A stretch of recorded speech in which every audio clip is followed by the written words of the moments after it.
she is going to be handling that. Well, I understand the court position of some of that state table, so I will thank you, Your Honor. okay.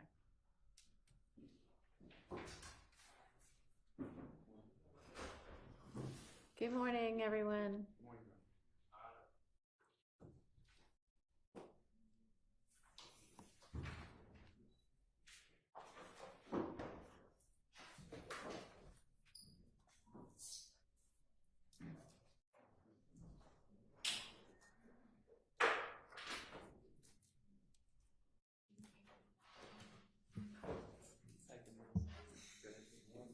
Good morning.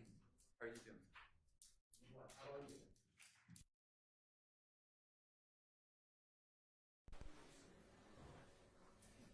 All right, was everybody able to get the transcripts that were forwarded by Ms. Winfrey and by Ms. Weaver? Yes, Mr. Whitaker, I have, Your Honor. Okay, Yes, Your Honor. great.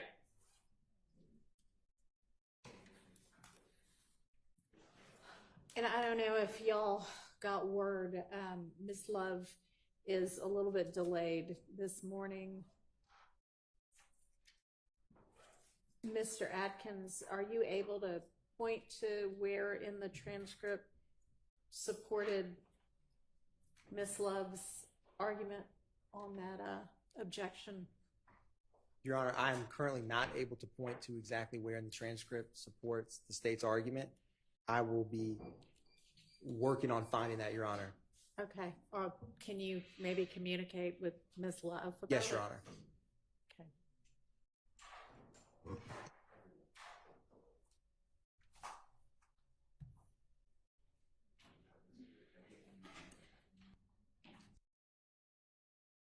Matters for the court's attention this morning. I think it's part of this. I just want to continue my argument on my motion, that's all. But I assume it's within what you're doing. What do you mean? I assume it has to do with what you just asked, Mr. Atkins. So I think it's part of the same motion. But I have other statements that I'd like to make to the court, that the court to consider, that's all. Okay. I could do that now. I'm not trying to blindside Mr. Atkins, but.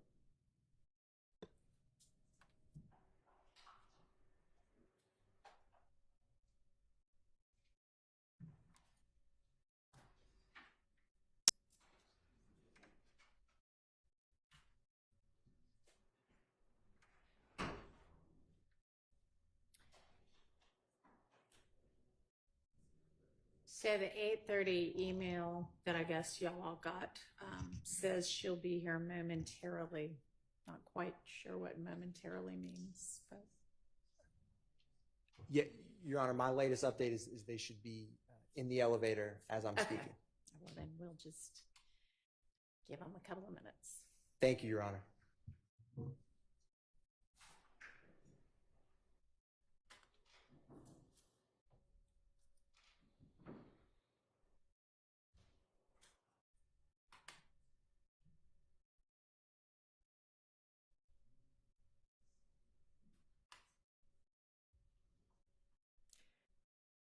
And does everybody that needs it or wants it have the Zoom link? When was that sent out, Your Honor? Should have been probably this morning.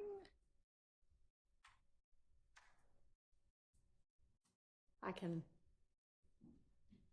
think I can copy it and send it on that email that just got sent around if anybody needs it. Thank you. Okay. Your Honor, may I also be copied on that email? Yeah, I'll just send it to everybody that's on the email from Thank you, Your on Honor. behalf of Ms. Love.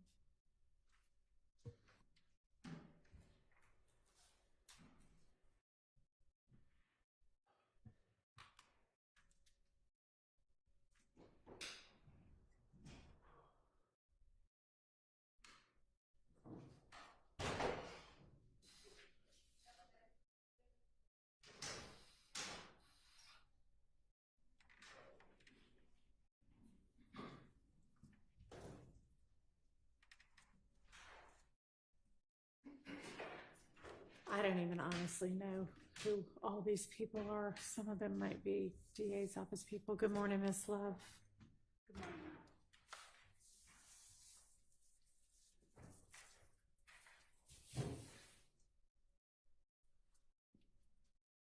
Your Honor, I think that,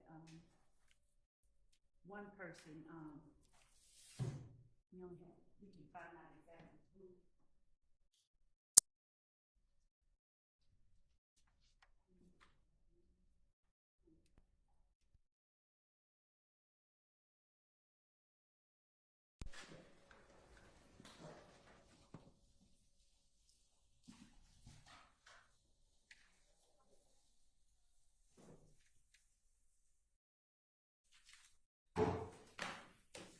Y'all might be getting an email from Miss Pursfield with the same Zoom link as well.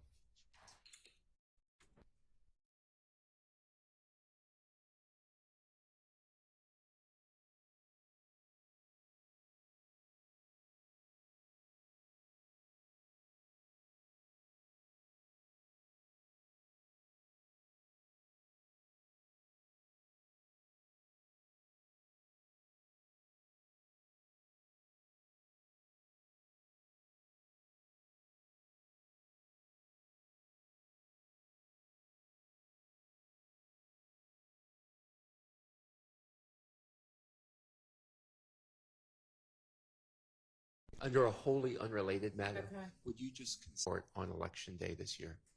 I'll consider it. Thank you. That's all I ask. There are 2 weeks of early voting, though. I volunteer at the polls. I could find someone to sit in for me, obviously, so it's not a major issue, but Okay. I just wanted to put that out there. I appreciate that, but considering all of the early voting opportunities, including weekend voting, I don't know that I'm going to cancel court for a day. I really would like for us to move as expeditiously as possible through this case. I don't think we want to be here this time next year doing the same thing. I'm never one to argue against that, Your Honor. Your Honor, while the district attorney is setting up, can I follow up on that? Sure. My office should have sent your Honorable Court an email about, I believe it's the same day, November 5 is Election Day. I was given the honor of arguing a case before the Honorable Supreme Court of Georgia at Georgia State University that morning. So I have to clear it with your Honorable Court, but I just want to, I have to let the court know. Okay. I'll let y'all know. I haven't seen that email yet, but I'm sure it will get forwarded. It was sent to Ms. Persifield, but we could, and Ms. Ross. I'm sure that they'll send it on to me. You may.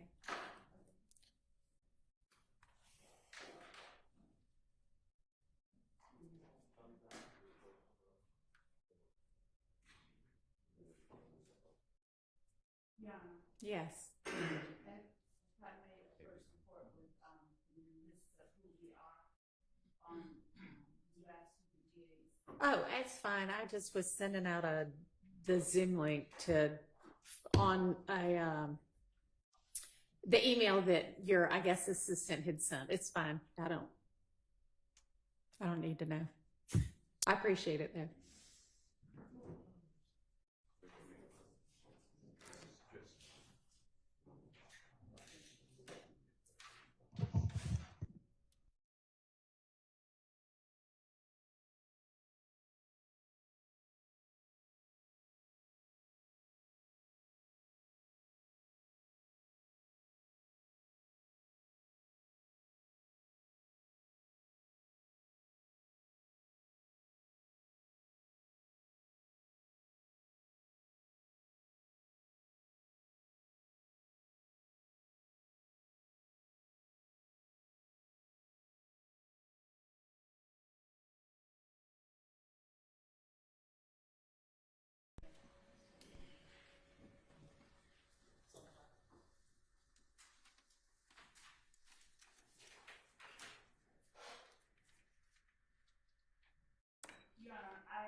I believe that we were awaiting a transcript, and if I got that this weekend, my apologies to the court because I was under the weather. Reflected exactly what it was that I said in response to a particular exhibit. Okay, well, that is in the transcript that I think Miss Persifield forwarded on Sunday afternoon. I can Thank you. read it out. I haven't. If the court will It's pretty close to what my memory of it was, actually.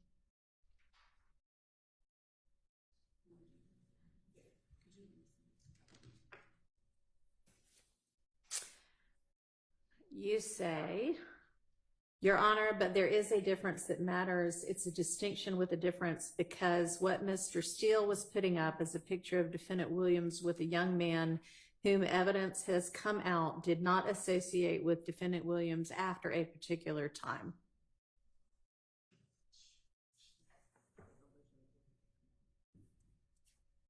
So, can you point the court and defense counsel to the portions, and I know we don't have Detective Dennis's transcript yet, but we have the transcript from Mr. Donovan Sr. You should have gotten that forwarded from Ms. Weaver. Have you had an opportunity to look at it yet? I'm not. We'll look at it really quick. Okay.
And while we are looking for more specific language, I just want to point out to the court that to the extent that the objection is made that there was a comment on the evidence or the evidence saying a particular thing, two things as it relates to what I said. I intentionally did not speak a particular name for multiple reasons. And I was particularly vague for multiple reasons. But the objection that I had was that Mr. Steele asserted through his language that that particular flyer was introduced in 2015. And that was put forth before the jury more than once. Right. And Mr. Sledge agreed with that. And Mr. Steele then put forth a flyer that he said would have chronologically come after that flyer that I had the objection to. And that flyer that he put up was one from December 2014. So this is not a circumstance where I testified. I alluded to, I made reference to something that I believe existed.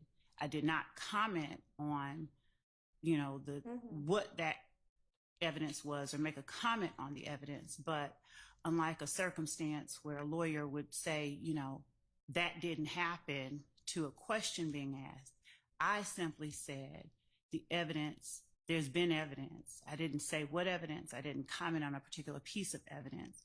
And so in as much as my statement to the court was intended to orient the court and to apprise the court of why I was making the objection without speaking too much about it, I would ask the court to overrule Mr. Steele's objection to my objection and deny any motion that he made as a result of it. But we are still, at the court's direction, looking for the language that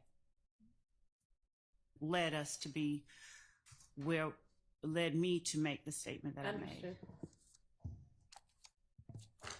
And Mr. Steele, looking back, and when we were talking about it Friday, you said you weren't sure that you had said 2015, but looking back on page 10, before the objection by Ms. Love, you do say you don't say, but you're asking, is that 2015? And the witness agrees, and apparently everybody knew it was 2014. So, May I speak? sure. So I agree. I misspoke. I did not do it intentionally, but that's for the court to determine. And Ms. Love, I hope you feel better. Thank you, sir. My issue goes to three things, really. And the reason, and thank you for allowing me not to ask the jurors to be removed. I don't remember the time, but it was close to 5 and appropriate. Sure. But I appreciate you allowing that to happen and that it's still preserved. My issue, though, is this. I definitely misspoke. I watched the Law and Order or whatever, Law and Crime, and then I got the transcript later. And I apologize. All that has to be said is, where's the date on it? Ms. Love said that, or are you certain, or do it on redirect? And then I corrected it because I said this is in date order. And then I went back to the next flyer is the same band, same group performing, and it's December 31, 2014, going into January 1, 2015. I wanted to correct it. I didn't realize at the time I said 15. I wasn't focused properly, I guess. But for a lawyer to then say, and the evidence has shown, that was my issue. Yeah, I understand what your motion addresses. And this is easy to figure out because I can't get these Twitters anymore. They're gone. They won't. I tried to subpoena them. I can't get them. But the state, through Agent Racy, he's a Cobb County, he's now with ATF, but he was with Cobb County. He got I don't know why, but just a certain amount of time from middle of 2014 to the middle of 2015. Got a year. All these are dated. The reason that these aren't dated I put in is because previously the state had an objection to any writing on it. But everybody has the date. It was December 26, 2014, and December 31 going into January 1, 2014-15. But my problem is we can't be making, any lawyer, what the evidence is until a closing argument. And the evidence is not closed yet. So that's my big problem. And I will say this. The state gave us an email. If they don't remember it, I could put in evidence for it, just for the record. On Friday, August 9th, 2024, at 5:22 p.m., Your Honorable Court is CC'd through the Honorable Miss Persifield, and it gives the list of people who are going to be testifying. That's wrong. That's the wrong date. I gave the wrong date. I'm looking at the wrong date. I'm sorry. This was given, the way it used to happen, I don't know if it still is, but Ms. Hilton would give a list every Friday to the media and then to us of who the next witnesses are, and certain witnesses, for whatever reason, couldn't be shown. Right. So they were undercover agent or something like that. And then there were objections there too. But on the media list of 5/10/24, so it's May 10, 2024, the state had Detective Racy, which is R-A-I-S-S-I, by the way. He's now Agent Racy. And then followed by this performer, Mr. Lamar. His first name is D-E-Q-U-A-N-T-E-S. And he goes by Rich Homie Kwan. And that came to everyone via email from Ms. Hilton. That's May 2024. So my point is, the state had him on a short list. Mm-hmm. He's already under subpoena. And I assume the state knows this because they didn't call him But on March 23rd, 2015, Mr. Lamar or Rich Homie Kwan, and this is all public, he said, I'm still affiliated with Rich Gang, with them, I'm talking about Rich Gang. In an interview, that was with Thesis, THISIS 50. In an interview with ESPN on April 20th, 2015, and 2015 is right after the January 2015 death of Mr. Thomas. Mr. Lamar reaffirms that Mr. Williams will always be his, and I'm quoting it, brother. And with Vlad, VLAD TV, Mr. Lamar talks about Mr. Williams on April 21, 2015, wishing Mr. Williams the best. In an interview, he states that he and Jeffrey have no, or excuse me, Mr. Williams have no, quote, bad blood. That's May 16, 2022. September 18, 2022. He talks about that they get along. In an interview with Cam Newton, August 15, 2022. He details how he's a fan of Mr. Williams' work even before they met, and he emphasizes that he and Mr. Williams never had a problem. And it goes on. He has other interviews here. The point I'm trying to make is I contest that there was this supposed eruption and they don't get along. So the state put up Mr. Donovan Thomas Sr., they said last week to this honorable court, to make this claim. They don't put up the actual people involved, and I'm going to put up, if I need to, I know I don't have to put up a case, but if I need to, I'm going to put up people who observed the two of them together. The people who interviewed him, I know I'm going to get objections to hearsay, but the point I'm trying to make is to say that I said the wrong date doesn't need this additional. That falls on the exact same platform as with the same witness last week. District Attorney Love read a plea colloquy in an unrelated Alford plea. I don't know how that happened. That's from Mr. Sledge. And then I believe, and it's not a violation because I try to speak with every witness. If they won't speak, that's fine. But at that June 9th, 2024 meeting at Starbucks in Fayetteville, there was clearly Brady evidence. Now, some of it was given to us. The Brady evidence that was given was what I originally said. It was August 9, 2024.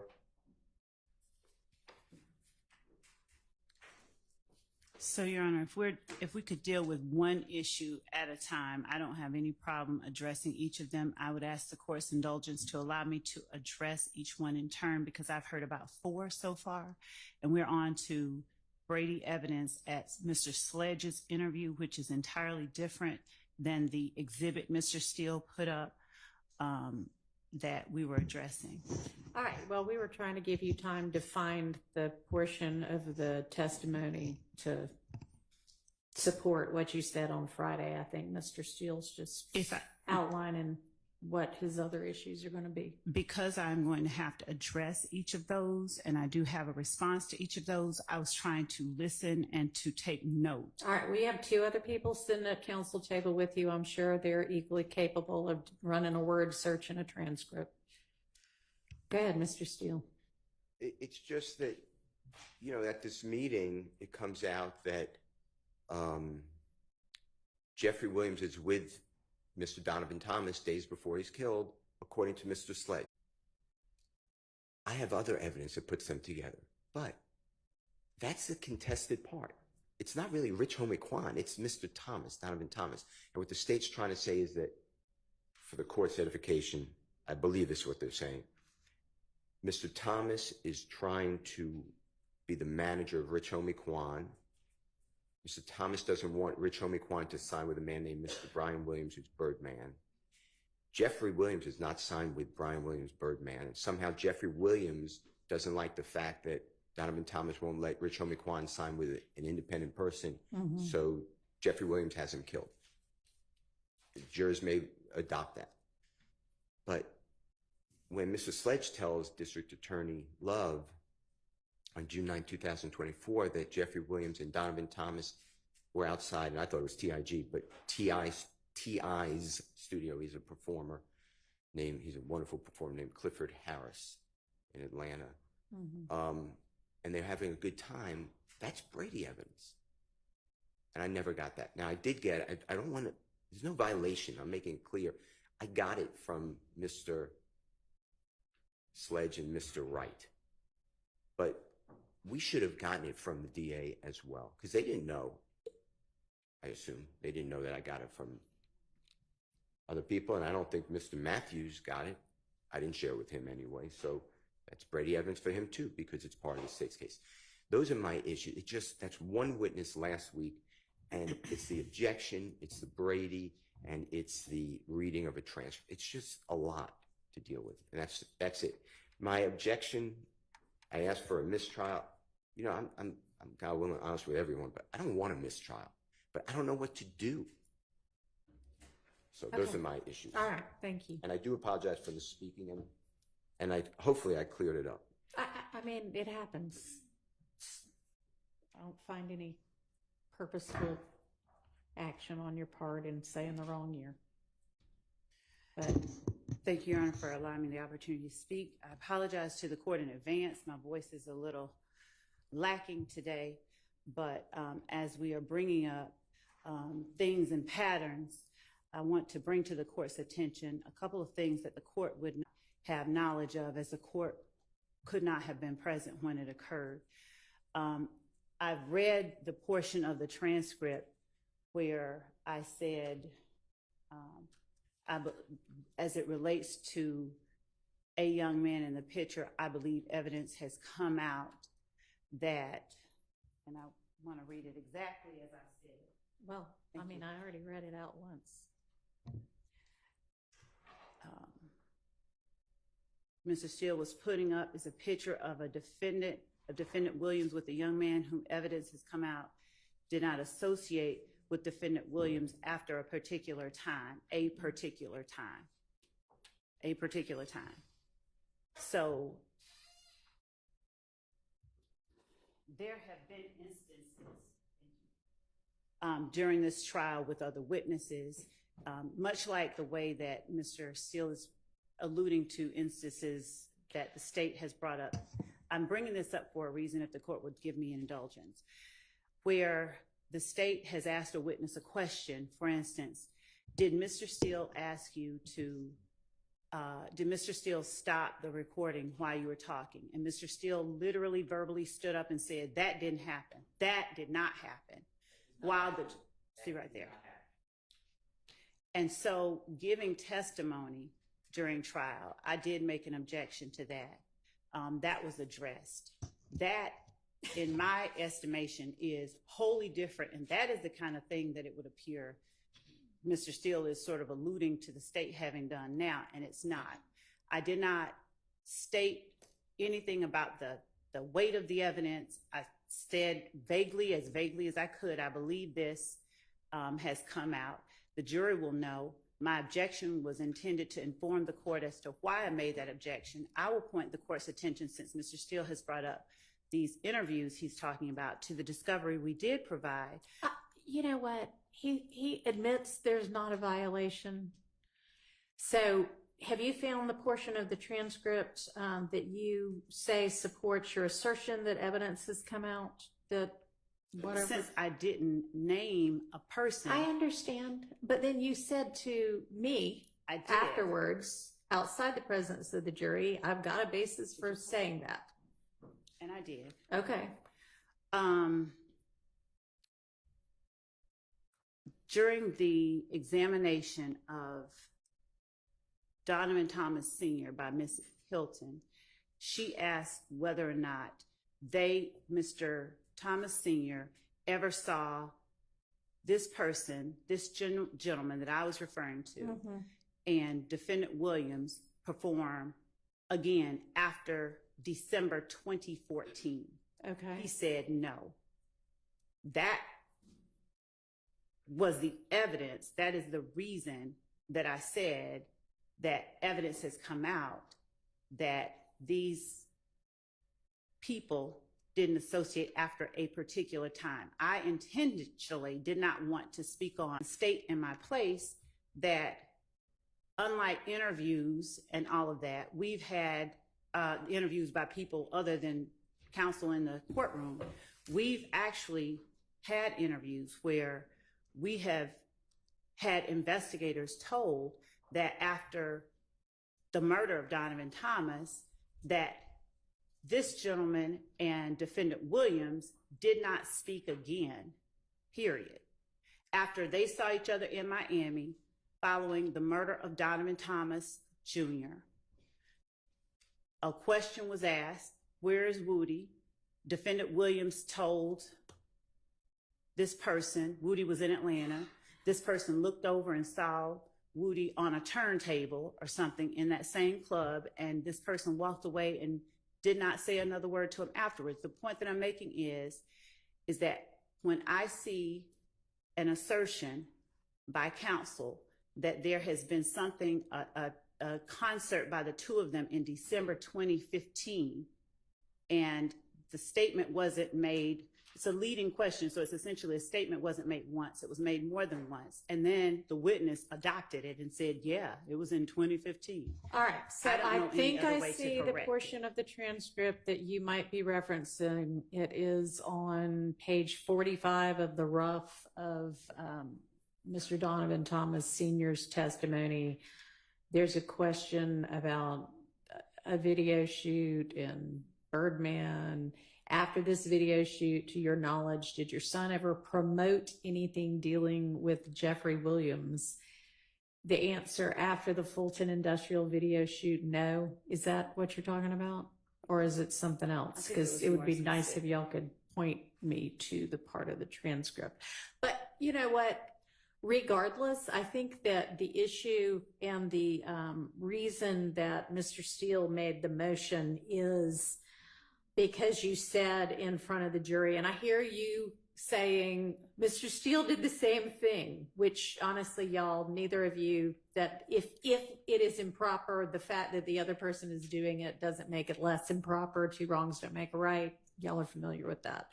But I understand that you were trying to correct the misstatement about the date and essentially say, you know, it's not possible. The better way to have done that would probably have been to say, can we approach and call to Mr. Steele and the court's attention why it is that what he was saying about 2015 wasn't possible. So I don't think that it is anything that is serious enough to warrant a mistrial. But for both of y'all, for everybody, if something like that comes out and you think for whatever reason that we'll deal with it up at the bench, okay? Your Honor, there is a... Can I get everybody's okay on that? Absolutely. All right, great. Go ahead. Thank you. There is an issue that I have experienced. I have made an objection, and when I hear an objection, if the objection is made to my question, I pause. Yeah. But that does not happen. And so if when I object, a person continues to talk and improper information is being put before the jury, I don't know what else to do. Okay. I'll address that. So I noticed that as well. Everybody, when you hear the word objection, stop talking and let me hear what the objection is. And then sometimes I will still need to hear the entirety of the question because I won't know whether the objection is meritorious or not because I'll need to hear the rest of the question. But not always. So just stop what you're saying. Let me hear the objection. And then if I need you to tell me the whole rest of the question or whatever it was you were saying, I will let you know that. And then you can, and then I'll make a ruling. Can we operate like that from now on as well? Great. Okay. We ready for the jury now? You need a minute? Yeah. Okay. Sure. We'll take just a minute. Yes. Just, we're early on, but does anybody else need to step out? Do we need, like, with regard to the defendants? Yes? Okay. Everybody go to the bathroom. Come back. Let's get going.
That's fine.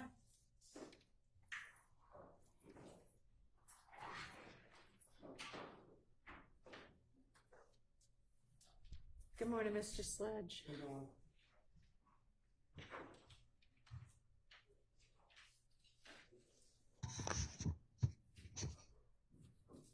On. On, yeah.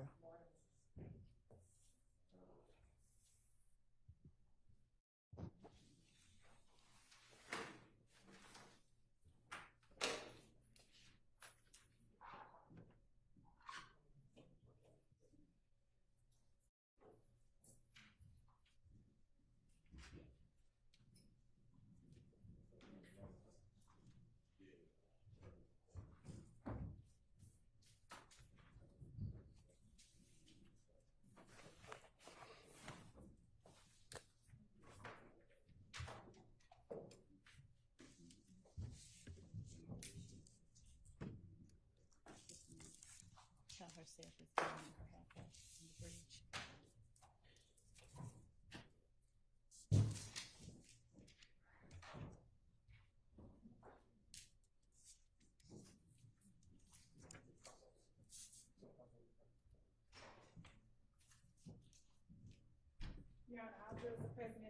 All right, thank you very much. Good morning, ladies and gentlemen. I hope y'all all had a very nice weekend.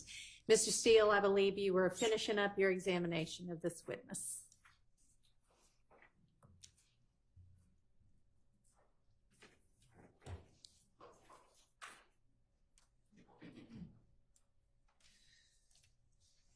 Your Honor, may I approach Mr. Sledge? You may. Mr. Sledge, may I approach you? Yes, sir. I'm showing you what I've marked as Mr. Williams or JW 255. Would you take a peek at this for me? Tell me whether you recognize that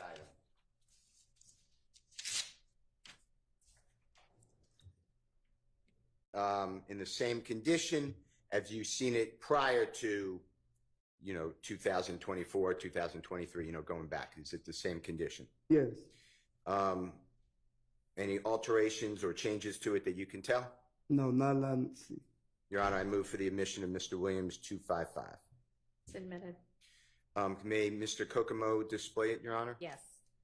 It should come up on your screen, but it should be the same exact thing. You could check it. That's in front of you, okay? Yes.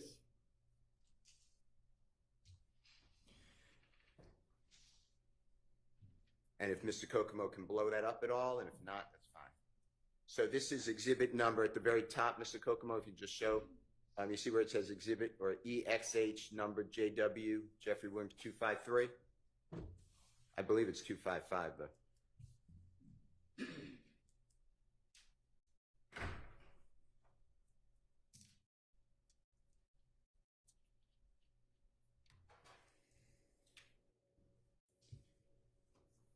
me see if I can.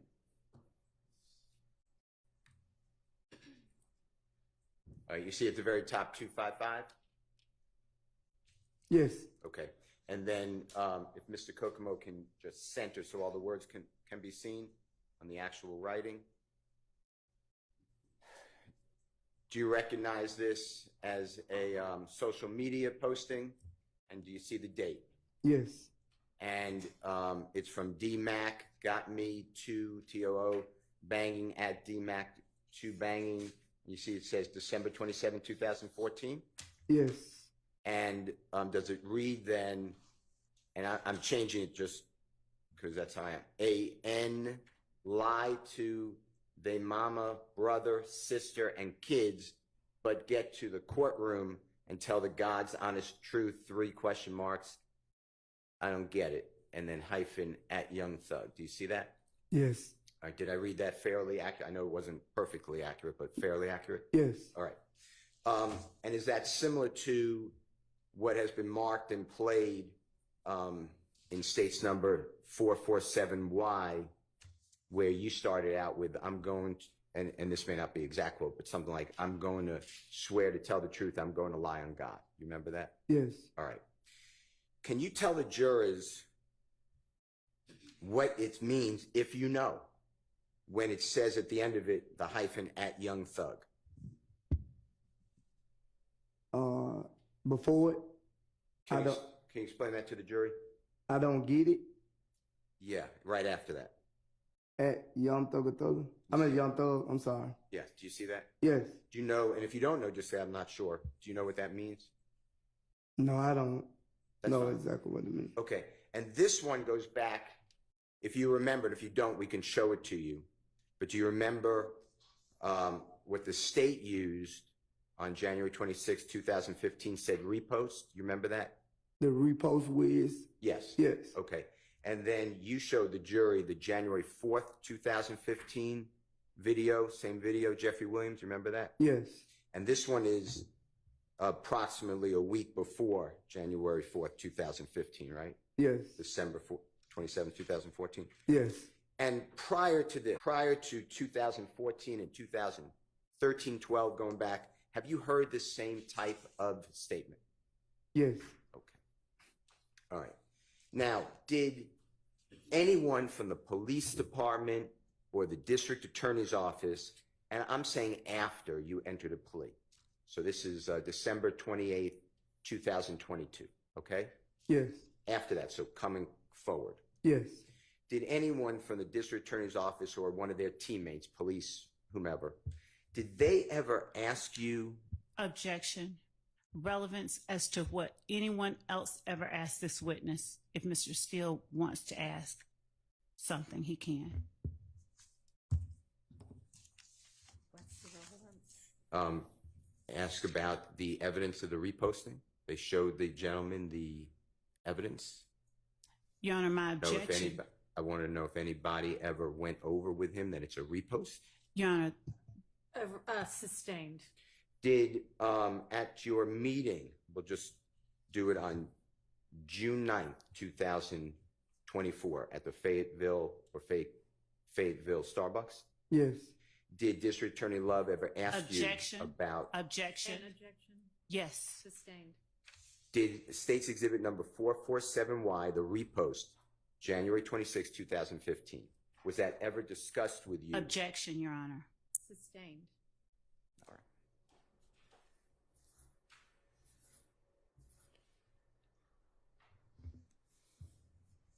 Where it says on the January 4th, 2015 video, and if you need to see it, I'll show it to you. Do you know what I'm talking about? Yes. Okay. Where you read to the jurors that Mr. Martinez or Duke said it first? Yes. Remember that? Okay. Did you ever explain to anyone about Mr. Objection, Martinez Your Honor. saying That it would be first? hearsay. He's right here. Explaining outside the court, it would be relevance and objection. Sustained. All right. Now, District Attorney Love asked you on your direct examination why you didn't go to the police on the morning of January 11, 2015, when you dropped off Mr. Copeland at the City of Atlanta Police Department homicide. Do you remember that question? Yes. All right. And you were aware that the police called Mr. Copeland Yes. that night, and then Mr. Copeland went down to see the police, right? Yes. Did the police call you and tell you that you were the prime suspect? No. Objection to the compound question. Overruled. No. You were asked questions about the music company or business YSL, direct deposits. You remember that, working for them, Yes. working for Mr. Williams? You remember all those questions? Yes. All right. Do you personally know, do you personally observe, does that music business have lawyers working for them? If you know. If you don't know, just say I don't know. I don't know. All right. Do they have accountants? Yes, I think they have accountants though. I know that. How about managers? Yes. Objection, Your Honor, vague as to managers. Overruled. Yes. Now, you were asked a lot of questions also about what you explained to the jury, that anybody can claim YSL. Do you remember all those questions? Yes. There was no beating in, there was no initiation fee. Remember those type of issues? No. Never have that. You never have to get beat in or however. Doing that, does that mean that they're with the record? company YSL? Objection vague by doing that. I don't know. Overruled. Now,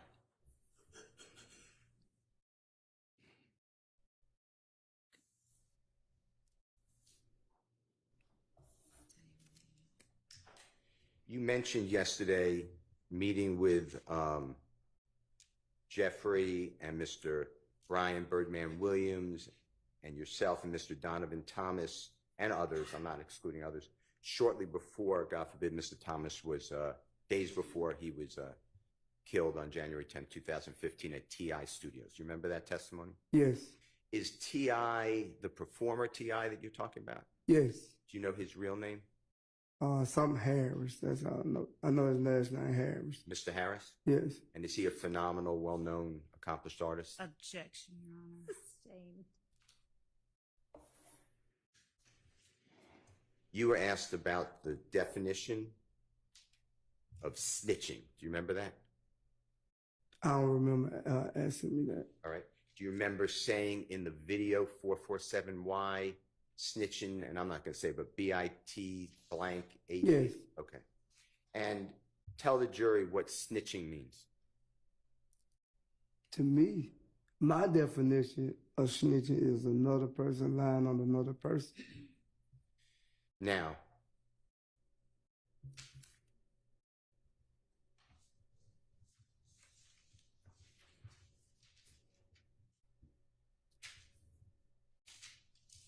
on from December 28, 2022, I'm using that date because that's the date that you were released from custody on this case. Thank you. That's Yeah. the date of your guilty plea, okay? Yes. All the way through today, but including Sunday, June 9th, 2024, when you met at the Fayetteville Starbucks, Yes. the district attorney and your lawyer and the investigator. Did anybody go over with you what's been gone over with you in court, the plea agreement? No.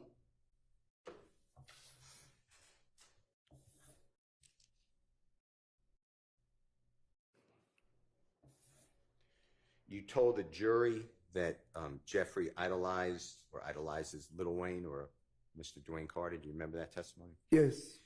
Did you ever hear, are you familiar with Lil Wayne's work? His music, his interview? Yeah, I'm familiar with his music. Have you ever heard him use the word slime, the term slime? Yes. Was that before you ever heard anyone say it, or was it after? I hadn't heard it said before, but he's like one of the first artists I heard say. He being who? Wine, the wine. Okay.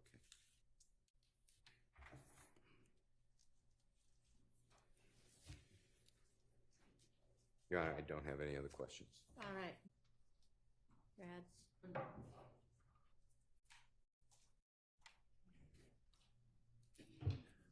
Good morning, Mr. Sledge. Good morning. My name is Doug Weinstein, and I'm Diamante Kendrick's attorney.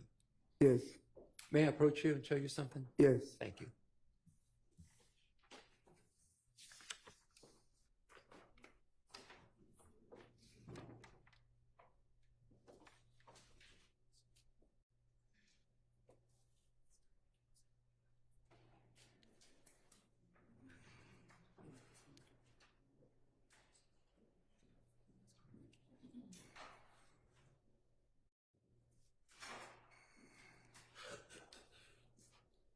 I'd like you just take a look at this video.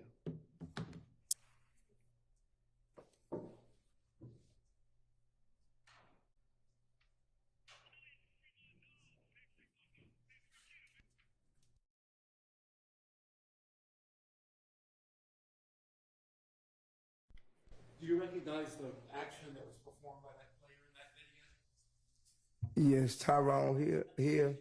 Hang on, Testimony don't say about anything it. about Okay. it yet. I'm sorry. Excuse me, just do you recognize that Yes. player? Yes. Do you recognize the action that he performed? Yes. Okay. Your Honor, I'm moving to admit Kendrick 1.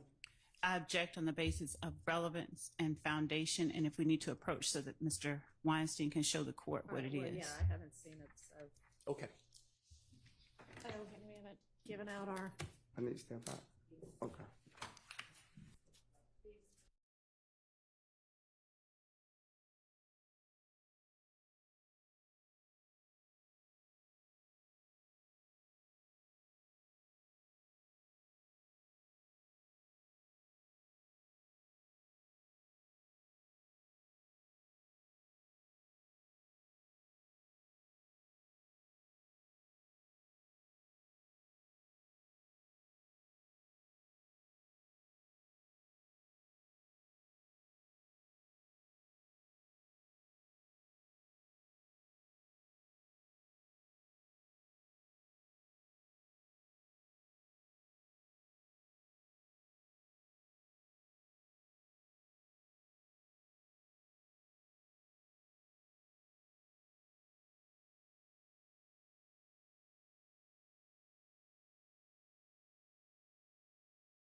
sustain on the foundation, but you can see if you can lay further foundation. Thank you, Your Honor.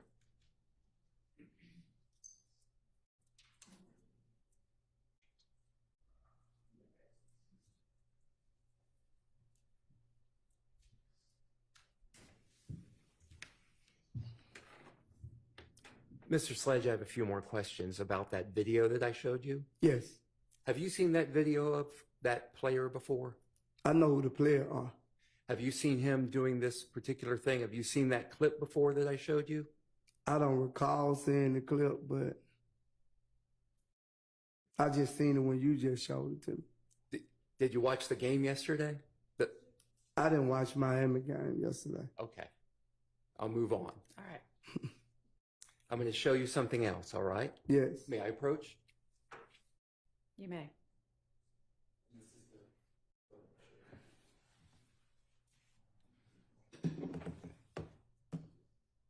You see this photograph? yes. Have you seen that photograph before? No, not to today. Okay.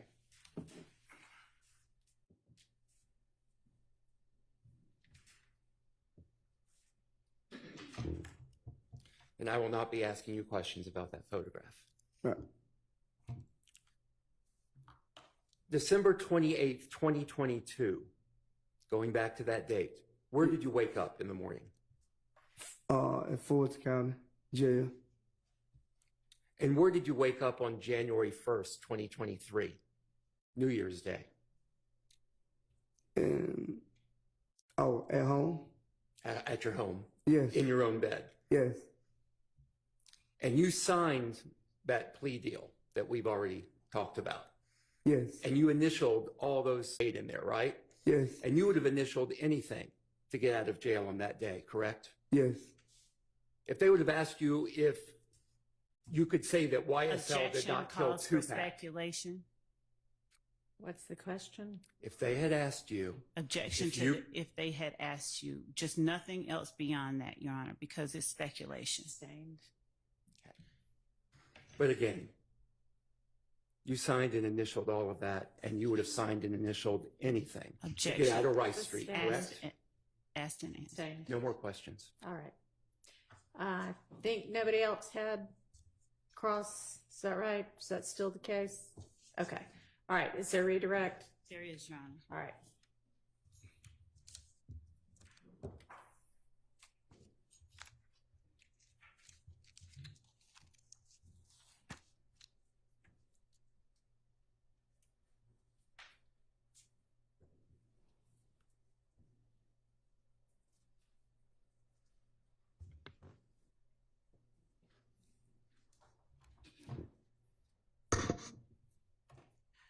Mr. Sledge, you were asked quite a few things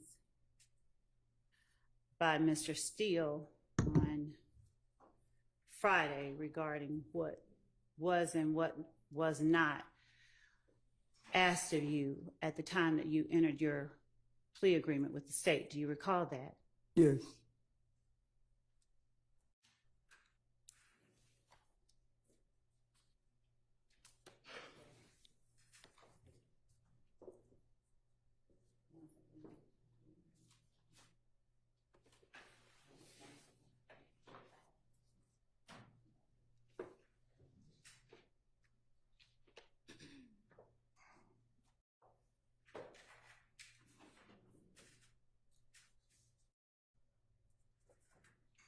Your Honor, just Yes. to satisfy the rule of completeness, the state tenders State's Exhibit 444Y, the entire plea agreement, or State's 1AS, which was admitted for a different purpose at a All different right. time. Any objection? Okay. Your Honor, I would object to further commentary unless we need to approach. I'm tendering the exhibit. I understand. He's not commenting. He's stating what his objection is because I asked him to. I think we might need to approach to resolve it, though.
get Mr. Sledge back, please.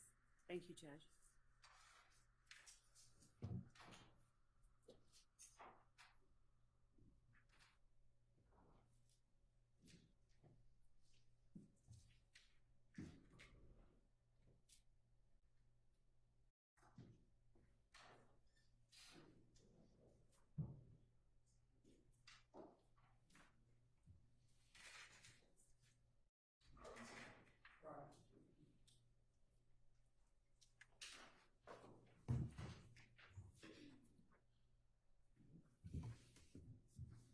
All right, go ahead, Ms. Love.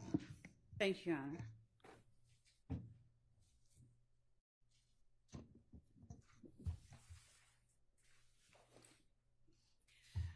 Mr. Sledge, on cross-examination just now, I believe it was by Mr. Weinstein. Forgive me if it was by someone else.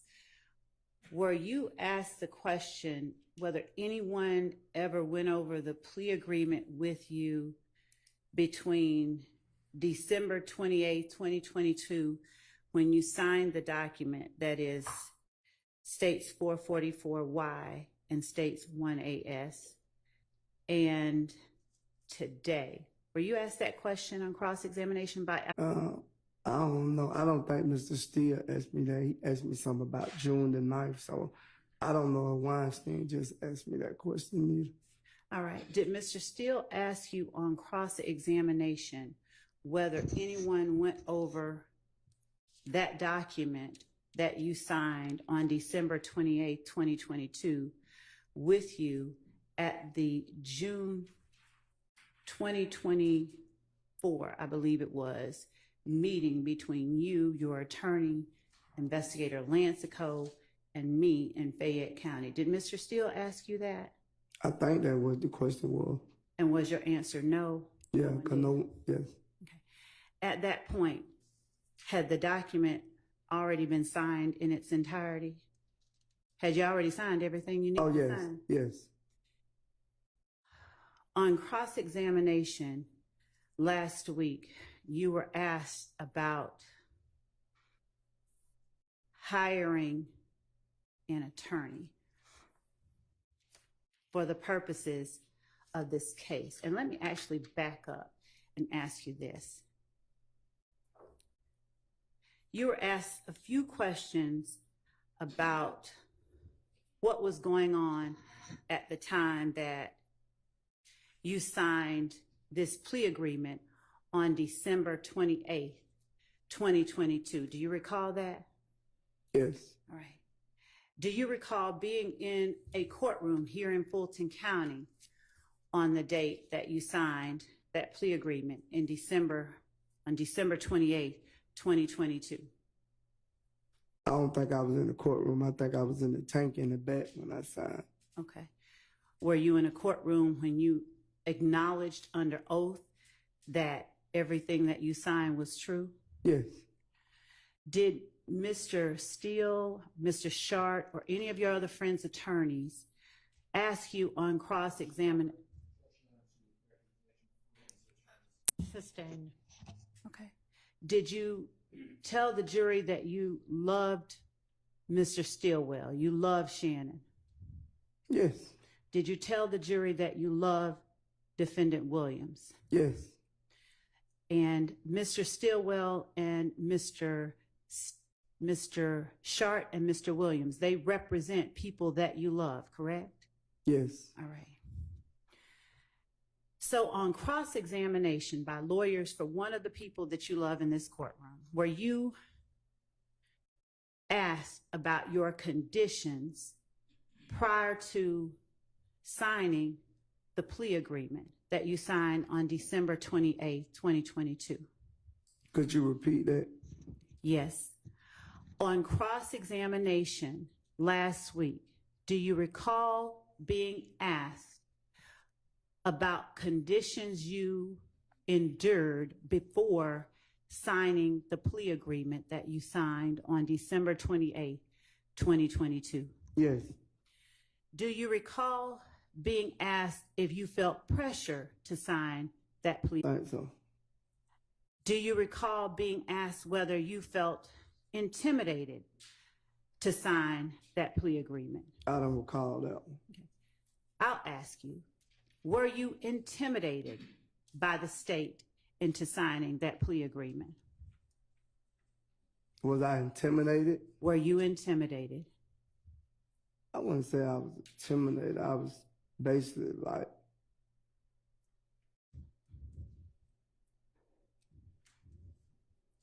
I just feel like it was forced on me at the time. I wasn't intimidated by it. It was forced on you. We're going to come back to that word force, okay? Yeah. Do you recall on direct examination when I was asking you questions, do you recall you first mentioning something about the fact that your mom, unfortunately, had become ill? Do you remember that? Yes. Do you recall telling me not to speak on her? I said I didn't want to talk about her. Do you recall Mr. Steele asking you about her multiple times? Yes. Did you have any problem with him talking about her? No, because me and my lawyer had discussed don't even get frustrated about it. So is your testimony that you didn't mind Mr. Steele talking about it because you had a conversation with your lawyer about that? Yes, he just told me to stay focused and Okay. All right. even with you, he just say stay focused and answer the questions. And tell the truth? Yes. All right. When you say you felt forced, would you please tell the jury who it was that forced you to sign, or who you felt forced you, if anyone in particular, to sign anything on December 28, 2022? I'd say the state, because when I addressed it and tried to change situations, they wouldn't change them. So, And it's still your testimony, is it still your testimony that there were things that you wanted changed that you did not get changed?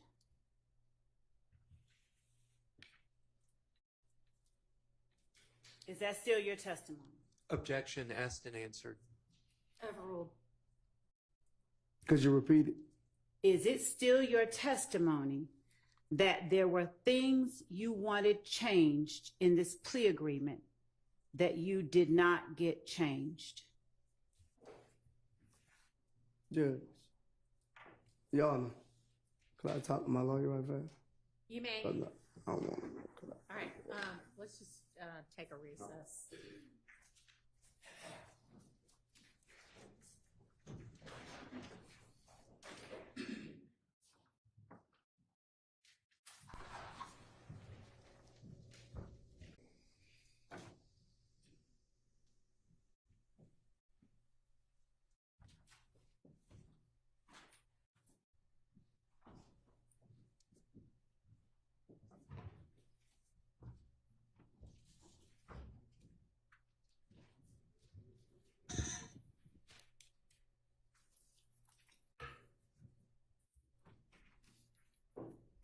I know we just broke, but if anybody needs to use the restroom, you can go ahead and do that. And can somebody let me know when he's back from talking to his lawyer? Thank you. Yes, Judge. Appreciate it.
It's never any fun.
Thank you. Go ahead, Ms. Love. Thank you. Mr. Sledge, have you had enough time to speak with your attorney? Yes, During the time that you spoke with your attorney, is your attorney the only person that you spoke with? yes. All right. Did you speak with any member of the state this weekend? This weekend? Yes. No. All right. Did you have an opportunity to speak with your attorney this weekend? Ma'am didn't talk, but Okay. All right. So did you testify on cross-examination last week that there were portions of the plea agreement that you signed that you asked the state to change, but that the state... yes, but they changed certain things, but it still was things that I had problem with. From my awareness, once if you call me to the stand, then I would be able to explain the things that they didn't change. Do you recall when I first asked you questions on direct about the April 2015 drive-by shooting that you, April 15. the April 28th, 2015 drive-by shooting? Do you recall when I asked you about that on direct? Yes, Do you recall you told me you did that in your best interest? could you repeat that? You lost me right now. Do you remember saying that was in my best interest when I asked you if you pled guilty to the shooting on April 28, 2015? Yes, And do you remember saying that I did that because it was in my best interest multiple times? Do you remember saying that? you said that I took the plea in my best interest. My question is, do you remember? I don't recall. Mm.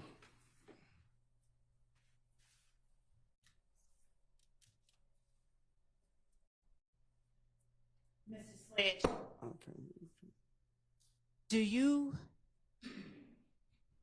remember us talking about your 2015, April 28, 2015 shooting and that subsequent plea last week? You and me, not anybody else, while you've been on the stand.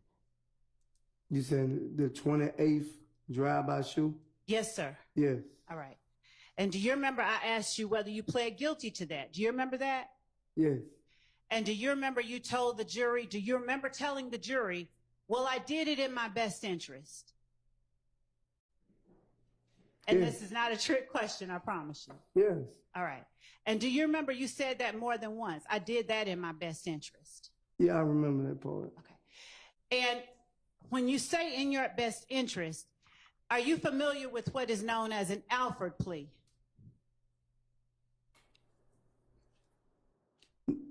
No, I don't really know what an alpha plea really mean. I just was saying that I pleaded guilty in my best interest. And when you say that you pleaded guilty in your best interest, what do you understand that to mean as opposed to just flat out pleading guilty?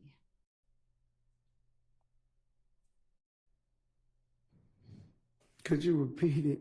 I can. Cause that was kind of tricky. Okay. So I want to ask you, did you plead guilty? Would it be unusual for you to just say yes? I pled guilty? Anything I plead guilty to, I feel like it's in my best interest to plead guilty to. That plea that you entered in 2017, there was a special designation to it though, right? It was an Alford plea, wasn't it? I didn't know it was an alpha plea.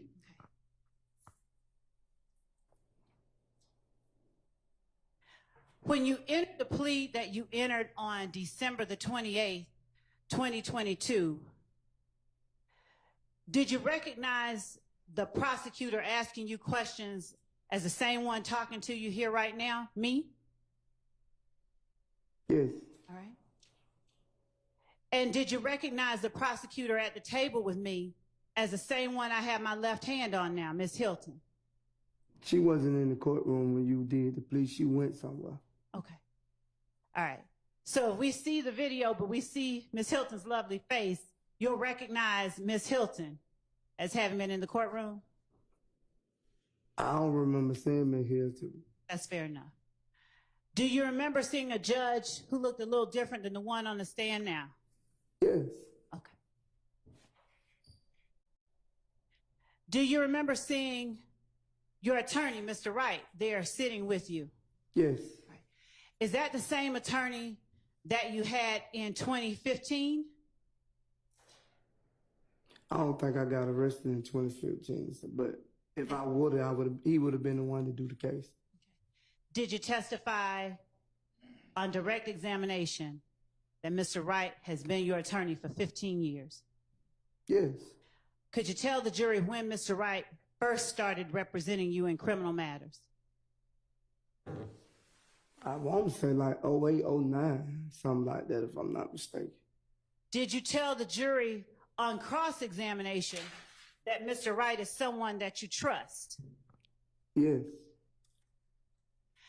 Did you tell the jury on cross-examination that Mr. Wright is someone whose advice and counsel you take seriously? I don't remember saying it like that. You put it in that word. Would you just tell the jury right now then how it is you feel about the lawyer who's represented you for the last 15 years? He been great. Overruled. He been great to me. Okay.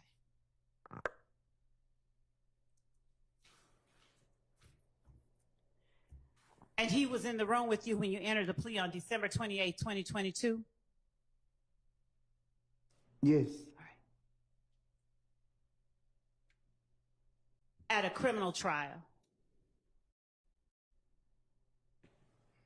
I don't understand what you're saying.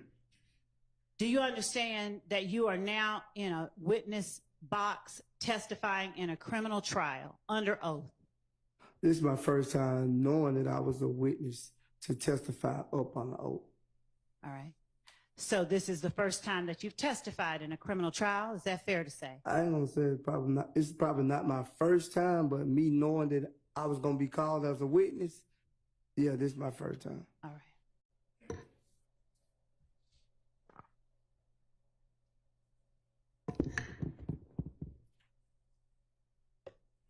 Do you remember being asked on cross-examination by either Mr. Sharp or Mr. Steele? I believe it was Mr. Sharp, your friend Shannon's lawyer. Whether you... Overruled. I think she's just trying to get clear who it is. But we don't need the commentary. Yes, Your Honor. Do you know who represents your friend Shannon? Yes, I've been sitting in the courtroom like everyone else. Which person do you recognize as representing defendant Stillwell? Mr. Short. All right. So do you remember Mr. Sharp asking you if on December 28, 2022, you found yourself between a rock and a hard place? Yes. All right. And what did you answer to him regarding December 28, 2022? What did I say? Yeah, what was your answer to that I question? said yes. And would you tell the jury what the rock was and what the hard place was?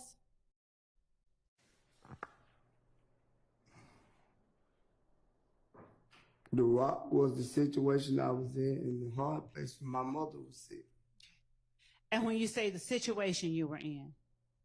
incarcerated. Okay. And All right. And hopefully, is your mom doing, no, she deceased. I'm sorry. So did your being in Fulton County Jail have any bearing on your decision to enter that plea that you entered on December 28, 2022? Being in Fulton County Jail and away from my mother. All right. Which one had the biggest bearing? Being away from my mother. All right. So being in Fulton County Jail wasn't a big factor in your entering that plea? Objection, mischaracterizes his I'm asking a testimony. question. I couldn't hear them both at the same time, so. I'll rephrase. All right, she's going to rephrase. Mr. Sledge, Fulton County Jail, a large factor in your deciding to enter a guilty plea on December 28, 2022? Yes, it was, but my mother was bigger. Okay. All right.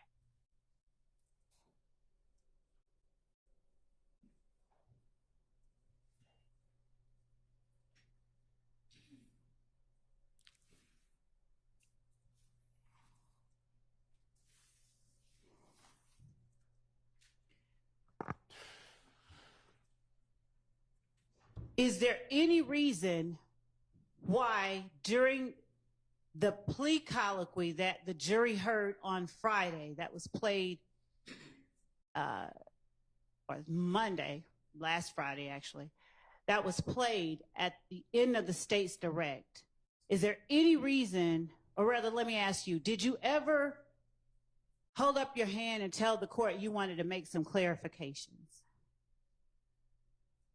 No, I would have directed it to my lawyer, and whatever you did, but what I wanted, you wouldn't do.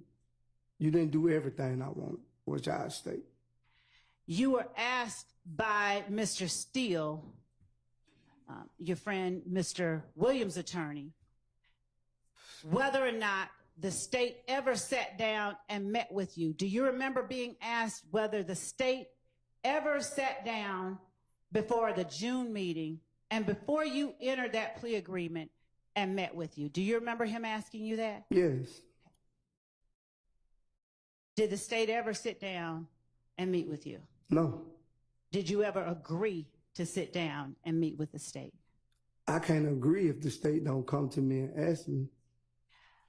Do you, or has your attorney, or do you have any understanding that the state can't come to you except through your attorney? No, I didn't know that. Okay. Did you ever have an understanding that the state wanted to talk to you before you signed the plea agreement on December 28, 2022? No. Okay. Did you ever ask your attorney for an opportunity to speak with the state? No, I ain't never asked them to speak to the state. Why not? I don't know. I can't tell you that else. I never asked him to speak with you because that's his job. That ain't my job. That's why I hired him. Was there anything about the state that made you feel you couldn't speak with the state if you wanted to? No, but if they would have came to me and asked me to speak with them, with that plea agreement was on there, I would have told them the same thing I told him when I took it. Like, that ain't right. You put you in jail if you have to. So I don't know. Y'all both doing y'all job, I guess.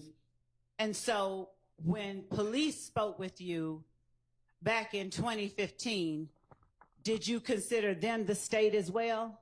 I don't know. I think y'all work in two different departments. You're right. Because I don't see the state on the street locking people up. The police, I do. Okay. So when you spoke with the police back in 2015, did you tell the police any of those things that you told your friend, Defendant Williams' attorney, and your friend, Defendant Stillwell's attorney, when they asked you questions on cross? Did you tell the police any of that stuff? I don't think they asked me nothing like that. You I don't think recall. that- I don't recall them asking me nothing like that. You said the police? Yes, sir. I don't recall them asking me nothing like that. What Mr. Steele asked me. Do you recall Mr. Steele asking you about that drive-by shooting? Oh yes, Do you recall the police asking you about that drive-by shooting? yes. How much information did you give the police about that drive-by shooting? I told the police it wasn't true. Okay. Now, okay, so, and when I asked you on direct examination about that drive-by shooting, what did you tell me about that drive-by shooting? I don't recall. You can refresh my memory. Do you recall me asking you what you did before that shooting? I don't recall it though. Do you recall me asking you how did that shooting happen? Yes.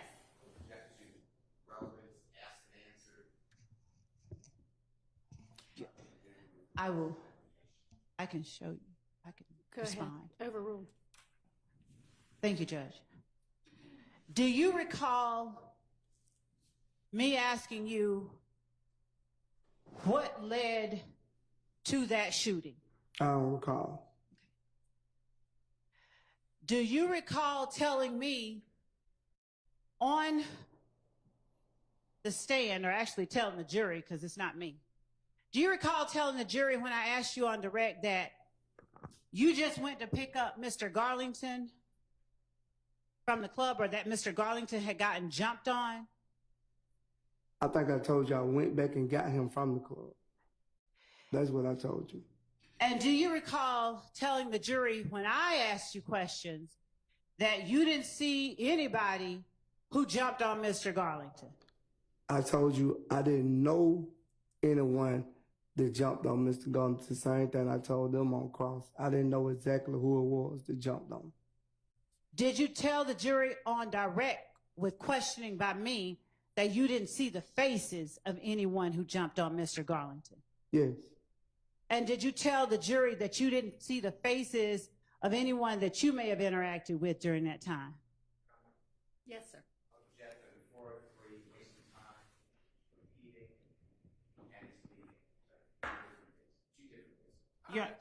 May I respond? Yes. Your Honor, Mr. Steele cross-examined the witness on this very topic. I believe that it is necessary to orient the witness to the questions I asked before I get into the questions that I want to ask him about what he told Mr. Steele, number one. So it's not a 403 waste of time in any way. And I believe that he made a second objection I'd like to respond to, but I can't remember what it was. It was kind of long. And leading, Your Honor, suggests an answer, and it does not consist of questions that simply require yes or no response. Overruled. And I'll give you a little leeway, but go ahead and get to what you actually want to get to. Do you recall telling the jury when I asked you about the drive-by shooting that you never saw a shooting? I don't recall. Do you recall telling the jury when I asked you about the drive-by shooting that you just dropped off Demekion and Quindarius and you went on your merry way? I don't think I said I went on my merry way. Didn't use merry. That's my words. I'm Okay, sorry. but I remember just that's went what you on. said. I ain't saying I went on and directly left the scene, but I didn't actually witness them shooting the gun. That's what I said. Is it your testimony today that on direct examination, you did not tell the jury that you dropped off Quindarius Zachary and Demekion Garlington and left and don't know what they did after you left? I don't recall that. Okay. Do you recall me asking you about another house getting shot up on Drew Drive after the house on Adele getting shot up? I don't know in what article. I don't know the addresses. Do you recall me asking you about whether you saw or participated in any other house getting shot up other than the house off MLK on Adele Drive? Do you recall me asking you that? I don't recall. So do you not recall as well telling me that you didn't see any house get shot up? I don't recall me telling you that I seen a house get shot. I don't recall. Now, what I just heard you say is, I don't recall Me telling you that. You don't recall you telling me what, sir? I just don't recall, Ms. Lowe. I don't recall. What is it that you don't recall? I'm sorry, I need the jury to know. I don't recall. What don't you recall? I don't recall. I don't recall. You've been pressuring me so much, it's like I don't even be remembering a lot of stuff you saying. Is it that you don't recall telling the jury you did not see any houses getting shot up on April 28, 2015? I don't recall. Okay. Today, do you recall seeing any houses getting shot up on April 28, 2015?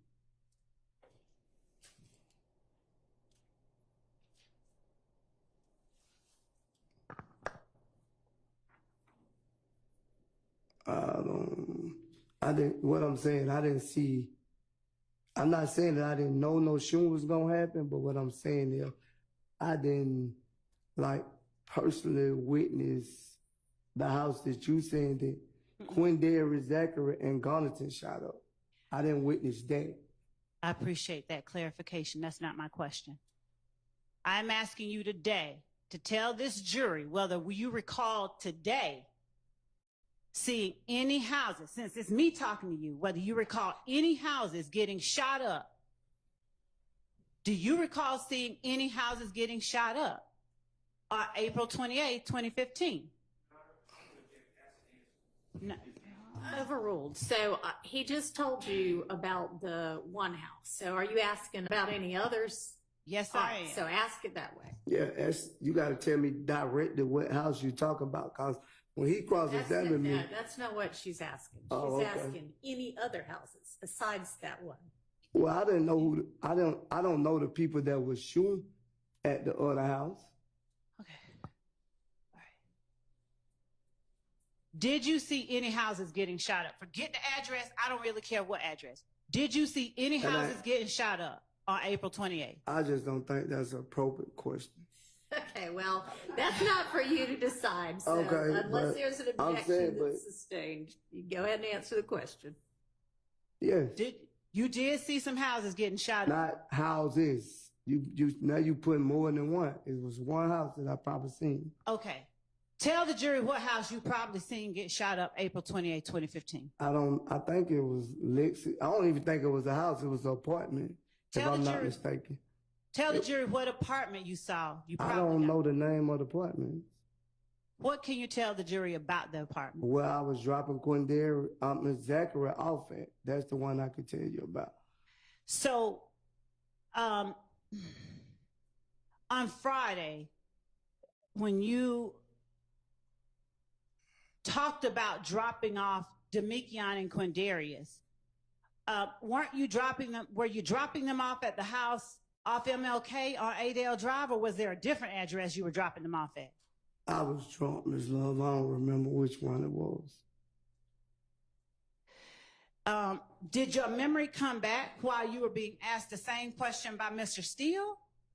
No, Do you remember telling Mr. Steele a whole bunch of stuff about? I don't think Mr. Steele was the one cross-examining me on that. Who do you believe was cross-examining you? I think it was Mr. Short, not Mr. Steele. Okay. Let's go with that for a moment. Do you remember telling Mr. Short then details about houses that you saw getting shot up on April 28, 2015? I didn't go here. Your Honor, I object. I object Okay, well, can't object to the objection. to the speaking portion. All right, so I think she's asked him, if you need to approach, let's approach. I mean, I don't mind either way. You tell me. Your Honor, the court Let heard. me look at, What is the court? come on. Yeah.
Thank you, Judge.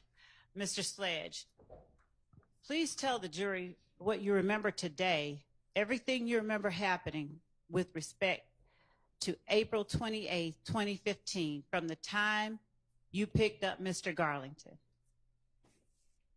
Love, I've been here 4 days, just I don't know how many hours. I can't remember all that stuff, so I don't recall. She's not asking you now what you remember testifying to. She's just asking you what you remember about that night. I don't recall. When did your memory about it leave you? I can't answer that question for you, but I'm sorry?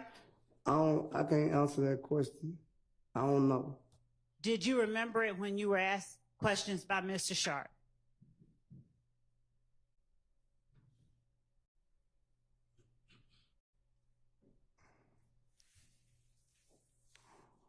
Mr. Sledge, please answer the question. I don't recall. You do not recall whether you remembered April 28th when you were asked questions by Mr. Sharp? I don't recall. All right.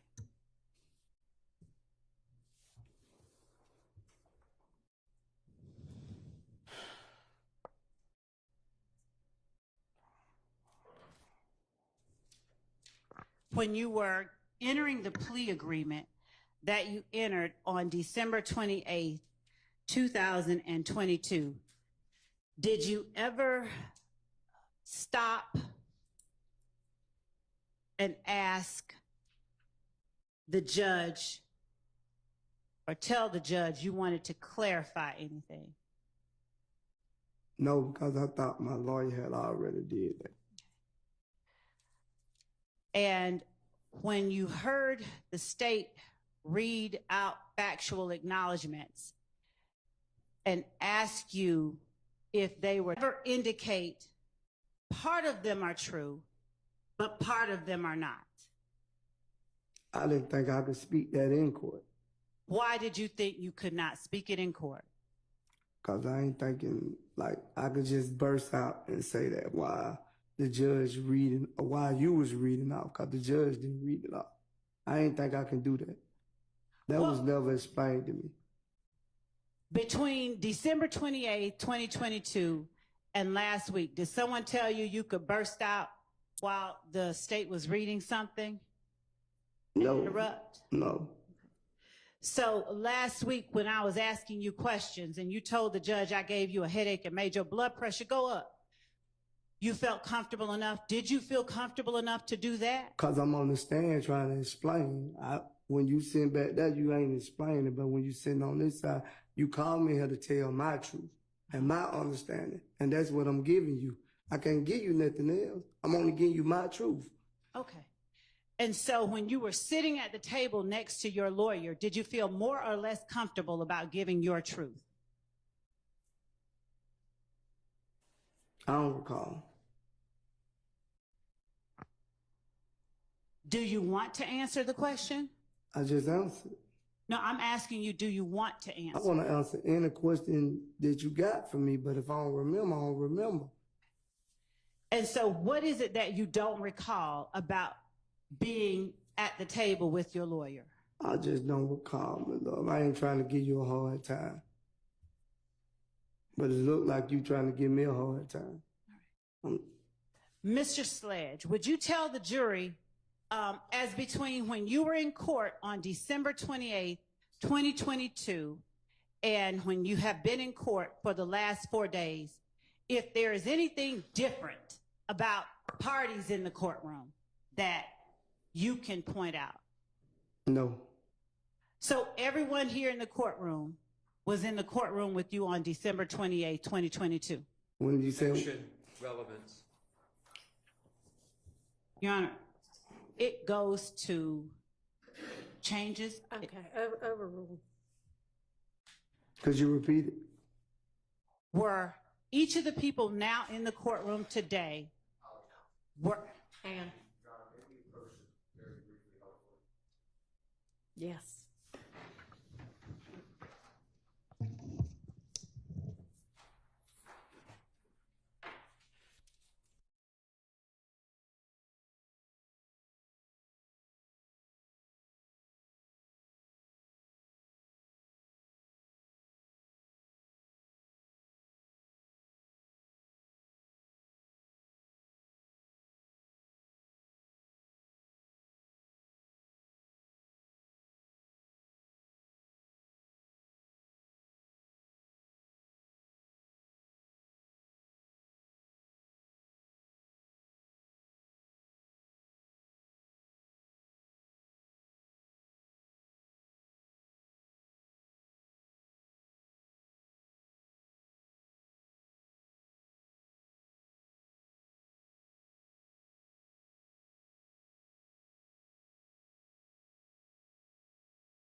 All right, so for the record, that objection is overruled.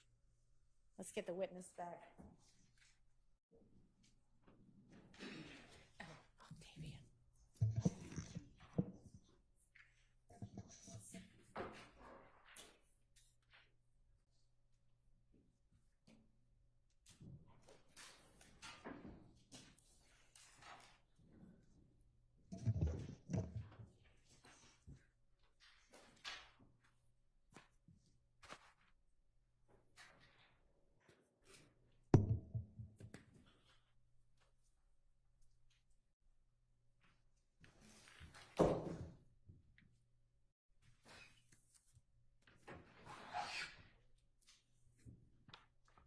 All right, go ahead, Ms. Love. Thank you. Just 1 second.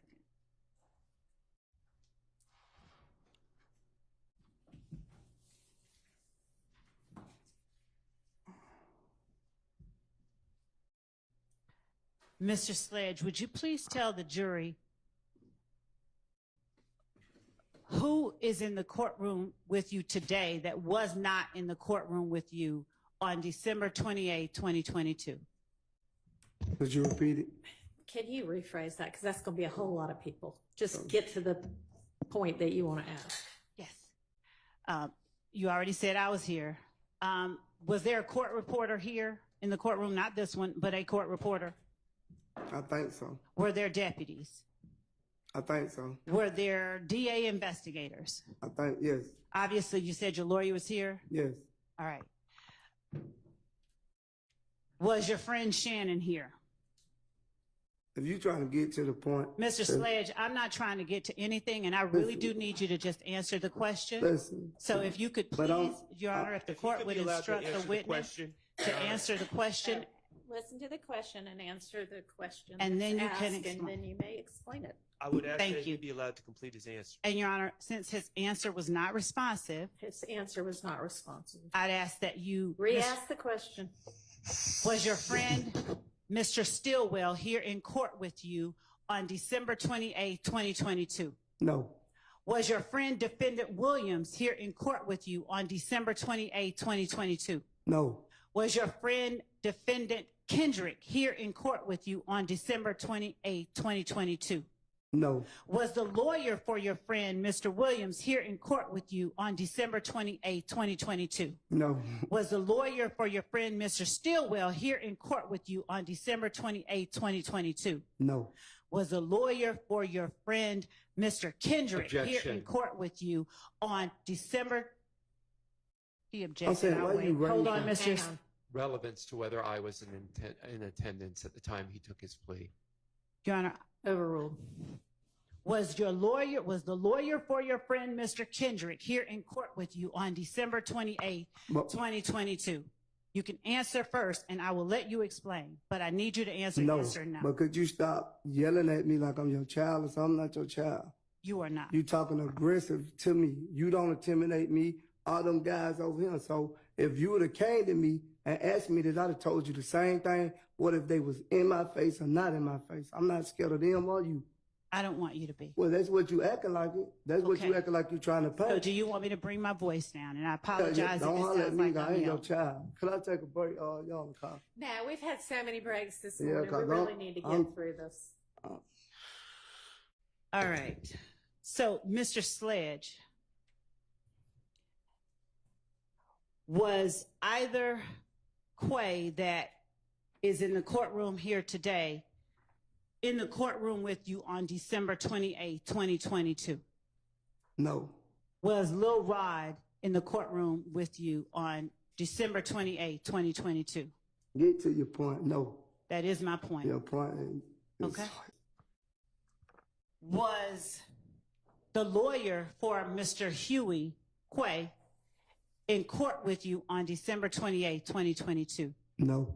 Was the lawyer for Cornelius Nichols in court with you on December 28, 2022? No. Was the lawyer for Little Rod in court with you on December 28, 2022? I don't know if that's been asked and answered or not. It was not. Okay, well, go ahead if you say it was. Was the lawyer No. for Little Rod? No.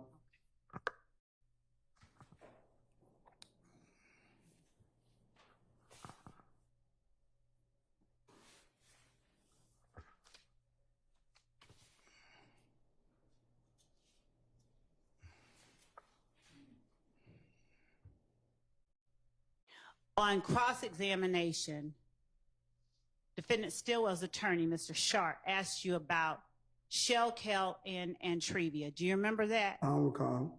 All right. When did you lose recollection of what happened 3 days ago? I don't recall. Are all of your answers to every question I ask from now on going to be, I don't recall? Yes. Why? Because I don't recall.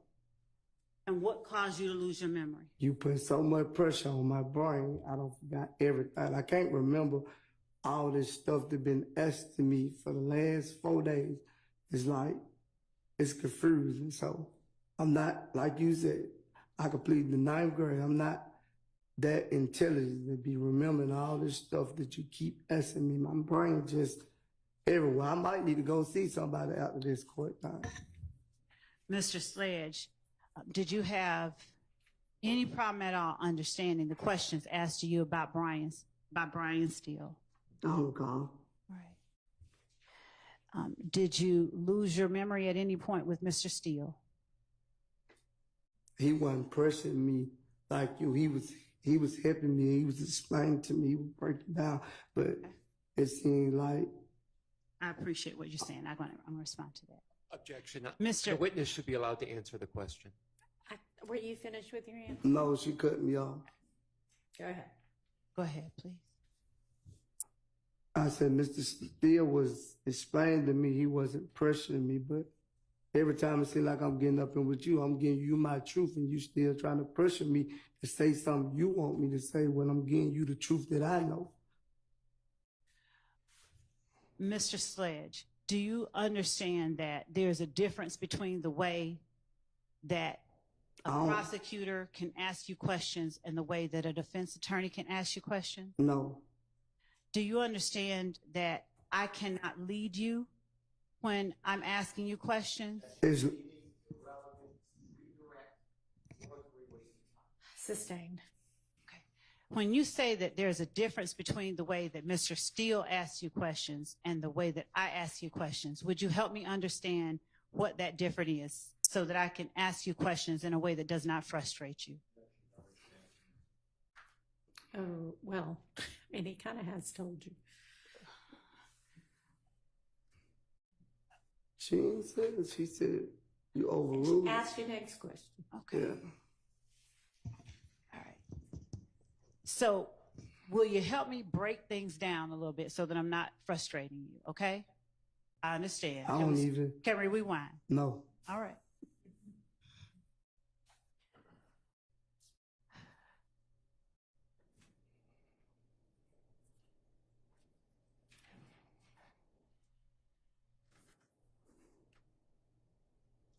When you were asked about Antrevia,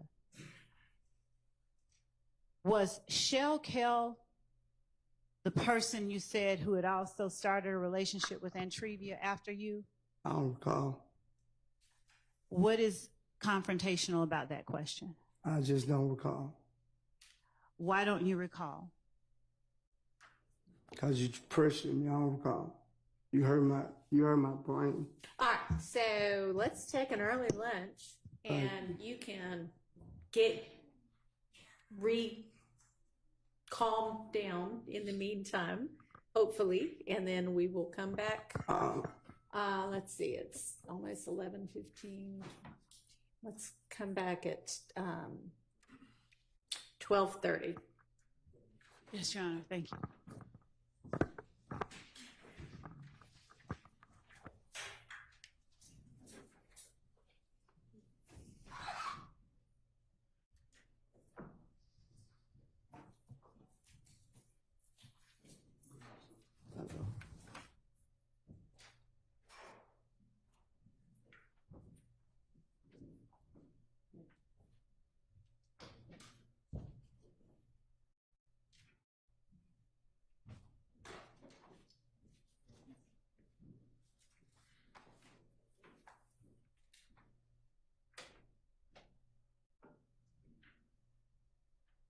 Anything anybody needs to put on the record before we break for lunch? And I sure do. I didn't think about the fact that the trays may or may not be here yet, but they'll be here in enough time. Your Honor, may So- we be permitted to remain at the table during lunch, or does the court You- require that we leave? What now? May we remain at the table during lunch, or does the court require that we leave? No, you can stay here if you want to. Thank you. All right, so we're on our lunch recess. We'll see everybody back at 12:30.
I said 12:30, and we're a little after that because of the work on the sound thing, but that's going to take way too long, so we're going to have them do that after court today.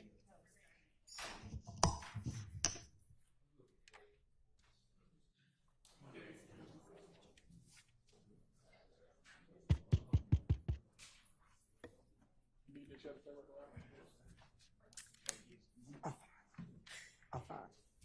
All right. Okay, let's get the jury in.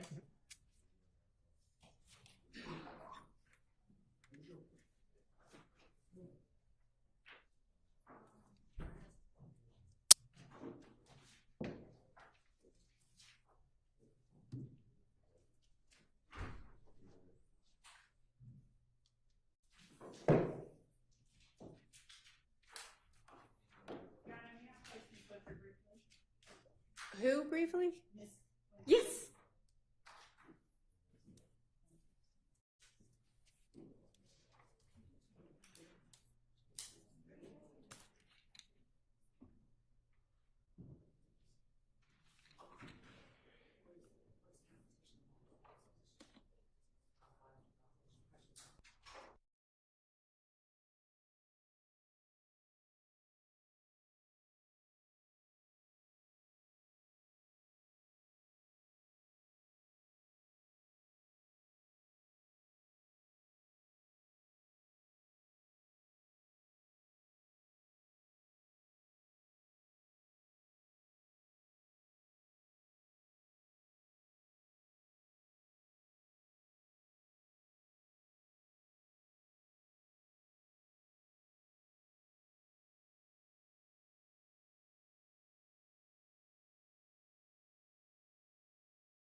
Thank you, Your Honor. Mr. Sledge, did you have a good lunch? Yes, All right, good deal. All right. And is your head feeling a little bit better? a lot better. All right, good deal. Mr. Sledge, I want to just, and Judge, if I broach an area that the court has told me to move from, I'll quickly move from it. Mr. Sledge, are you able to tell me what you remember about April 28th, 2015? What happened on that date? Everything you can remember today. Do you want him to tell you about the entire day? You don't, do you? I don't. And so the judge is helping me out a little bit. So, starting from the point where you learned about Mr. Garlington getting jumped at the club, will you tell the jury, not the judge, the jury, everything you remember about it? Is that all right? Yeah, I guess. Okay, thank you. From my understanding, like, he got jumped on in the club, then I left the club, he called me back. We went and picked up gun. I want to say Zachary, and then we went, I don't know the name of the apartments. Okay. And then I want to say we traveled back down, traveled back around, if that.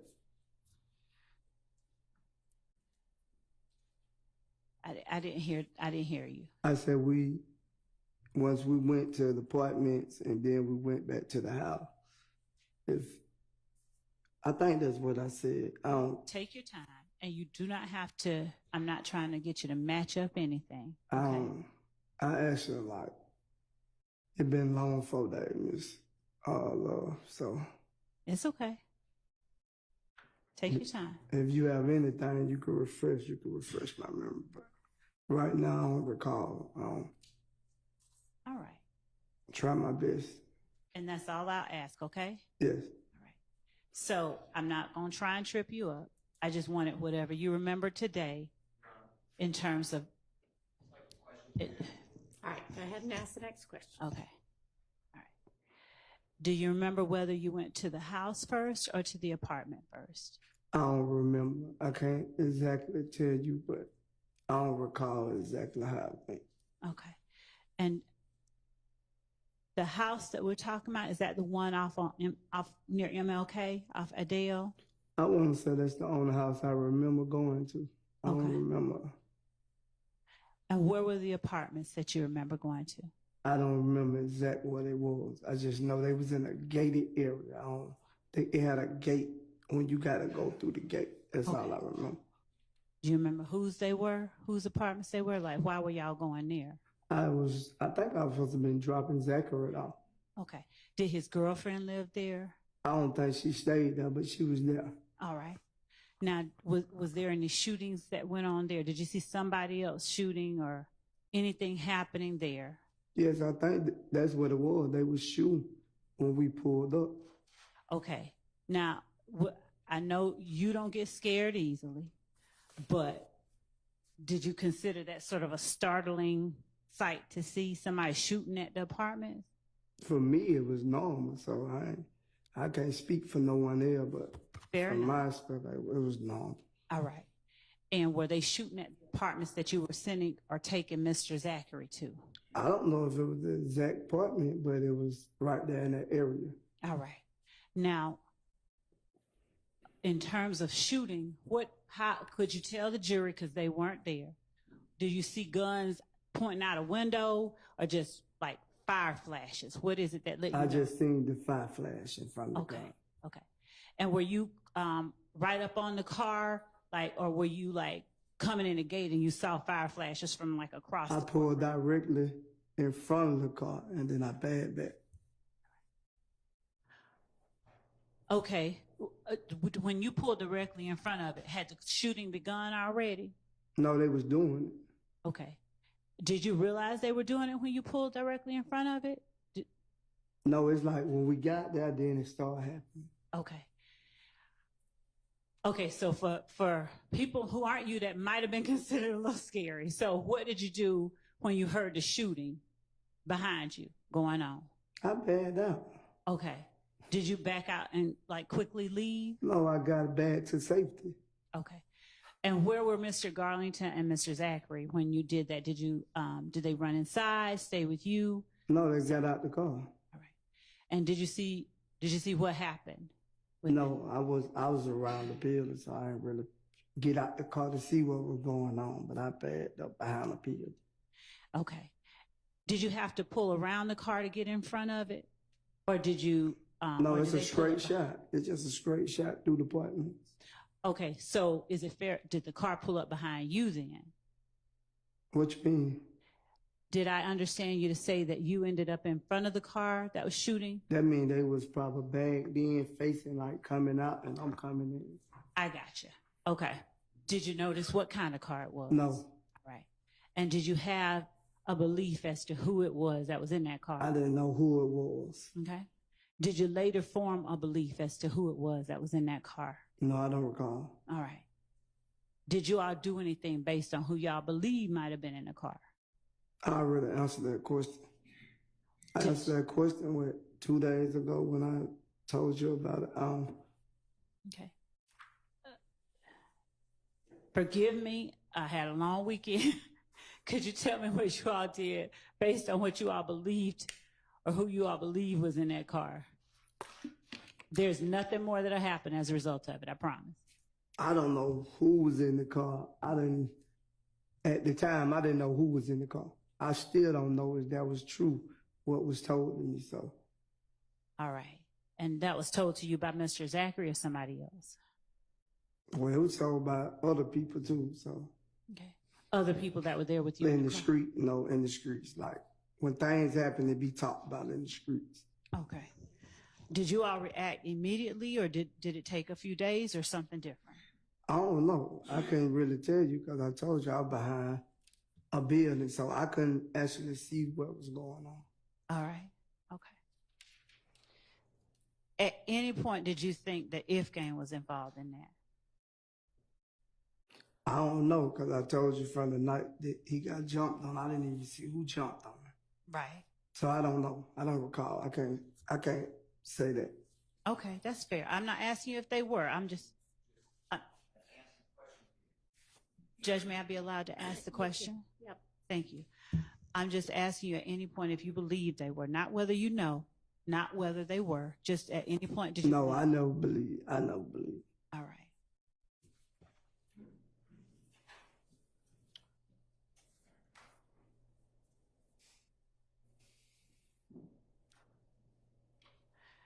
Now, we talked last week about Antrevia Smith, and you talked a little bit about that on cross-examination, your relationship with Ms. Smith. The Kelvin Watts who started dating Ms. Smith after you did, was that the same Kelvin Watts that had a beef with Kenneth Copeland? I don't really know if him and Kenny Copeland had a beef or not. Okay. So did you ever learn, or did you ever discuss any kind of beef that Kenneth Copeland had with Kelvin Watts? I don't recall if we ever discussed Miss Love. I don't recall. Okay. But is it fair to say that, let me ask you a better question so I'm not leading. Is the Kelvin Watts that started dating Miss Smith after you did, was he also called Shell KO? Yes. All right, thank you. And do you know if Shell KO, did you consider him having any family relationship to Donovan Thomas Jr.? I never knew they was, how long I've been knowing Donovan Thomas, I never knew they had any relationship. All right.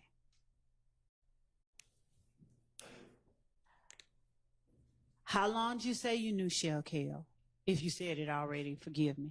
I don't know. He went outside when I was outside. He probably came outside. I started hearing about his name 2015. Before then, I never knew him. Okay. When you say came outside, help me and the jury know what you mean. Whenever he started hanging outside, I ain't know him before then.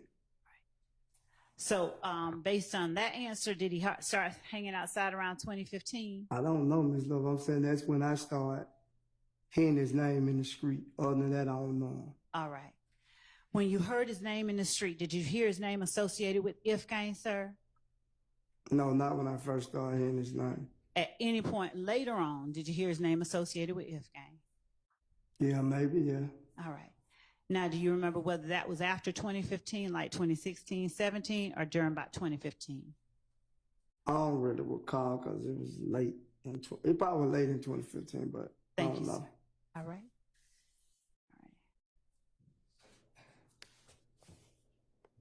Now, you were shown some dates in a book by Mr. Williams' attorney. I'm going to approach with the court's permission and with your permission. Is that all right? All right. So, did you testify, or a better question is, did you participate in every performance in 2015 that the Travis Scott Rodeo Tour included? No. All right. And do you remember when Mr. Steele was up here reading these dates to you and you were saying, yeah, you see them on the page? Yes. All right.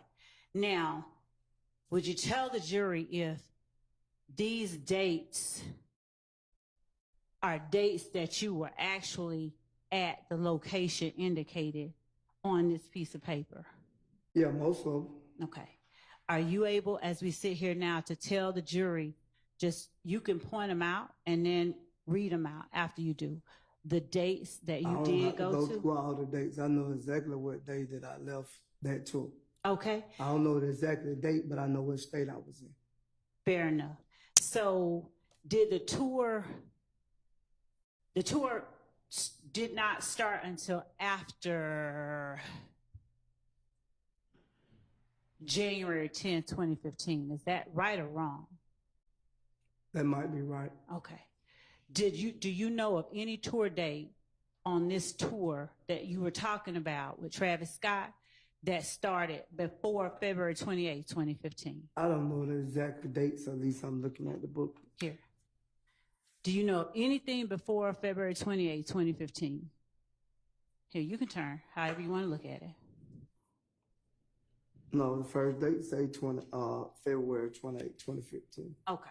Yes. And to your memory, is that the very first date of this Travis Scott tour? Yes, from my memory. All right. Now, this tour, when we say Travis Scott tour, who was the headliner? Was Mr. Williams the main attraction, or was Mr. Scott or somebody else? Mr. Scott was. Okay. Now, was he a major performer? And you got to forgive me because I don't know Travis Scott, okay? Come on. I'm not lying. I don't. Was he a major performer? I'm older than you believe, and you're going to have to forgive me. Come on. I'm dead serious. I don't know what I mean. You know, don't be mad at me if I'm laughing at you. I'm not mad at you. You just listen what I'm telling you. Okay. I know a lot of people know he's a big major artist. Okay. All right. And is he a rapper, a singer, a musician, or something I else? don't really. I think he do like, is it like rock or something like that? I don't really know. Okay. All right. So he's a big performer. And did you go on that very first tour date on Saturday, February 28, 2015, that's listed on the book? I just told you yes. Thank you. Were you head of security for Defendant Williams on that day? I want to say, I don't recall if I was or not, was I head of security, but I did a lot of different things on that too. All right. Okay. Thank you for that. Now was that in Santa Ana, California? Yes, that's what the booklet says. All right. And is that your independent recollection, apart from what the book says? I don't really remember. I could just go by the booklet and know the actual day and what state it was in. Okay. And so does looking at the booklet make you remember, or are you just relying on the booklet to be right? I knew the booklet was right. I had one myself. Okay. In that time. All right. Do you remember who else within YSL went on this tour? It was a lot of us. I don't recall everybody who was there. Was it? I'm sorry. It was multiple, so I don't recall everybody who was there. Was that the first time you had gone to Santa Ana, California? Maybe not, but okay. with a major upcoming artist it was. Now, were you all with YSL? Were you all like traveling with Mr. Scott, or were you all traveling separately? How did that work? We traveled separate. Okay. Mr. Scott, not my friend. Understood. Friend. Understood. When you got to the venue, wherever that was, did you all stay in the same location as Mr. Scott or separately? I can't remember. They normally have different dress rooms, so I don't recall. All right. And did you stay overnight, or did you all just perform and leave? You perform and leave. Right. At least he had to be there more than one day, so I don't know. If his booklet say 2 days, sometimes we say 2-3 days in the same state. So you might go to Dallas, you might go to Houston, you know, stuff like that. So. And was Mr. Stillwell with y'all on this tour February 28th, 2015? I think so. What about Mr. Kendrick? I think so. All right. Anybody else in this courtroom that would have been with y'all then? Not I know of. All right. Now, March 1st, that's listed here. Did you go on that one too? March 1st? Mm-hmm. I was there every day except the day that I told you that, well, the state I remember that I went home. Okay. So, are you able to say, just from memory, where or which ones you remember performances occurring at? I'll give you the book. I can't remember all that. All I right. don't recall all that. All right.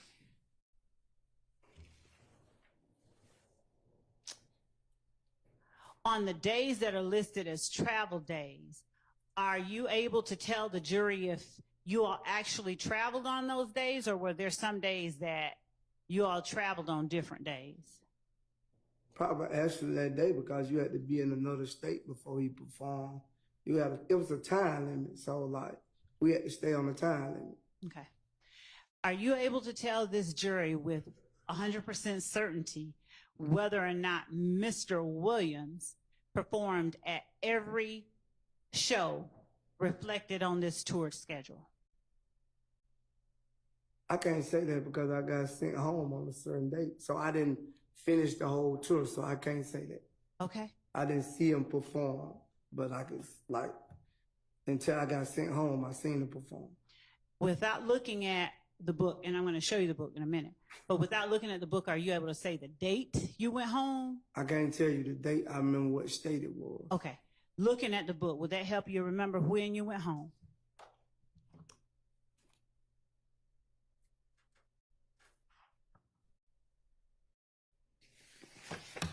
It's on the other side. And does that schedule just consist of that one page, or is there two It's pages? one page. All I right. remember right here. Are you, I got my finger pointed at it. okay. Can you read out the The date, date it and was the- Thursday, March 26, 2015. Thank you.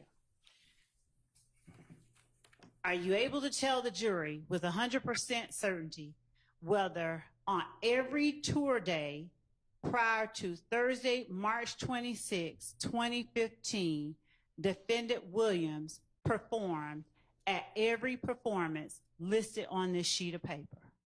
Not after that date, yeah, but that date, yes. That's the last show I was at.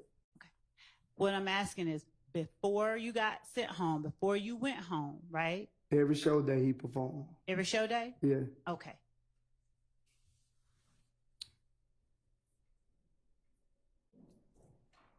Do you recall who all was at the shows that he performed at every day before March 26, 2015? No, I don't recall that.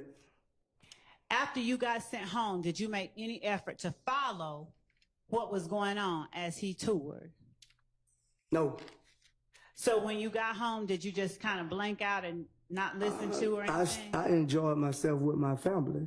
Okay. Did you speak with or talk to or communicate with Defendant Williams or any other member of YSL who might have been touring with him? No, because I was trying to get family time in, so I didn't call and see what Mr. Williams had going on. I was more focused on my kids. When you got sent home, would you tell the jury how it was that you were sent home, like by bus, train, plane, car? I don't even actually think he sent me home. I requested that I was ready to go home, but I went by plane. Oh, okay. Did you, did that request have anything to do with your family? What happened? No, What? I was just ready to get home and see my kids at the time. Fair enough. Did anybody else leave at the same time you did on, was it March 26, 2015? I don't recall who all left at certain time because everybody didn't leave and go the same way they kept on the plane.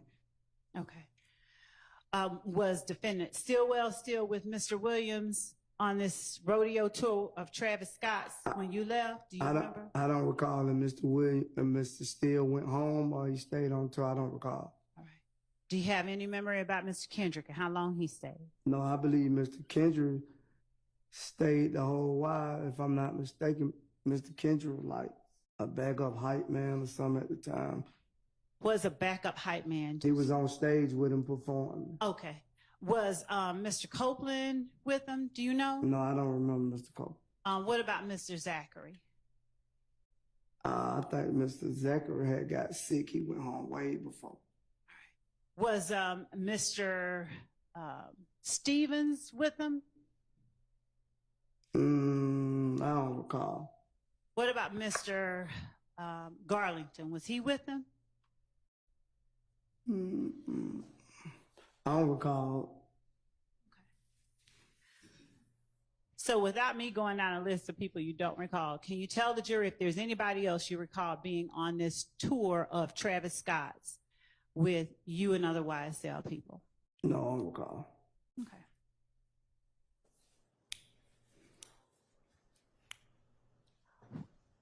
DK, Walter Murphy, was he ever any point on this tour? I don't recall. All right. Do you recall ever being on tour with Mr. Murphy? I think I was at one point in time, but I don't recall when he left. I don't recall that. Okay. I won't say that he was never on this tour, Yes, sir. but I don't recall when he left off the tour. Okay. Now, is this tour that you're just pointing to, is that the only tour that you've accompanied Defendant Williams on as either head of security or something else, or is there any other tour that you can tell the jury that you worked or were a part of? From my understanding, what I know, I only know about 2 tours. I don't forgot what the second tour name was, but I was there. All right. Was that after or before the one? It was after. Do you remember how long after? It probably 2019, I want to say. Okay. And was it in the States or was it like in other countries or something different? We went to Atlanta, but it was different states.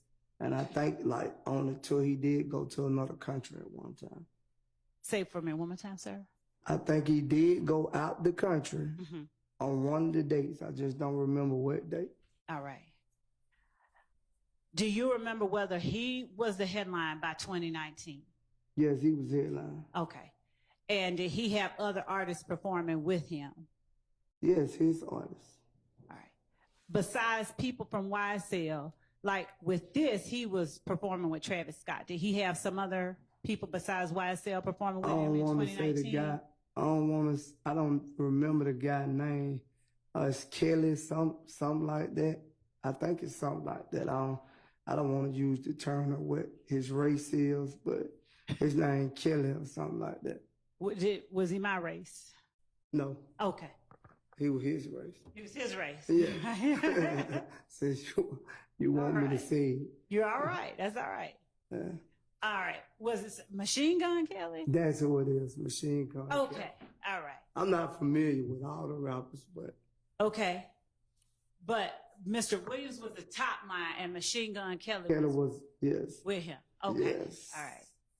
Now, am I reading correctly that this rodeo tour lasted February 28, 2015 to April 3rd, 2015? That's what it's saying in the booklet, if that's what it is.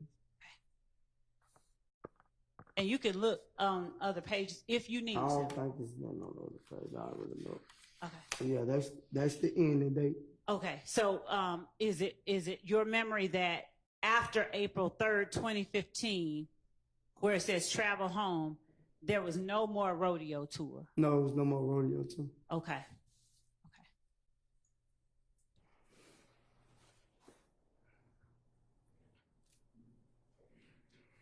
When you worked on the tour in 2019, do you have a rough estimation of how many places, how many cities y'all visited? No, it was a lot. Okay. And do you have any idea of who all within YSL would have accompanied you and Defendant Williams on that tour with Machine Gun Kelly? I don't recall everybody who was with us, Miss Laura. That's fair enough, Mr. Sledge. Do you recall anybody though? Person I remember there, I know Mr. Kendrick was there. Okay, okay. What about Mr. Stillwell, 2019? Just I don't even remember what Mr. Steele was. No, Okay. I don't think. Oh, Just- whoa, let me back up. yes Let or me- no? Don't Let me tell back. me. Can I bag up? I don't even think Mr. Kendrick was there. I'm sorry for that. Okay, that's I don't think Mr. Kendrick was there. okay. Was Mr. Murphy there to your knowledge? No, I don't recall. All right. What about Mr. Zachary? I don't recall. Okay. And did you and Mr. Williams, y'all stay at the same hotel and things like that on that tour? Yes, I was basically everywhere it went. Probably like my room was like next to his, was probably up on the floor. Okay. Now, when you talked about earlier knowing Mr. Williams' music, but you can't recall always songs, are you familiar about any YSL members that he talked about in his songs? I don't recall. If you got anything to refresh my memory, you can. All right. Do you have any memory of any songs that Mr. Williams referencing a woman getting robbed by a tick? I do so. I blank her and she get robbed by a tick. I don't recall. That much was in the early time. I don't recall that song. Okay. When you say in the early time, I'm saying like in his beginning of his career, I don't recall that song though. for you, can you tell the jury what you consider the beginning of the career, the earlier part that you wouldn't remember, just so they have a frame of reference? Probably around, I guess around his early career. I can't give you exactly a year. Okay. 2014. Even if you tell me and you don't got it in front of me, I can't tell you. All right. Okay.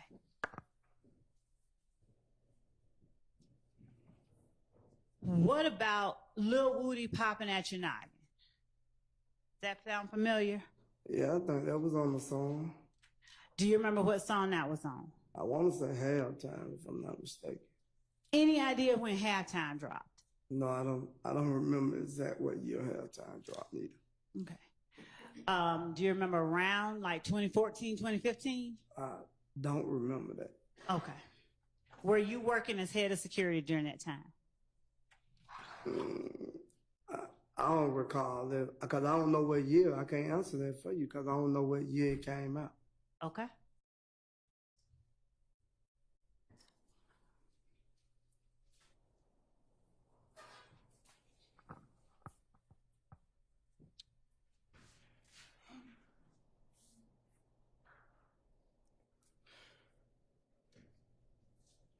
In March 2015,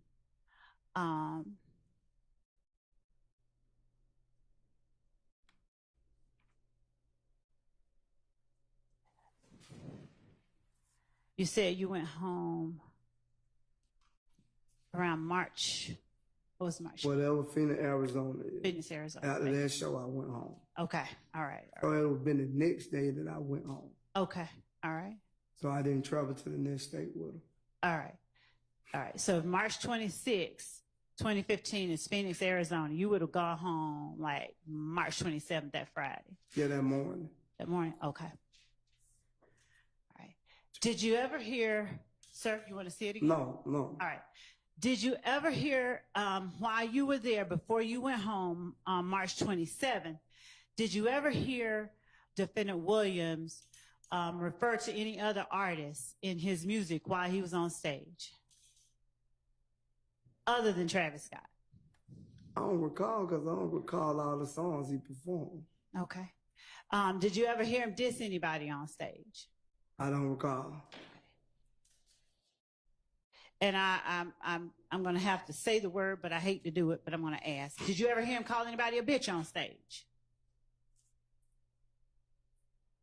I don't know. He probably said bitch in a lot of songs. I ain't going to say like he called no one no bitch. I never heard him call nobody a bitch on stage. Okay. And did you ever hear him refer to anybody substituting one part of their name for the word bitch? No. Okay.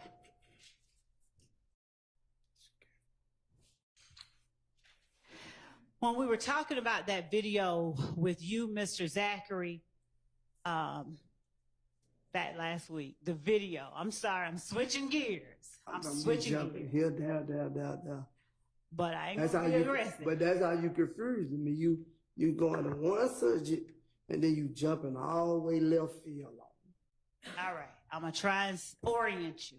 Last week, when you and I were talking, do you remember me putting up a video of you and Mr. Zachary, and one or both of you had a gun, and you were saying something like, "We're not going back and forth," and you were talking about Kale in the video. Right. All right.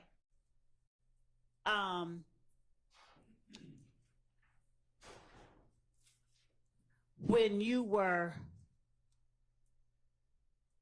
do you remember when it was that you filmed that video? Not posted it, but filmed it. I don't recall when we filmed it. Okay. And when you were filming that video, do you remember saying that at any time that it wasn't about a girl? I don't think we never even mentioned a girl name in the video. So. Okay. So is it fair to say, or is your testimony that the stuff you said to Kale wasn't about no girl?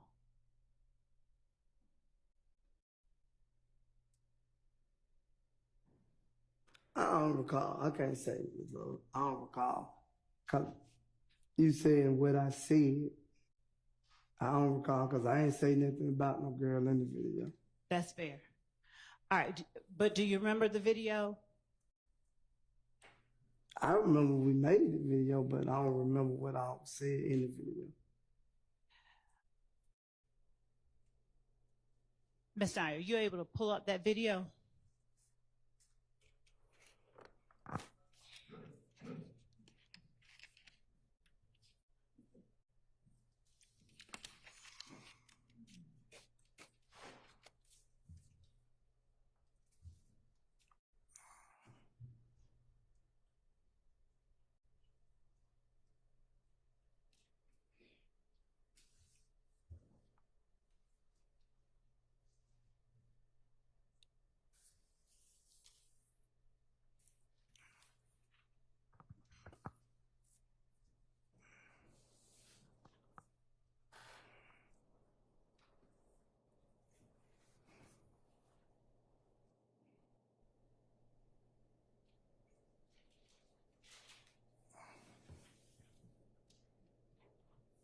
And what number was that? 441.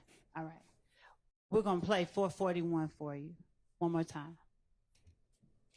You little strip ass nigga. We ain't really going back and forth no nigga. You little bitch ass nigga. I know what we hate. I'm never well. Yeah, fuck you nigga, Cal. Whoever else, nigga. Well, nigga. Pop, nigga. Whoa. They said I ain't really going back. Okay. You're chuckling. Cause now, it's funny now. It's funny now? Yeah, that video. Now, who other than Kale were you talking to when you said, and whoever else? I just said whoever else. All right. Now, what were you meaning to tell Kale?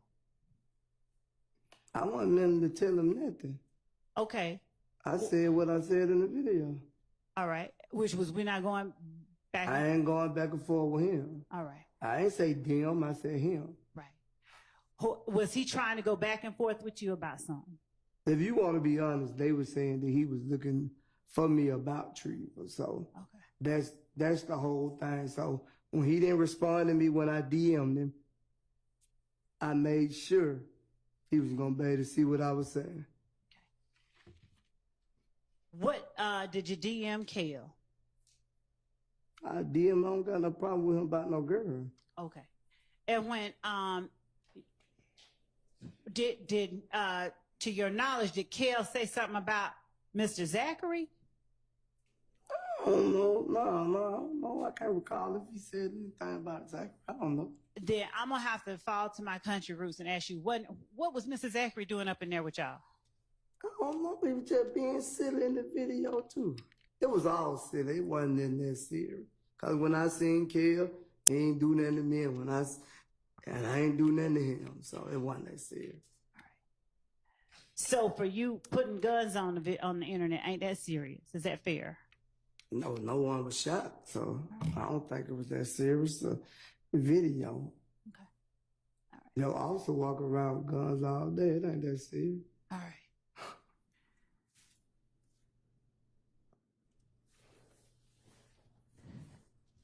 When you orienting you back to the rodeo tour, not trying to switch up and change you and confuse you. That was you first screaming at. You went from here to there. So I'm trying to get past it and go and fast. I'm trying to stay focused with you, but you started throwing me off. All right. Come on. When we're talking about the rodeo tour, you said you had to go home. but you were working. Did you have any kind of contractual obligations you had to fulfill before you went home? He'll let me go home anytime I wanted to, no matter what the contract was. He'll let me go home. If I tell him I want to go home and see my son, he'll be Okay. like, he'll let me go home. All right. And did you have someone to replace you when you went home? Yes, I was head of security, so that means I only choose the security. All right. That don't mean I did security. All right. Head of security just mean like I could come say, we're gonna get Miss Love, we're gonna get him, we're gonna get her, we're gonna get Mr. Right. And if one of you don't do right, I just say, we'll give him a plane ticket. Did you have responsibility for sending folks home to act it up on the tour? No, I don't have responsibility to it. Okay.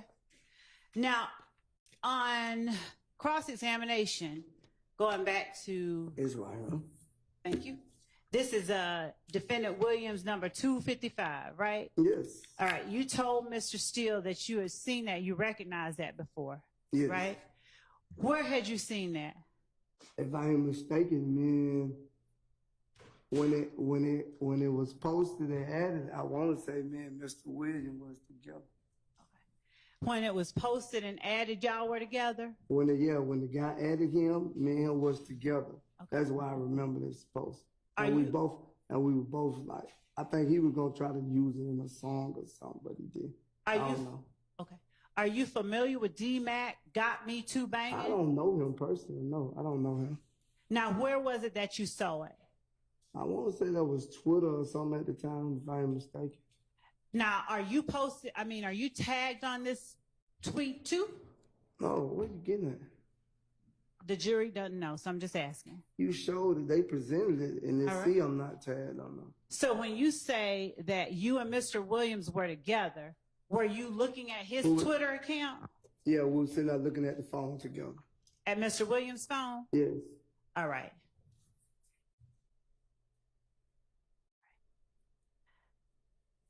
I'm going to pull up what I will mark for you as State's Exhibit number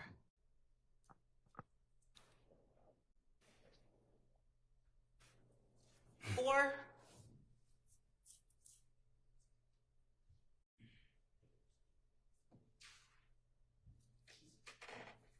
Judge, I'm going to, for the purposes of this question, mark the clip that I'm going to show as State's Exhibit 447.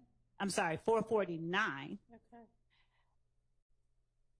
And it is from 1:03:30 to 1:08:17 of Mr. Sledge's testimony on September 5th, 2024, when I asked about the video of Defendant Williams speaking into the camera, talking about their light of their mama September 24th. last week, Oh, just last week. I was gonna say. Yeah. Just take a look at it, if you will. I will. Okay, thank you. I'm not trying to give you no hard time. Thank you for trying not to give me a hard time. Take a look at it. My apologies. Yes.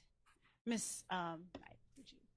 Mr. Steele, do you mind coming over to Mr. Knight, Miss Knight, so so that she can show you what we're about to show? Anybody else? Any of the other And attorneys? anybody, yes.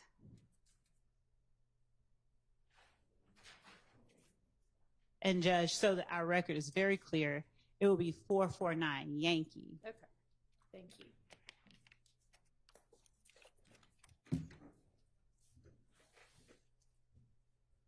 And thank you for not giving me a hard time. I don't want to. I just want to get up, get out of here. All right. I don't want to give you no hard time. Okay. Is it dying?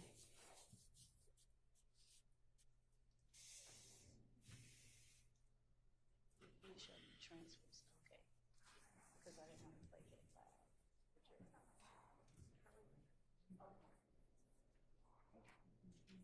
Judge, just so that the court's aware, we're making it available, but we're playing it through the transcript so that the volume isn't overheard by anybody else in the courtroom.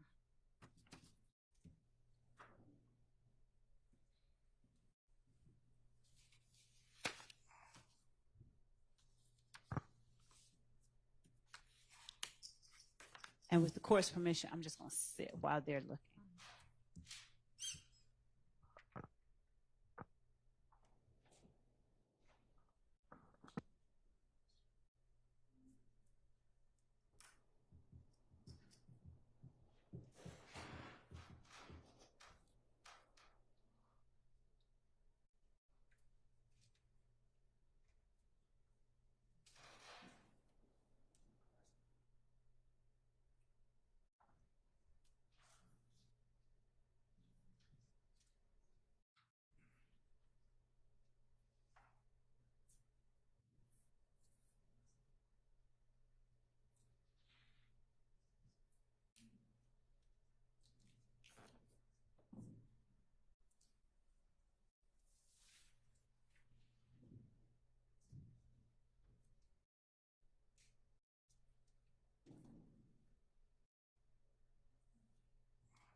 No, I'm good.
Mr. Steele, is that right?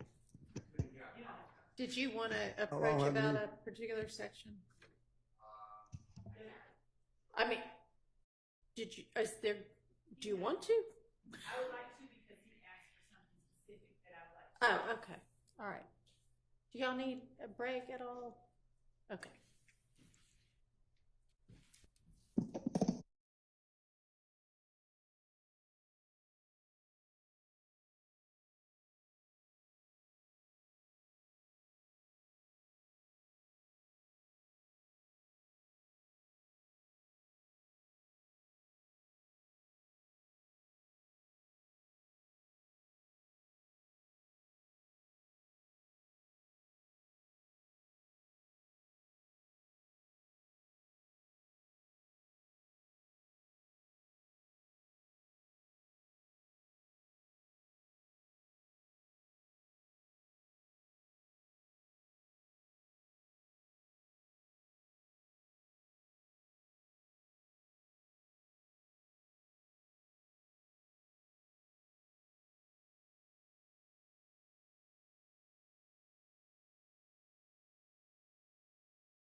Jesus.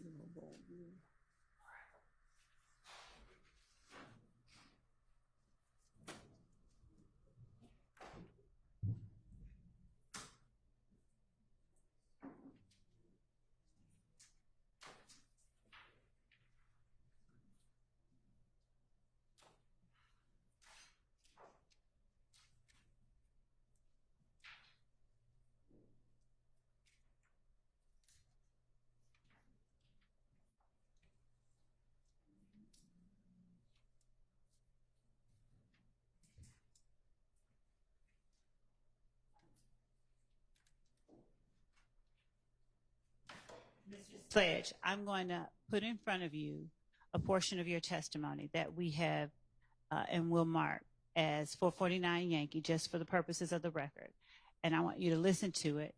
It will be approximately 2 minutes. And after you hear it, would you just tell me if you remember that? I don't want to ask you just straight out, do you remember something, okay? Okay.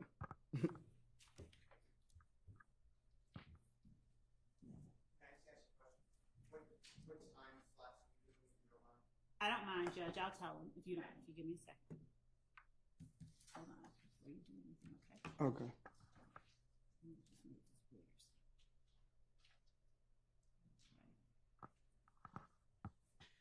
Judge, that will be from time 1:03, 1:03:30 to 1:08:17. Yes, a little more than 2 minutes. I mean, yeah. I'm sorry. Me and my bad math.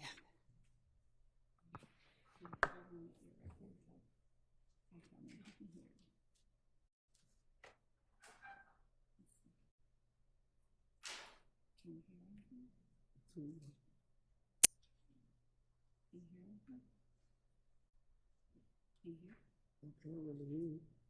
It's real. Hold on. Yeah, it's real low. Because we can't get what you hear. Can you hear it now?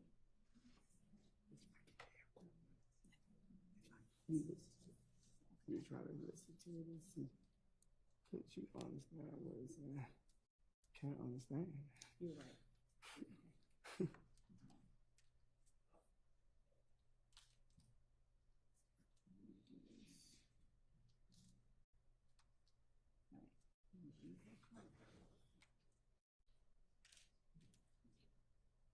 I can read.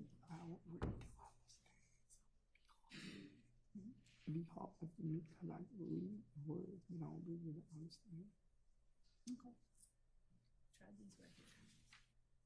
Go ahead then. I don't want to just put anything in my ear. Judge, may I get some Sometimes. Oh, ain't that nigga? I don't want to put nothing in my ear that nobody else. Yeah, do something different. No. That, but I don't want to use that though. You gotta get something else, yeah. That's a perfect. You ain't finna, I don't want to wake up my ears broke out. You ain't gonna pay it. You ain't gonna pay that doctor bill. Okay. Right. Me neither. So let's just do it the right way. Yeah.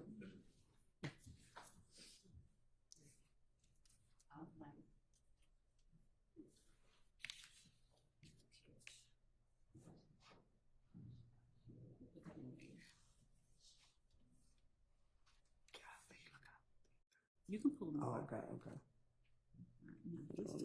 Sure. You tell me.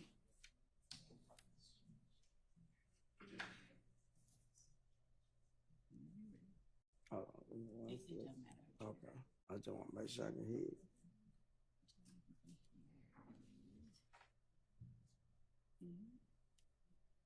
You can?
It's back on.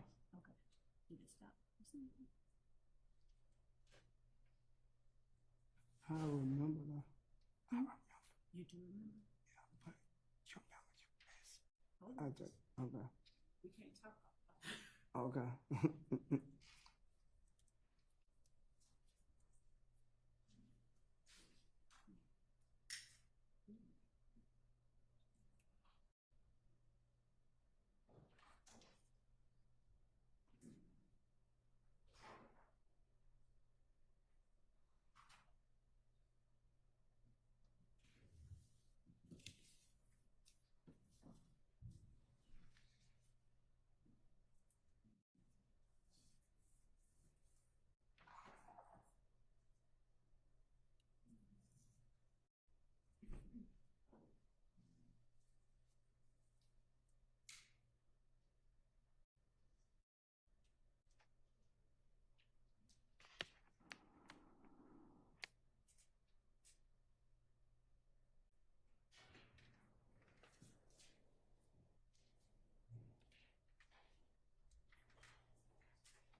You can get it if you want. It ain't there, but you can get it. I know what you're talking about. You just let me stop at 108. Okay. You can stop it if you want. At 108. Just listen to it through 108.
You stop.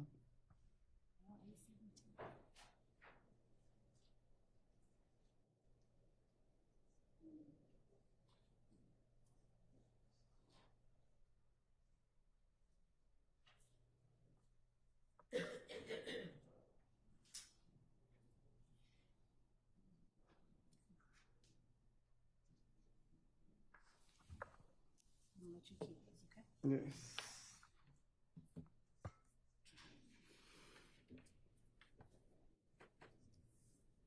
Yes. Mr. Sledge, having heard what you said when I asked you about states 449 Yankee, do you recall my showing you the video of Defendant Williams looking into the camera, talking about they lied to their mama? Yes. All right. And do you recall me asking you whether that was your voice in the video? I told you it sounded like my voice. And do you recall me pressing you, asking you, was that you? When you just showed me video, I see now, but that's why when I told you it sounded like me, I thought you just took it as that was me, because I told you it sounded like me, and the only way it can sound like me, I had to be there in the room. Do you recall telling me that you did not remember being in the room? I see on the video I did, but like I tell you, you were pressuring me so much that day too. My mind just was everywhere. And when I asked you if that was you specifically who said snitching bitches, I said, yes, that was me. That was my voice. Sounded like my voice. That's what I said. did you ever acknowledge though that that was you in the video? I said it sounded like my voice, so yes, I acknowledge that with me if I said it would sound like my voice. I ain't say it sounded like Miss Love, and I said it sounded like me, that record, that to me, that's saying it was me. All right. Do you recall me asking you where you were? I said, and I told you I didn't remember whose house it was, but I did. I said that sounded like my voice. Do you recall me asking you who all was in the room? I don't recall you asking me that. I ain't hear that on that neither. Do you recall me asking you the names of anybody else that was there? Now that I recall, you didn't ask me about nobody. You was on the Pacific asking me about my voice. That's what I remember. And do you recall at some point telling me, I'm not saying that it's me, I'm just saying it sounds like me, so I can't tell you? Yeah, I told you it sounded like my voice. That's all I remember telling you. It sounded like my voice, so I know if it sounded like my voice, I just thought I'd say, yeah, that's him. He said it sounded like his voice. Do you remember Doug's attorney showing you the same video a day later? Yes. Do you remember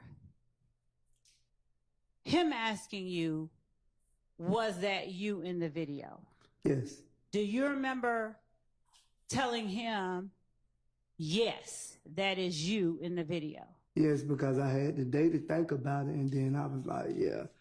When I was still planning in my mind when you showed it to me, and then I thought about it, I was like, yeah, that is me in the video saying it. It's my voice. Is that the video that you were thinking of when you were talking to me back in June with your attorney, Lieutenant Lansico, and myself out in Fayette? I don't even remember you asking me about that video, Ms. Love. Do you remember me telling you on direct or asking you on direct about a video where I asked you if you had seen or did you know the video where they say you lie to your mama, you lie to your kids, and you said that wasn't me? No, I remember telling you I didn't see me in the video. I seen Mr. William in the video, but I don't recall the statement you make. Thank you. And do you recall me asking you then, where had you seen that video before we met in Fayette? I don't recall, but I just heard it. Something about you asked me that, and I told you I seen it before time, and I seen it recently. Now, between the time I showed it to you and the time that Mr. Steele showed it to you, did you go look at it and listen to it again? No. All right. And so what happened that made your memory precise about not just the fact that it was you, but where exactly it was shot? I'll clear it up. Bad question. Do you remember telling Mr. Steele where that video was taken? I don't recall Mr. Steele even asking me where it was taken. I don't even recall him asking me that. Your Honor, can I object at this point, 403? I'm not, I mean, we've all heard the testimony, so whether he remembers it or not at this point's not really the issue. Can you just ask the questions you intended Sure, to Your ask Honor. him? Thank you. Mr. Sledge, why did you remember who all was in the room when the video was shot, when Mr. Steele asked you the question? I just told you, when you asked me, I didn't remember. But when I left that day and I thought about the video, and then I realized everybody's voice who was in the video. Okay. And what about the time or the date that the video was shot? What did you remember that too after you left? He showed me the date of the video he had, and then I remember it was a repost, different date. I don't remember the date of the repost, but I knew where he cross-examined me on, I knew the answer to that question. And do you remember me asking you about what what you understood Defendant Williams to be talking about when he said they lied to their mama, they lied to their sister, and all that stuff? Do you remember me asking you about that? No, I don't remember you asking me that. At any point, having heard the video again today, did you hear anybody reference lying in the courtroom on that video? Yes. You heard somebody say something about lying in the courtroom? Oh, no. You said lying in the courtroom? Uh-huh. I don't even know if I just heard that, Ms. Love, to be honest with you. But I think I did. I'm not mistaken. If you got anything, just show it to me. Your Honor, state request permission to play again states 447 Yankee. That's The video itself. Okay. All right.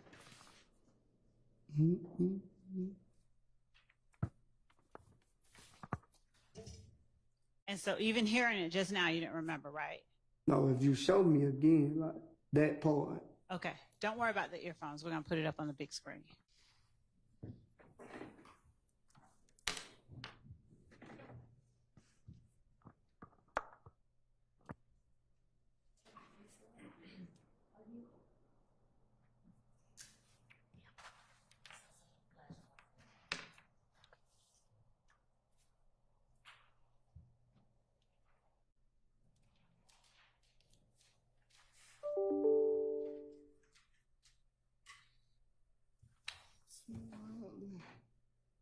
Gotta look up now.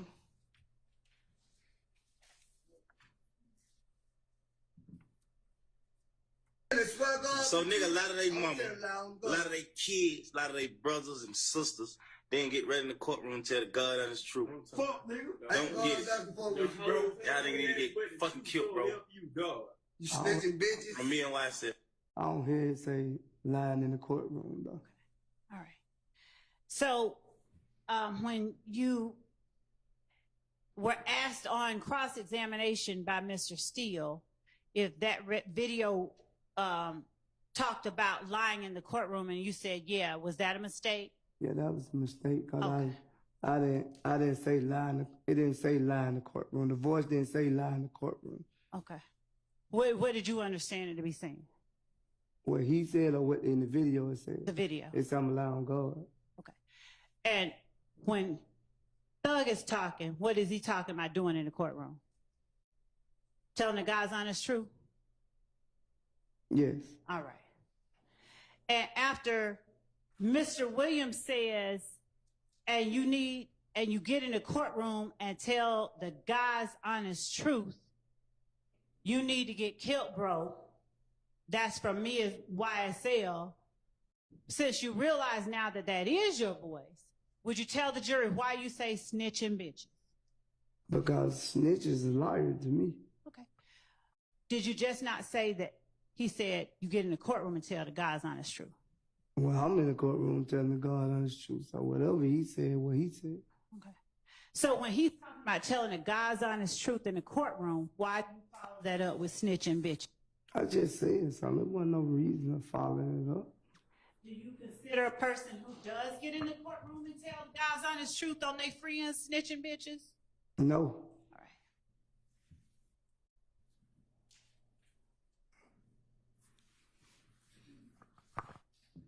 All right.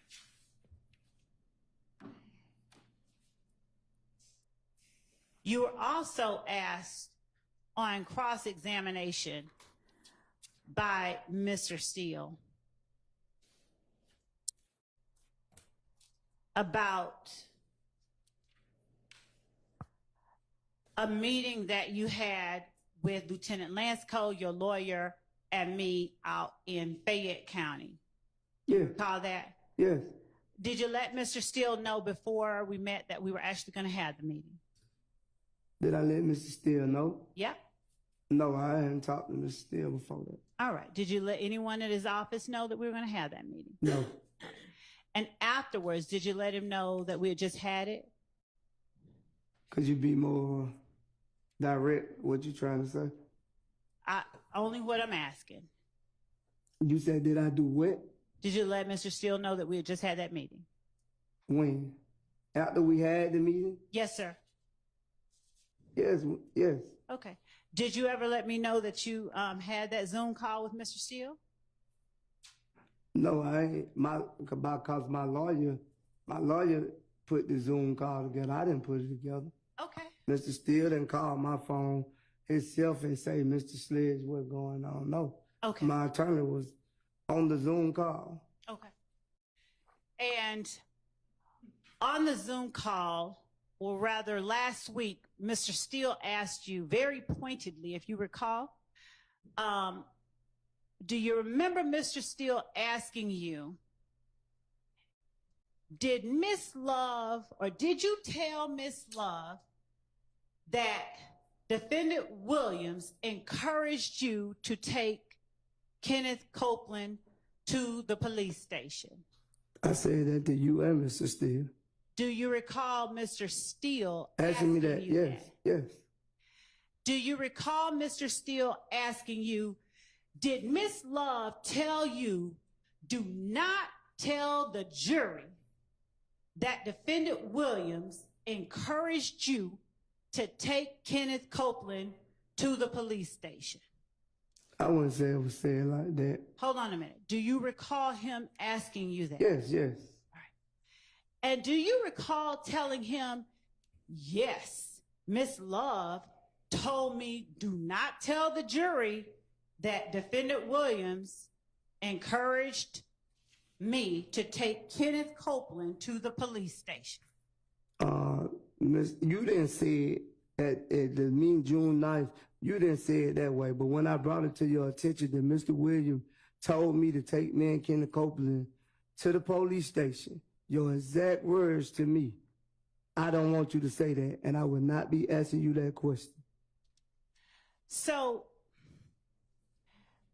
at what point did I tell you not to tell the jury that Defendant Williams encouraged you to take Kenneth Copeland to the police station? You didn't use the word jury, but that's the way I took it, because from my understanding of this process that I would be speaking to the jury to try to prove the facts to the jury, and I just thought I should come in and tell my truth. When your lawyer and you, Lieutenant Lancico, and I sat outside that coffee shop, were you in any kind of handcuffs? No. Did you come on your own? I came willingly with my lawyer. Did you leave on your own with your lawyer? Yes. All right. And did anybody try to read you any kind of rights or anything like that? No, you know that. I would have been in But jail. the jury doesn't know that, okay? Right. So, did you feel free to say whatever you wanted to say? I just told you, I said what I said, free, yeah. All right. I'll freely say what I wanted to say. Okay. So, during that conversation, were you encouraged to come into the courtroom and simply tell the truth? Yes. Were you encouraged to simply tell the truth by me?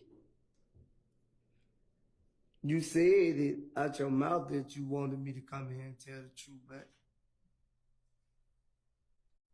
You said it out your mouth. Were you encouraged to tell the truth in front of Lieutenant Lancico and me by your attorney? Yes. As a matter of fact, did your attorney tell you to act as if any question the state asks you, they already know the answer? So don't try to finagle anything. Tell them the truth. I don't recall him saying that into me. I hate to use this, I'm not being blasphemous, but did your attorney tell you to pretend like the state is God and they know everything? No, he didn't say that.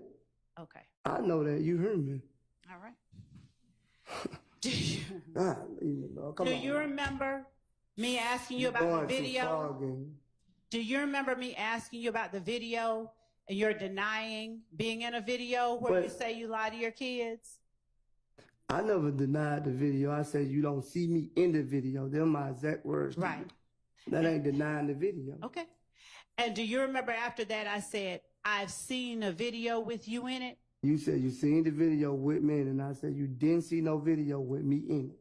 And do you remember me saying, yes, I have? But and you kind of smiled. At the time, you were referring to the video that Mr. Williams posted, not the video that I posted. Because if you would have said the video that you posted, Mr. Sledge, I would have said, yeah, that's me in that video. Mr. Sledge, did I make reference to whose video it was? Or did I just ask you about the video? You made, to me, I thought you, when you brought up the video with Jeffrey in it at first, then you brought up another one. You brought the video up of Jeffrey. Okay. Because I told you that wasn't me. And I said, you didn't see me in no video. Okay, no problem. Now, on direct examination, do you remember as you sit here today, me asking you whether Mr. Williams encouraged you to take Kenneth Copeland to the police station? In this courtroom? In this courtroom.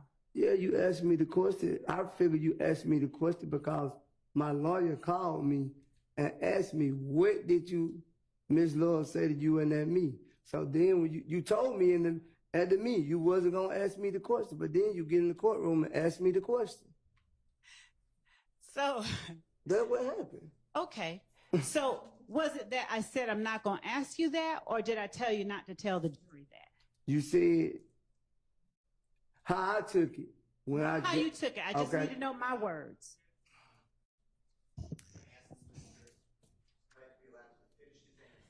John, it's non-responsive. Ask your next question. My words only. Did I ever tell you not to tell the jury that Defendant Williams encouraged you to take Kenneth Copeland to the police station? Did I ever tell you that? You just said you didn't want me to say that. Okay. Now, is it your testimony that I said, I don't want you to say that, or I'm not going to ask you that? Both of them. Overruled. We don't really have a clear answer. All right. And it's your testimony that your lawyer and Lieutenant Lancico were still right there when I said these words that you heard? Yes, so I wouldn't have said it. All right. And based on what you just testified to the jury, you gleaned from that I didn't want you to tell the jury. I never used the word tell the jury. I just said exactly what you said to me. I say, Ms. Love told me that she didn't want me to say that, and she wasn't going to ask me that question. Okay, so then your memory is not, you don't remember telling Mr. Steele, you do not remember asking Mr. Steele saying, did Ms. Love tell you do not tell the jury? If he said jury, I forgot I made a mistake, and I should have corrected Mr. Steele if he said jury. But I'm telling you what you said to me in the meeting. I ain't saying you said don't tell it to the jury. But that's the way I took it too, cause that's who I'm supposed to be talking to, right? Telling the truth to, right? Right. Okay, so Okay. in my way, not the lawful way, that's the way I took it. Cause if somebody tell me, oh, I don't want you to tell my girlfriend this, I'm gonna take it this. You feel what I'm saying? You don't want me to tell the truth. Okay. So, all right. We're going. So were you surprised when I asked you, did he encourage you to take Kenneth Copeland to the police station if you thought I didn't want you to tell the jury?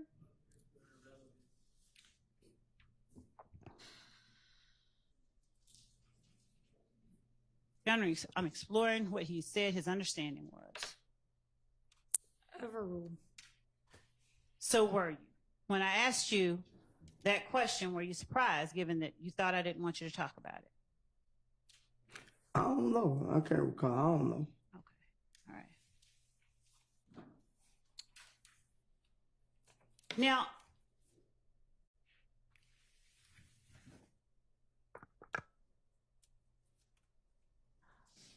on cross-examination,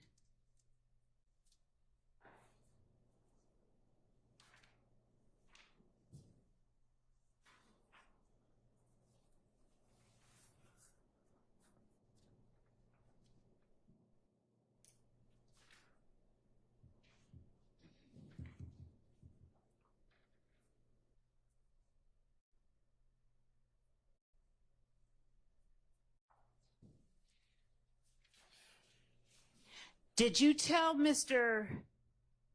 Shart that you didn't feel like you could go to trial, or you didn't have the ability to go to trial? I said I couldn't afford to go to trial. Okay. That's the question he asked me. He didn't say the ability. He said afford. All right. And that's the reason that you answered yes to all the questions that you answered yes to on State's Exhibit 444 Yankee and 1AS? I don't recall.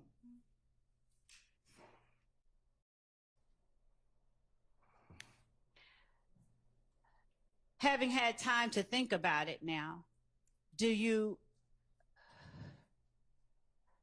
remember and realize that your sentencing acknowledgments placed you in peril of probation revocation if you testified inconsistently with something you said was true during your plea agreement? I don't think I testified nothing that wasn't true today, if I recall. Do you remember testifying on last week when I asked you specifically about portions of what you agreed to, and for you to tell me if any part of it you're now testifying is false, to label it false, and if any part of it, if it's all true, to tell me it's true? Do you remember me having that conversation with you? I remember the conversation, but you had put so much on, I don't even recall what went on. Do you remember me putting in front of you State's Exhibit 447Y? And Yes. You'd like a new question? Oh, okay. Right. Whether he remembers it or not is not really the relevant matter. Oh, God. all right. Did you testify that I never seen number? that. Not I highlighted. give you the number. All right. Did you testify that number? I took it already. I put it back.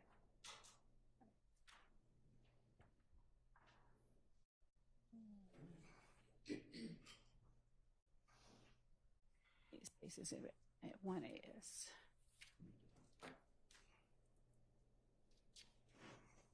Here it is, okay. Yeah, it's at State's Exhibit 447. The second part.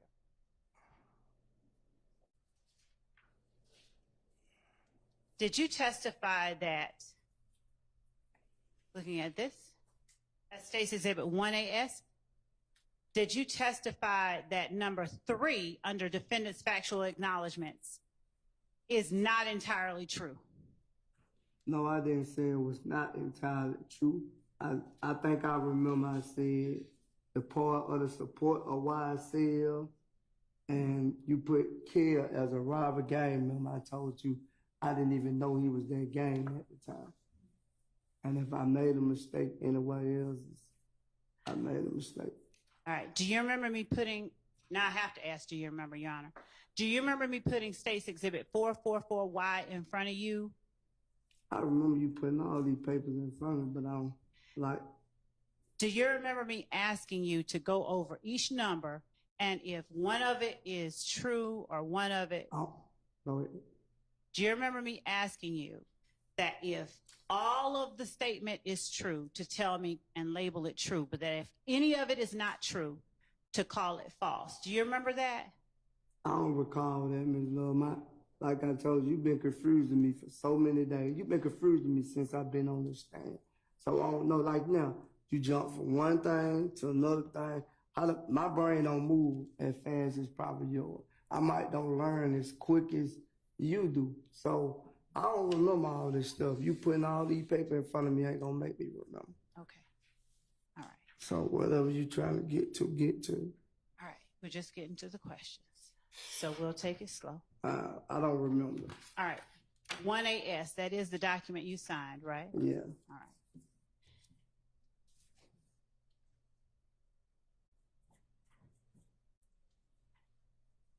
On 1AS,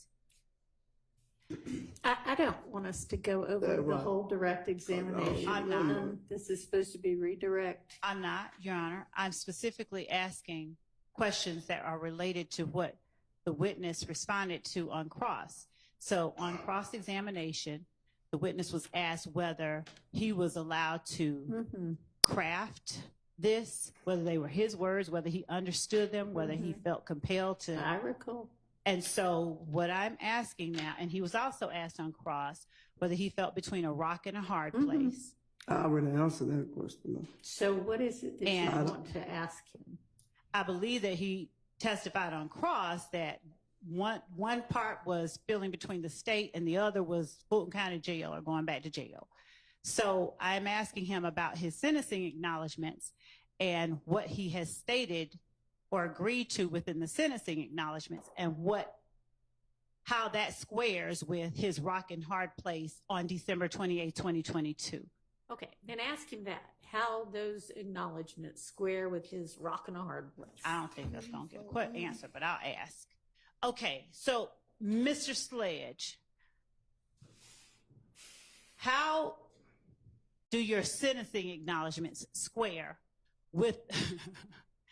Do you understand that you said? Now you thinking this stuff funny. No, sir, I don't. Mm-mm. You do. Do you understand? Because I know your question ain't funny. It is not. So what you laughing for?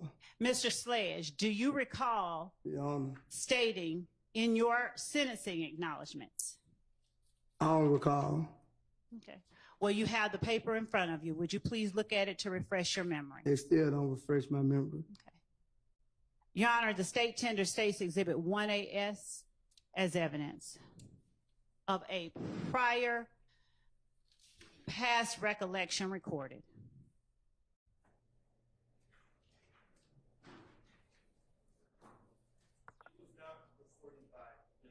Yes, it was, and it was agreed to. I object as well, Your Honor. This is not past recollection recorded, It and is. past recollection recorded does not come into evidence. I have to get you the code section. You're right, it doesn't. He read it into the record. That's exactly right. We already read it into the record, though, and not we, but you. You already read it into the record once. Your Honor, I'm asking, all right, fine.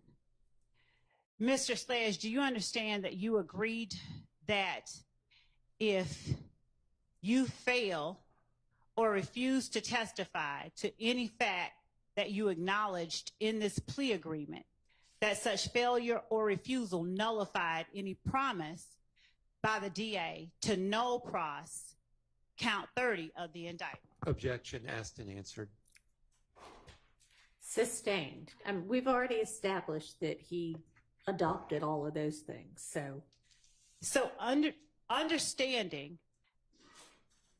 that as of last week, you understood the sentencing acknowledgments, it did not place you in what you called between a rock and a hard place with Mr. Sharp, as far as coming in here and testifying to something different than what you put in the factual acknowledgments. I came, from my understanding, I would be able to explain the things that you wouldn't change. Mm-hmm. That was from my understanding. Okay. So now I'm in here testifying my truth and not what you put on paper and your answer. These is not my answers on this paperwork. Yeah, I did sign it, but if you would have came to me personally, like I think you should have did, and asked me this yourself, I would have told you no. Did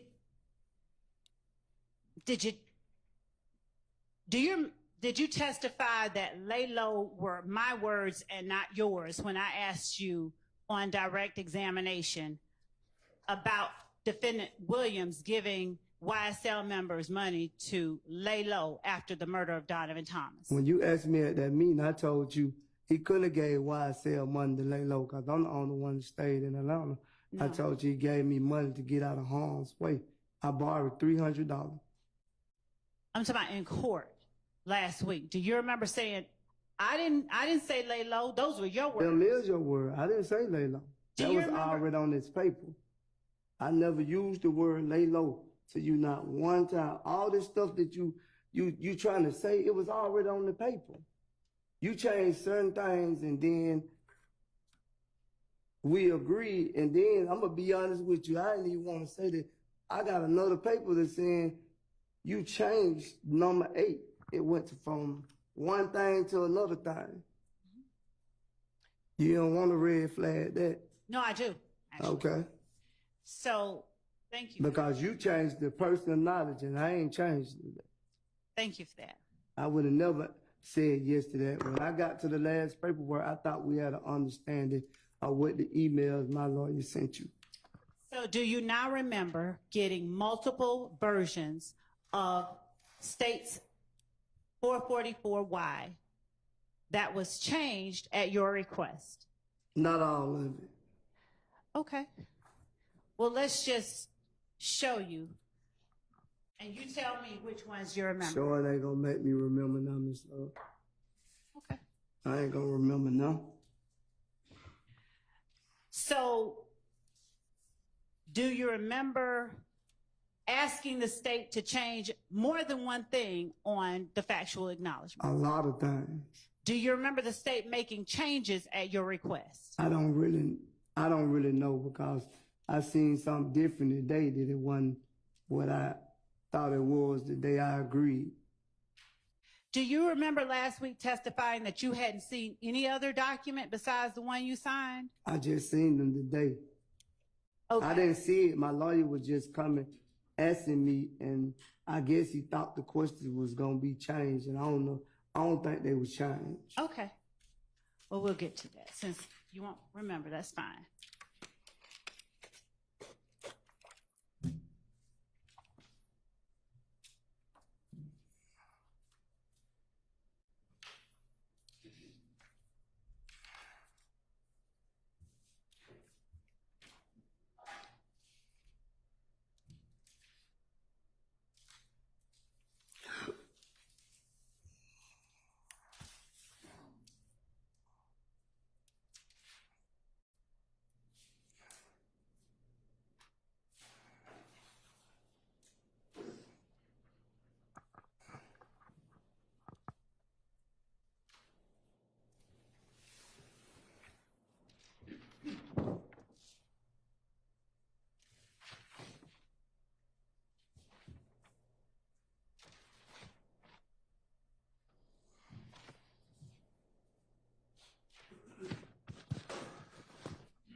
When you were asked by Mr. Sharp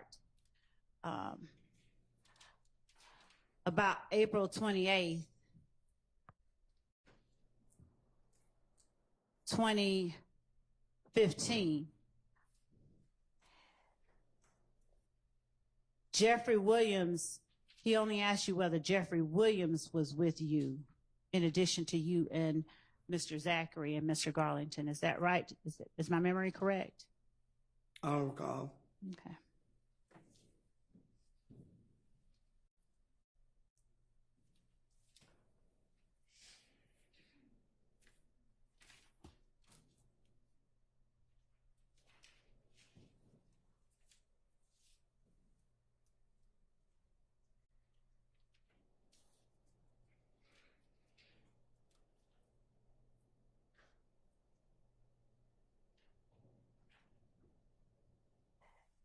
Did you feel on December 28th, 2022, as able as you have felt in this courtroom this week and last week to tell the judge when you needed to do something like talk to your attorney? Did you feel as free to talk to your attorney or ask for requests to speak to your attorney then? I don't recall. You don't? No. Okay.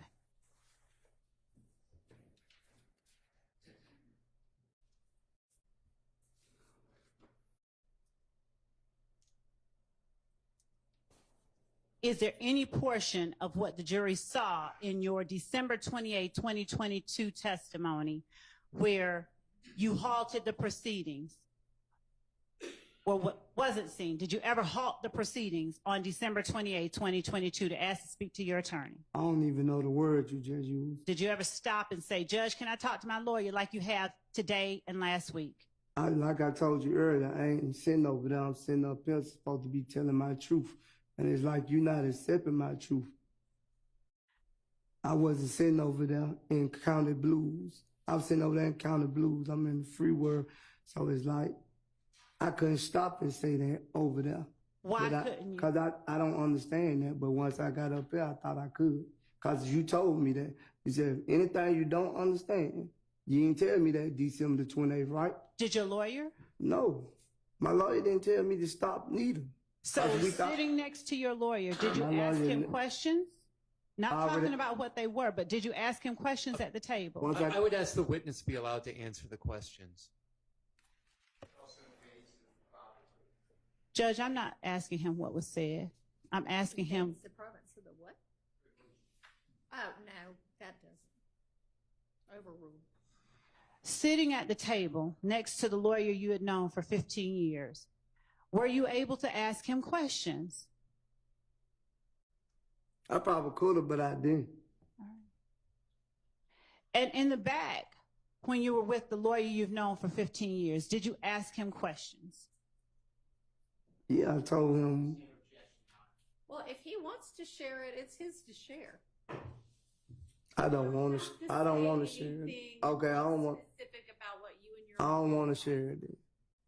And I'm not asking you what. I'm asking you, did you? She just said I had to share it. She said you didn't have to share the content. I'm asking well, I don't want to share it. I don't recall. I'm asking you, did you ask I don't the lawyer? recall. I don't recall. Here you go. Are you saying that now because you're just frustrated? Here you go again. Here you go again. Here you go again. That's it.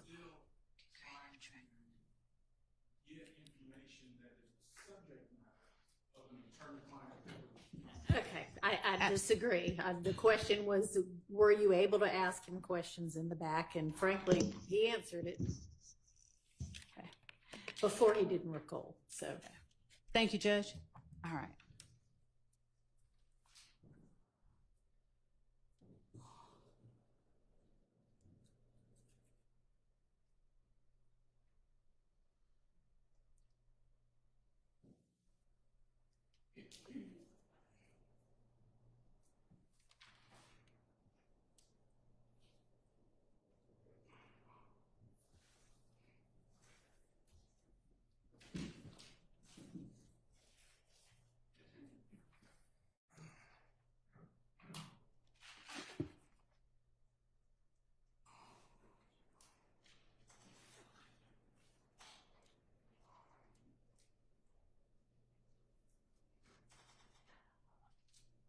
When you left court last week, did you wipe your nose at the jury? What you mean? Just that. Did you wipe your nose at the jury? Yeah, when you asked me to do it. I mean, when you got off the stand. No. Okay. I wipe my nose at the chair. All right. See, yeah. She going too far. Until there's an objection, they just ask questions. But all these are capable lawyers, as is your lawyer. So Yeah, but she, I just call the balls and strikes. you silly. All right. I swear you is. Just one moment, Your Honor. She's silly. I think she's almost done. Yeah, I hope so. Before I go back left. Cause I don't mind going left.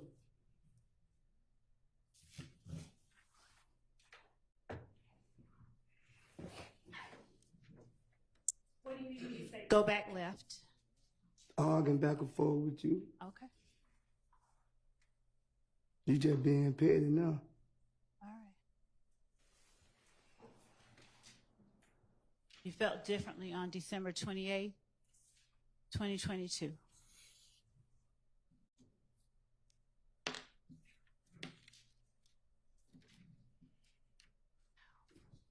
You would have changed everything I want you to change. I probably wouldn't even be going through it.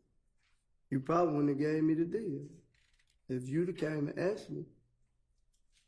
Oh, man, I'm sick of her, man.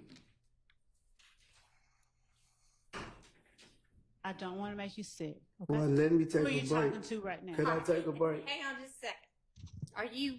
Are you almost done? Because I'm wrapping there's up. some people who need a restroom break. Could we Yes. just give them that break, I Your need Honor, and one I'll back. make sure that I'm on. Give them I'm that. wrapping up. Yes, let's take a break right now.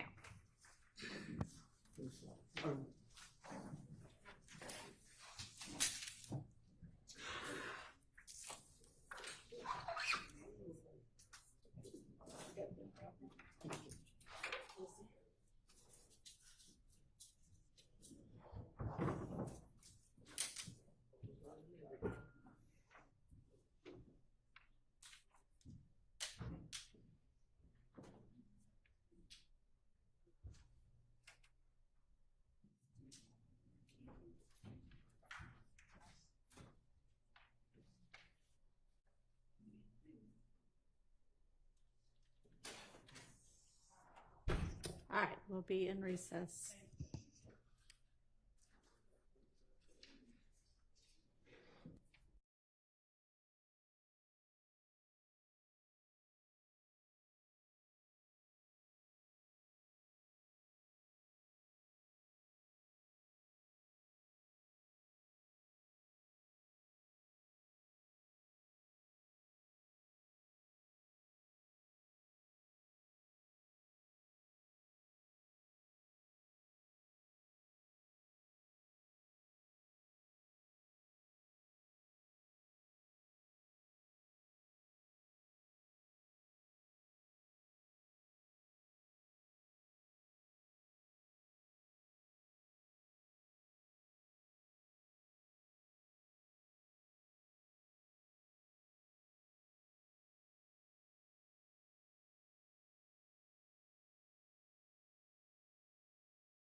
Mr. Sledge back? Okay.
So, Ms. Love, I see this email, and Ms. Persfield's, she's not with us, but she's back in the office, so you can add her back to the emails when you're sending stuff.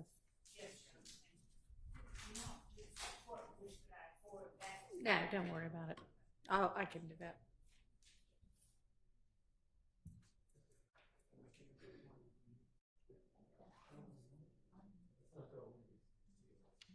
Do y'all know where Mr. Wright is? Anybody? Okay.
That's in place until we get Mr. Wright back.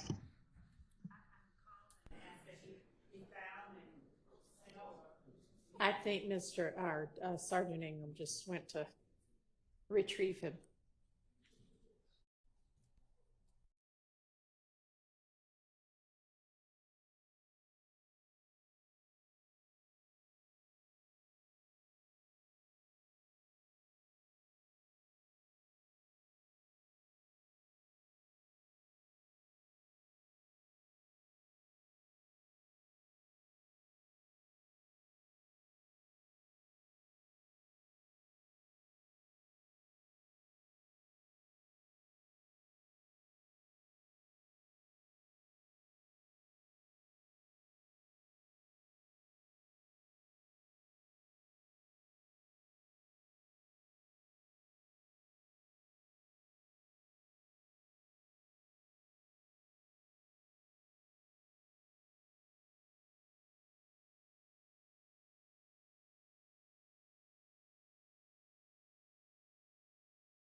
That's all right. We have you back here.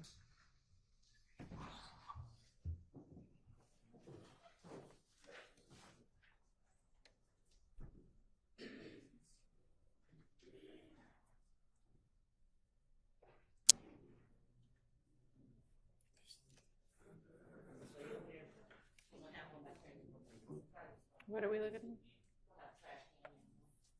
Wonder what happened to it.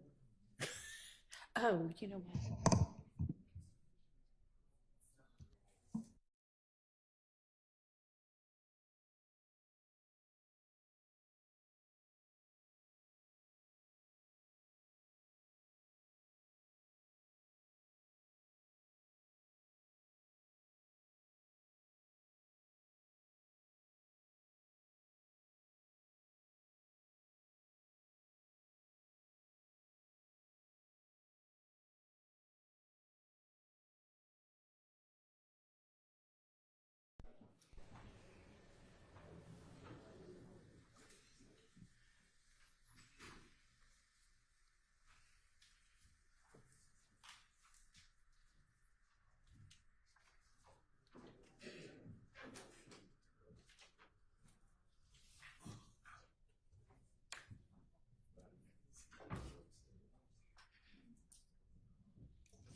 Thank you.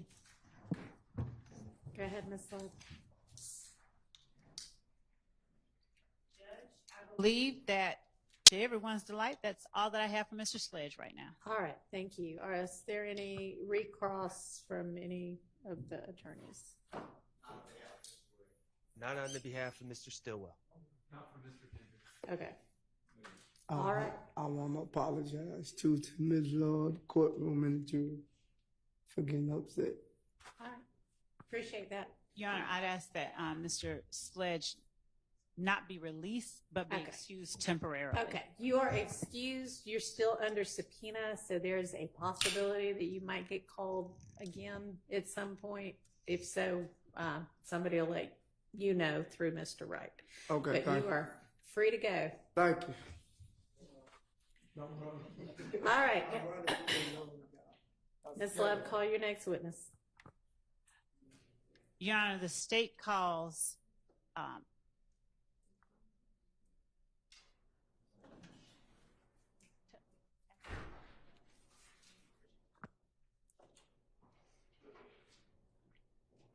I believe that I will be calling a lieutenant, but if not, it will be Mr. Wright. Okay.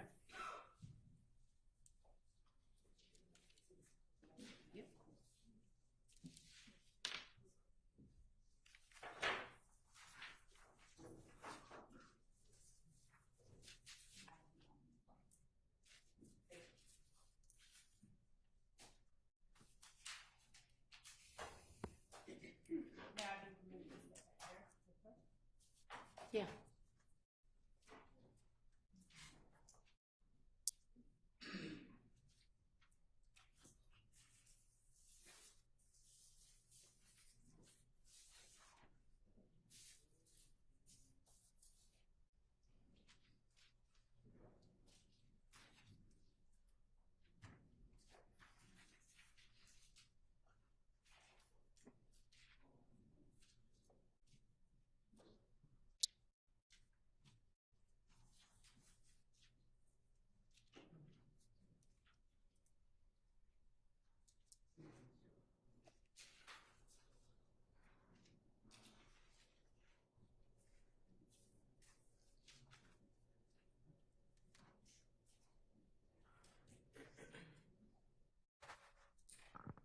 State calls Mr. Derek Wright.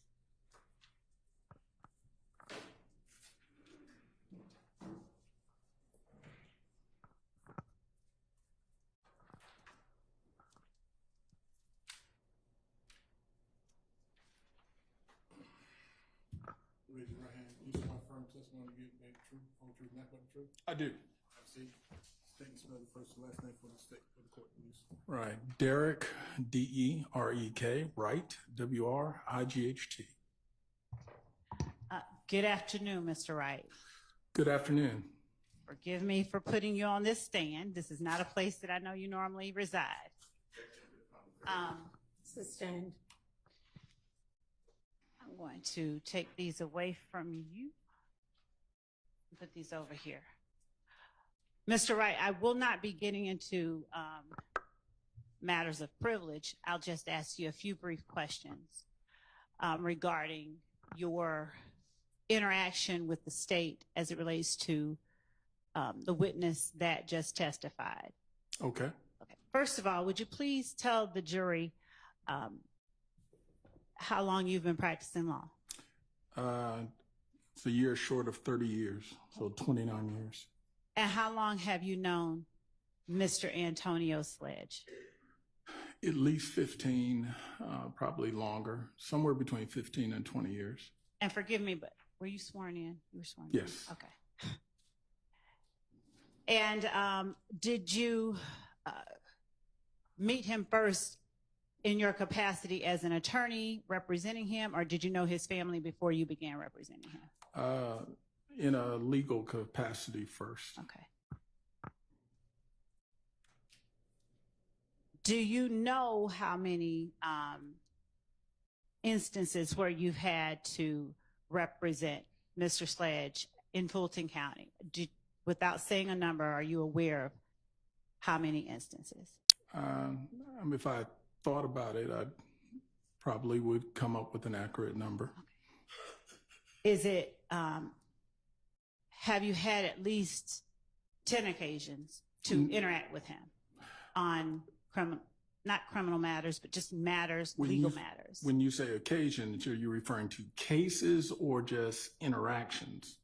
I've not represented him on 10 cases. It's far less than that. Okay. Over the last 15 years, are you comfortable telling the jury how many cases that you had an occasion to represent Mr. Sledge? I would say, for sake of being accurate to this one and the one they've heard about from before, and I think a misdemeanor case. Okay. So other than that, I would be having to really dig deep, and I think that's probably it. Did the misdemeanor case happen 15 years ago? Probably more like 6 to 8 years ago, give or take. So what was the first, when you say you've been his attorney for 15 years, what was the first instance? What year was the first instance? Again, I can't tell you. I'm not being difficult. I just don't recall. I just know that I did come in contact with him as an attorney. And then with many of my clients, I developed a relationship. So he is someone that I've considered a friend, and I know him, some of his family. And therefore, I've had an ongoing interaction with him, both professional and personal, for 15 plus years. All right. Is it fair to say he's not the only person that you've represented in criminal matters? Correct. I've represented many, many people over the years. Have you had occasion to represent many, many people in Fulton County over the years? Yes. Have you had occasion where when you make an entry of appearance with respect to, say, for instance, a bond hearing, but have been required to stay on as a person's attorney? Early on, when I first started, you had some of that because, one, often you might get onto a case and then get appointed where the county pays you to stay with the client. Okay. So early on, there was sort of an advantage to getting on early, and then you could stay on if the client either retained you privately or the county paid you.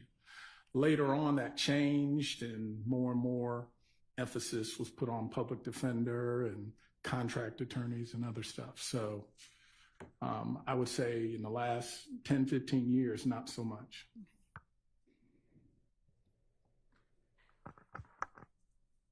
So if you signed on to represent a person in the last 10 or 15 years for one thing and wanted to withdraw, the courts have allowed you generally to do that? Generally, it depends where you are. If you're in Toombs County, Toombs County don't let you withdraw. Once your name hits the paper, you're the attorney regardless of whether you get paid or not. Okay. There's some other counties like that. Okay.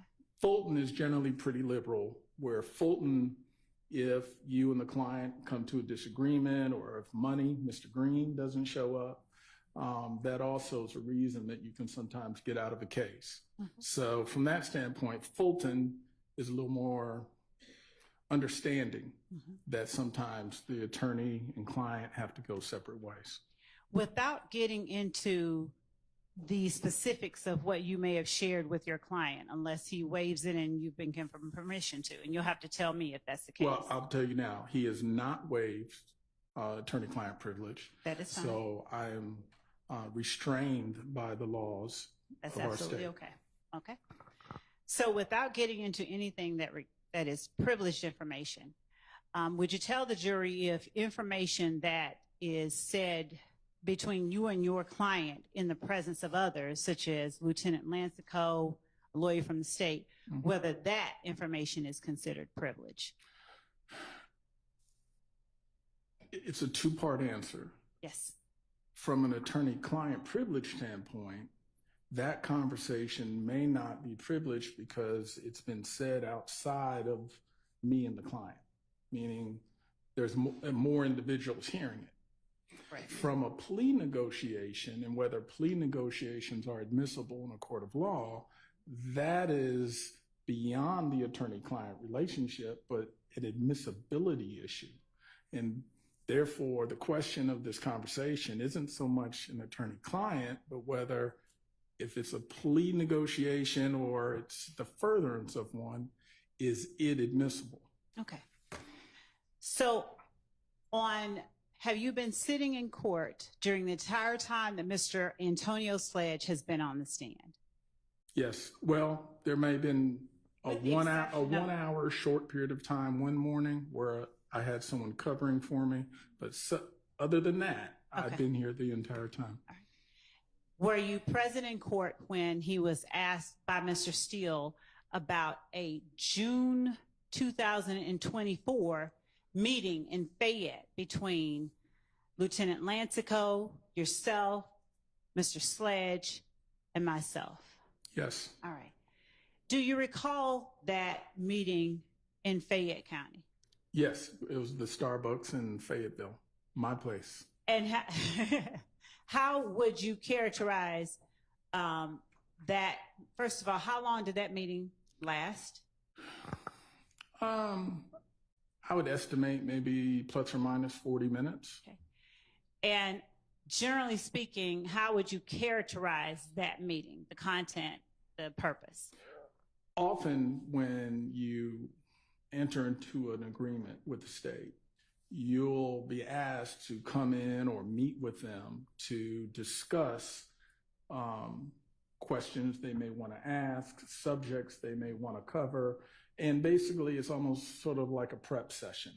And from the defense side, we're also trying to get an idea. What are you going to ask us? Where are you going with things? Mm-hmm. So it's sort of both sides feeling each other out. And that way, when we get to court, things can sort of go smoothly.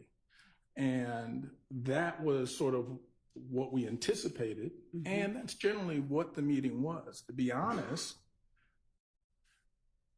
we did not get into the details of testimony as much as I am generally accustomed to. Most of it was, Ms. Love, you getting to know my client and getting a feel for him, and vice versa. So honestly, a lot of the details weren't discussed. It was more of a feel each other out kind of meeting, in my opinion. Okay. And do you recall me asking your client about any specific details of the case or the plea that he signed on December the 28th? There was discussion at that meeting about the plea that he had signed, a couple of videos, and again, I'm generalizing because I don't have an exact memory of everything. And again, because you didn't get into a lot of the details, like, to be sure, there was no script, there was no, here are the questions you're going to be asked. It was a very generalized kind of conversation. There was, at one point, which y'all have talked about, a point where he started to share, because he volunteered it. When you say he volunteered it, what do you mean? Did I ask him something about it? Mr. Sledge volunteered the subject of what Mr. Williams may have said to him. Okay. And to be clear, while it definitely wasn't what you were asking, it wasn't on the subject you wanted to cover. Therefore, you say the subject I wanted to cover. Please explain what you mean. You were asking, and I don't remember, to be honest, exactly what the question was, but it wasn't responsive to the question. That's why it stood out. And when you heard what he was saying about Mr. Williams, there was an immediate reaction where it was, that's not what I'm asking you, is what you said to him. And he said, well, he went on, said what Mr. Williams told him. And was that the part where he's saying he encouraged me to take? Okay. What part are you talking about? This is what I've observed discussion in the courtroom about what he said about Mr. Williams telling him to take Woody to see the police. Okay. And the point was, as his attorney, as a defense attorney, I took it as that wasn't a subject you wanted to talk about and you weren't asking him about. But I can't say that I ever heard you say, don't tell the jury. It was nothing that definitive, but it was simply, that's not what I'm asking you. That's not what I've asked you to tell me.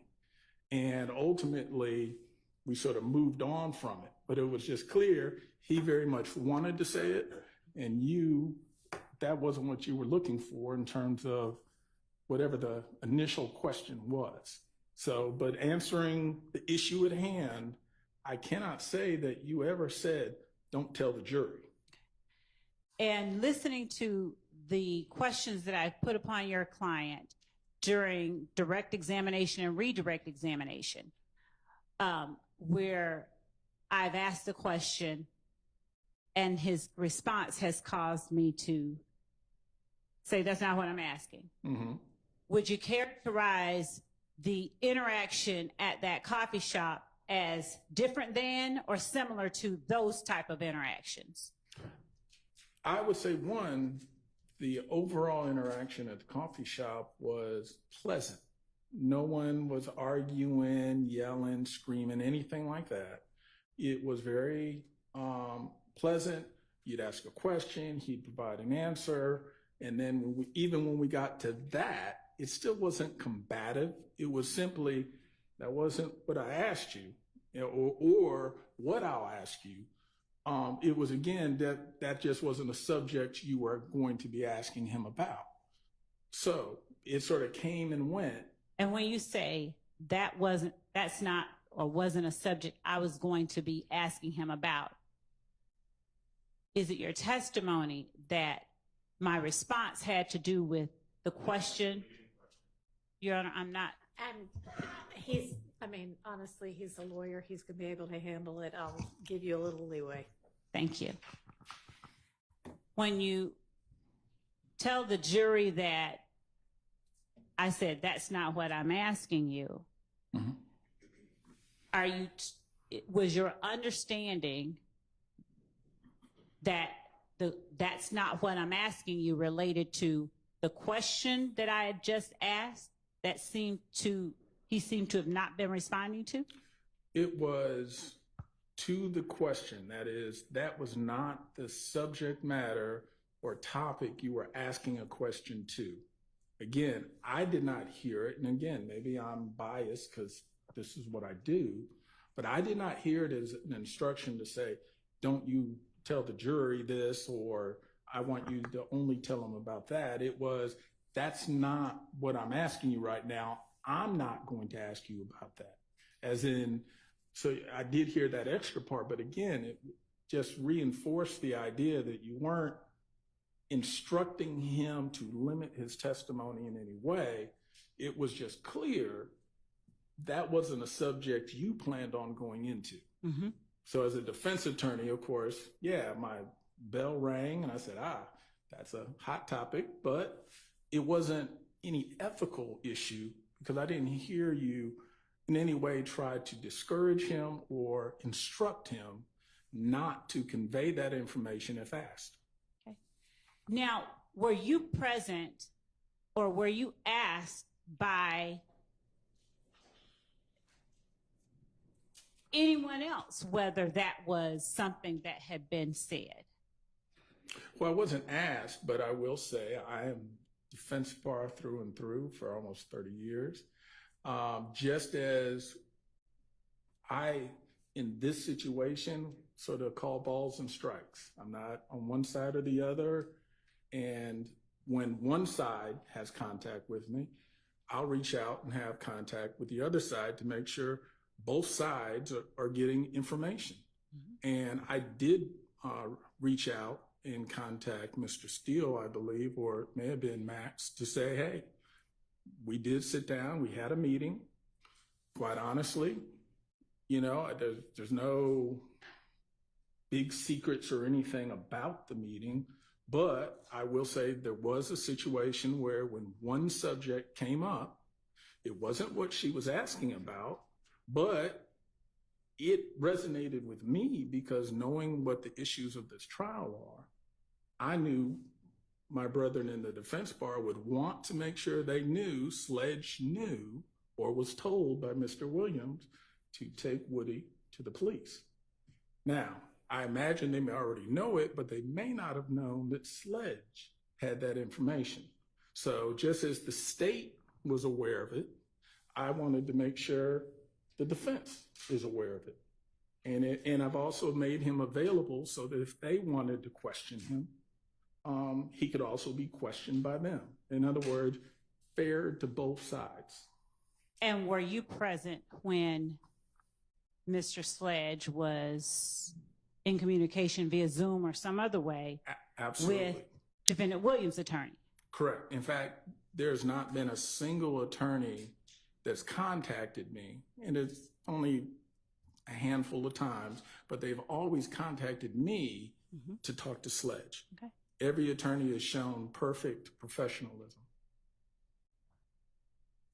Were you asked by any counsel for any defendant whether the state ever instructed Mr. Sledge to not tell the jury that Defendant Williams encouraged him to go to the police? Let me answer it in two parts. Yes, I have told them. No, were you asked? That's the first question. Oh, okay. Let me make sure I'm addressing the question because, you know, us lawyers, we like to talk. So did Mr. Steele ask you if I told Mr. Sledge, don't tell the jury that Defendant Williams encouraged you to go to the police? Did he ask you that question?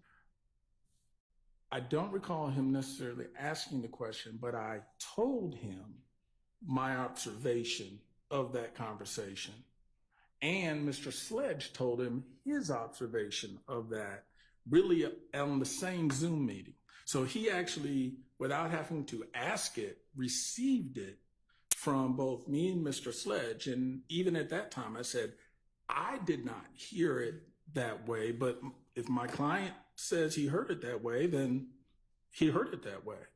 So it's quote unquote, two people hearing the same thing may take it a different way, especially one who is a defense attorney. Did I inquire that of you after hearing that from Mr. Sledge that I asked you about that. We have talked about it, yes. And did you tell me that you told Mr. Steele? No, I didn't hear that. Yeah. Well, I told Mr. Steele, I never heard you tell him, do not tell the jury. What I told you was that I've explained, I didn't hear her say that. I heard that she didn't seem to like that topic, but I can't say that I heard you instruct him. But my client insists that that's what he heard. So that's I know it's not a black and white answer, but that's the gray answer where my client has been very consistent saying, this is what he heard, but that's not what I heard. So I'm not gonna juice it up for the state or for the defense. I can only convey what I, in good faith, heard. And is there anything in particular that you recognized or saw that made you think I did not like that topic? Knowing the general idea of what the case is about, that ultimately the state's theory of the case that Mr. Williams... Without getting into what you believe the state's theory of the case is, I'm asking you specifically what you observed that made you believe... And Your Honor, I'd ask... That's not what she was asking, so no. Go ahead and ask your question. Thank you. I'm sorry. Please go again. I'm asking you what you observed me do or say, facially, non-facially, verbally, non-verbally, that led you to believe in some way that I didn't like that topic. The fact that you stopped him pretty abruptly, meaning as he was going into it, he sort of answered anyway. So it wasn't that you didn't yell, you didn't scream, you didn't do anything, but it was just, as attorneys, what we're really good at, I know we're going to say talking, but listening and picking up. And when I saw that all of a sudden there was sort of a screeching stop point, that's when I realized, well, maybe, and again, not knowing the details of this case, maybe. So is that where you drew your conclusion? Let him finish his answer. Yeah, maybe that topic, that point has some meaning and some significance. And that's where my thought was, okay, well, just as something may be significant about it in talking to the state, let me also make sure I've conveyed to the defense, hey, that might be some sort of topic. And again, I didn't know what he did or didn't do because my role sort of stopped pretty early in this. So again, my thought is if I'm neutral in calling balls and strikes, I want to make sure that they also are aware that may be a topic of interest. And but nothing about your body language or your mannerisms went to anything more than just, hey, maybe there's something there that someone needs to look into. Did I tell him that's not what I asked in a way different than you've heard me say that when he's on the stand? No. Okay. And when I've said that's not what I've asked, when he's been on the stand, did you draw a conclusion that that was something I didn't want him to tell the jury? I didn't draw the conclusion, but I did draw the topic was not the topic you wanted to talk about, which of course I said, why? But it wasn't, I didn't extrapolate from that, oh, you're trying to make sure he doesn't tell the jury. Did you ever describe the meeting that we had as one where it was supposed to be kind of a get to know you kind of meeting? Yeah, I mean, that's in truth what it felt more like let's feel each other out, get to know each other. And before your client offered up the information, Doug encouraged me to go tell the police or take Woody to the station. Mm-hmm. Had I asked him any questions leading up to that? That was towards the later part. you had already gone through some questions. I think we had asked about video. We had asked about the history of Cleveland Ave and the formation of certain gangs, notwithstanding YSL, but even before YSL. So there had been plenty of conversation, and again, more of a get to know who Mr. Sledge is, where he's from, what part of the city, how he met folks, like how he met Mr. Williams, and those kind of things. So this particular part that we've been talking about wasn't the beginning, it wasn't the middle, it was probably more towards the end, and maybe 10 more minutes of meeting. Had I asked him anything about Donovan Thomas's murder?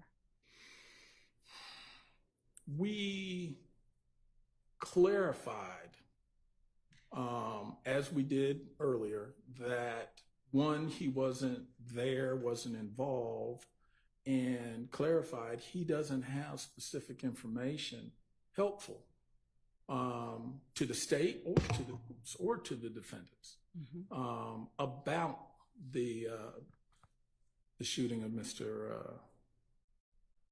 I'm blanking out that quick. Mr. Thomas. Peanut, yeah. Okay. I guess I know more so. All right. Now, you mentioned videos. Were you present in court when I asked your client about the Lie to Your Mama video? Yes. All right. Do you recall in June of this year, while we were at that Starbucks, that is your spot, where I brought up the Lie to Your Mama video? Yes. Do you recall whether I simply went into, there's a video where someone talking about you lie to your mama? I remember us talking about it generally because what was being discussed, not so much stated by him, but just discussed, is, this is sort of a street topic. You might pick up on any street conversation where we're talking about, hey, you might lie to your mama, your daddy, your family, but when you're in court, you got to tell the truth. But my question to you specifically is, weren't you finished? Yeah, that was it. My question to you specifically is, do you recall me asking your client, I want to ask you about a video where they're saying you lie to your mama, you lie to your kids, and your client saying, that's not me. Do you recall that interaction specifically?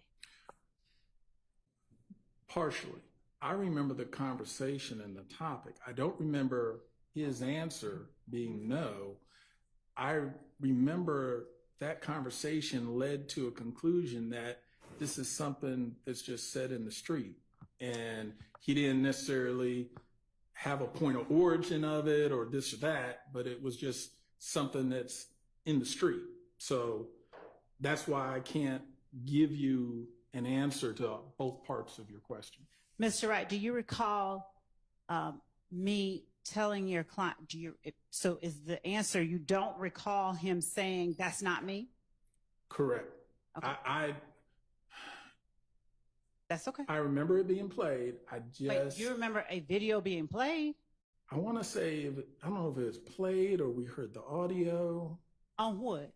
Well, that's what I'm trying to remember because we only had phones. We may have had a laptop.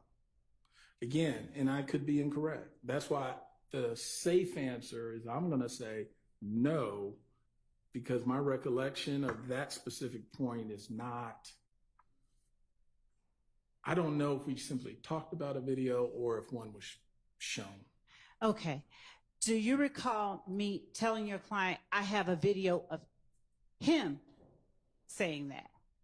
You may have, yes. Do you recall telling your client, act as if the state is God and they know everything? They already know the answers to the questions they're asking you. So don't try to be clever. Just tell the truth. It is customary when I... No, wait, I don't mind the explanation. If I said it wrong, just say no, you didn't say that.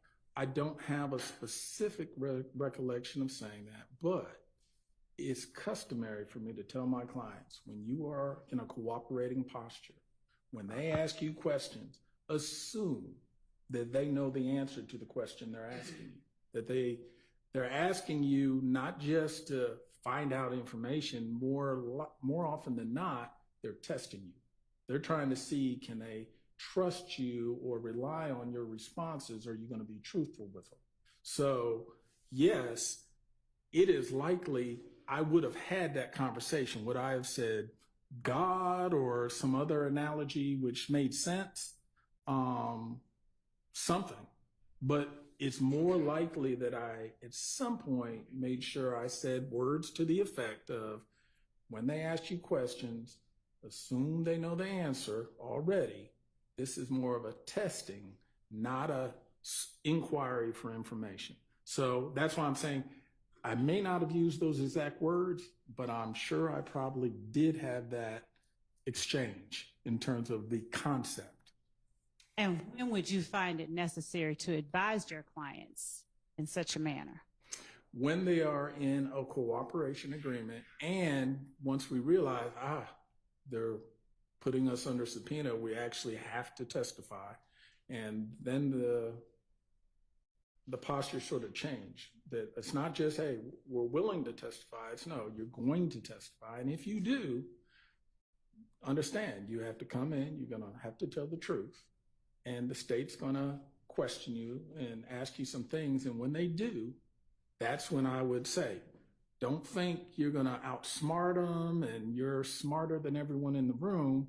You need to almost assume they already know the answer to the question.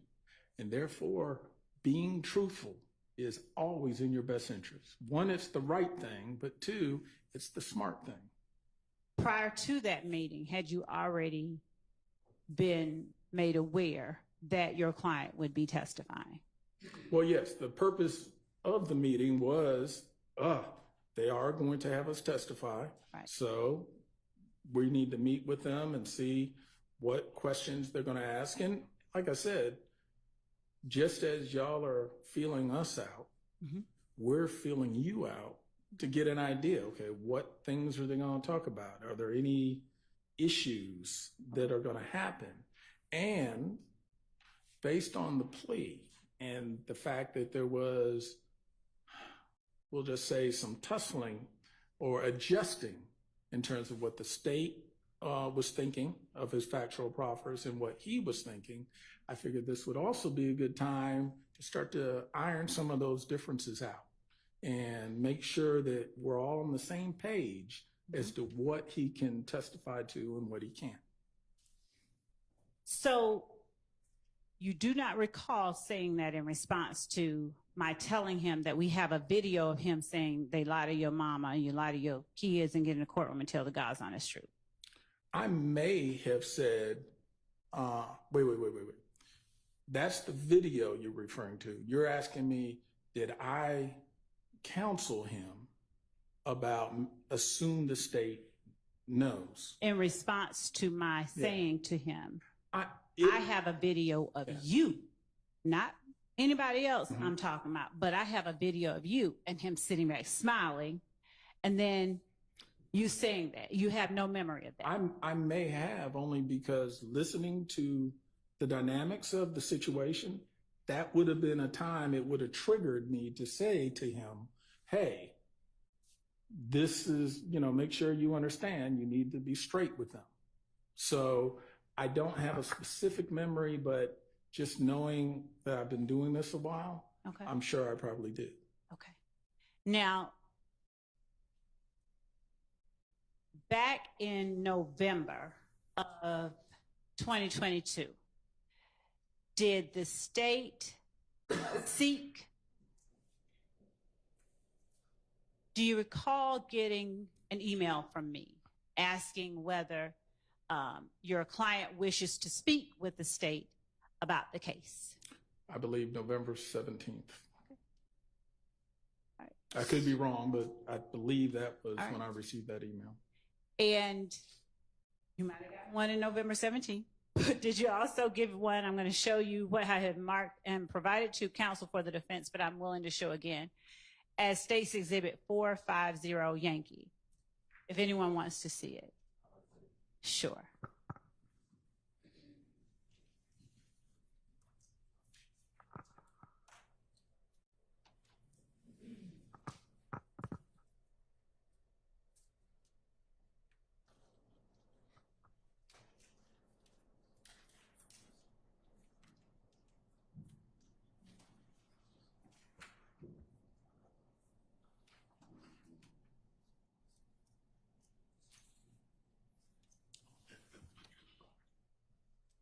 Oh, I left them.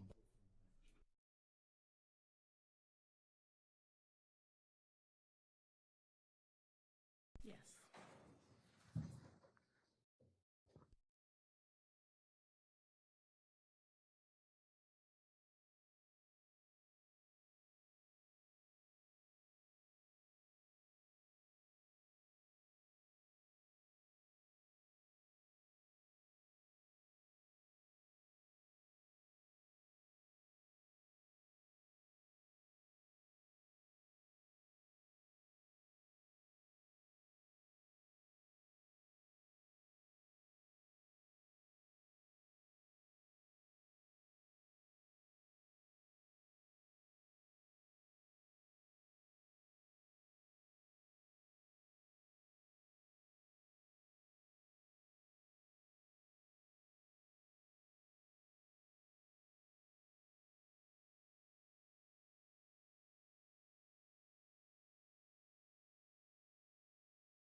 Yeah. I'm going to take 10 minutes. Oh, I know what it is. I still have this one.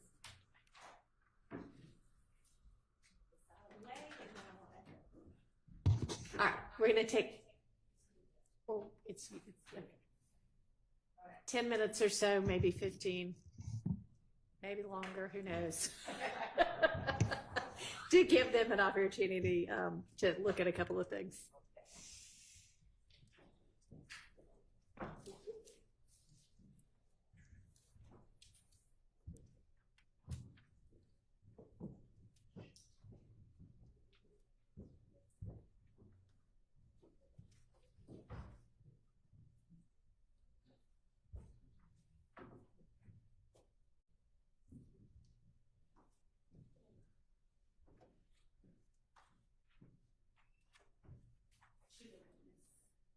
I mean, you're free to stay or free to step out.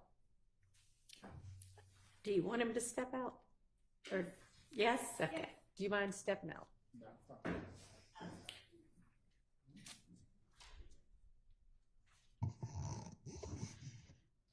All right, y'all all take a minute and Judge, may I just, so that they are clear for the record, exactly which one is which? sure. So State's Exhibit 450 Yankee is the proffer, it's the email dated November 30th, 2022 at 5:44 p.m. From myself to Mr. Wright. And it is, the attachment is proffer form sledge. It says, "Good afternoon, Attorney Wright. It is always good speaking with you." That's the one labeled 450 Yankee.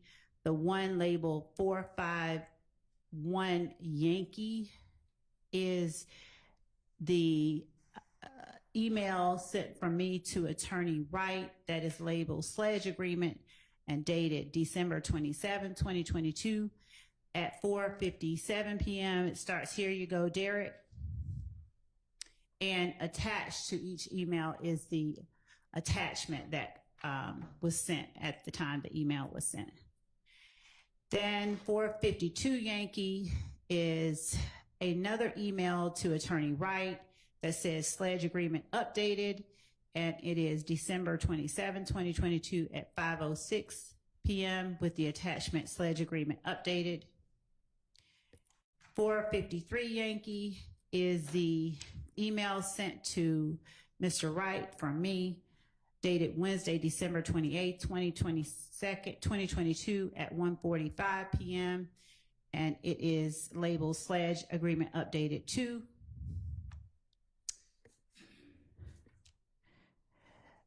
.454 Yankee is the email sent from me to Attorney Derek Wright at Wednesday, December 28, 2022 at 1:46 p.m.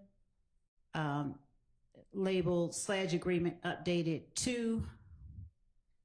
And then 455 Yankee is the email from me to Attorney Derek Wright, labeled Sledge Agreement Updated 2, sent Wednesday, December 28, 2022 at 1:54 p.m. And the body of the email says, "Use this one!" And attached is the agreement or the updated agreement 2.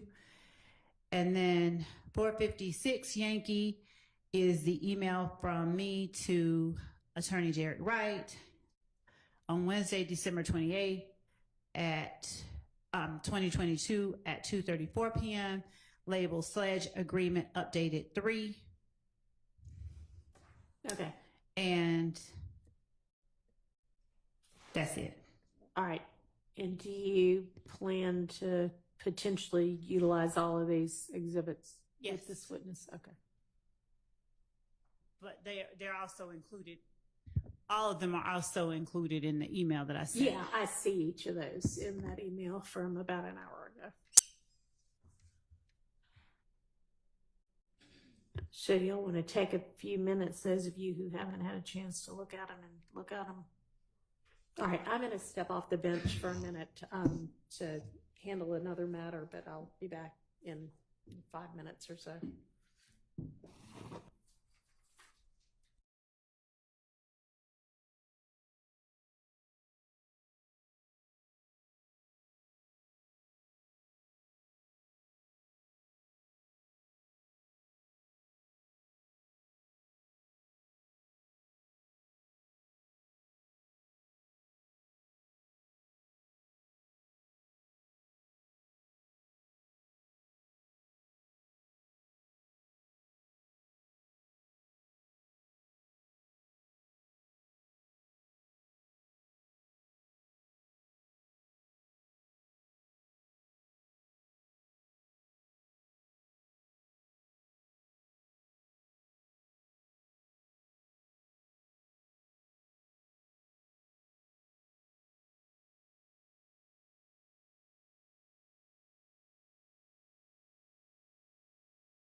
haven't discussed everything yet, so we'll call you.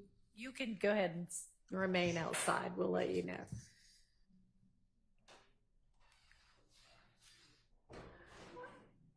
All right.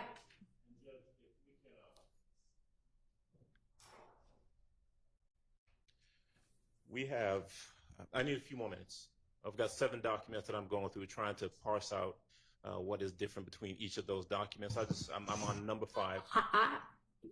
And we're doing it together. It might be easy.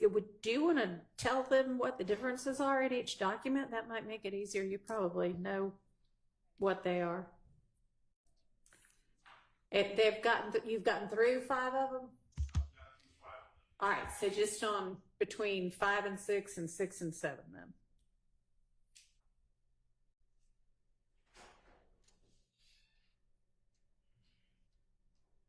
Which would be, I guess, between 454, 455, and then 456.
Apparently. Okay, so that won't make it any faster than I thought maybe it would, but that's fine.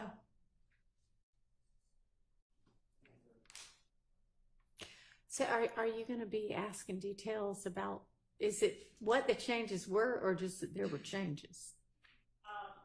That there were changes in potentially what they were. Okay. All right.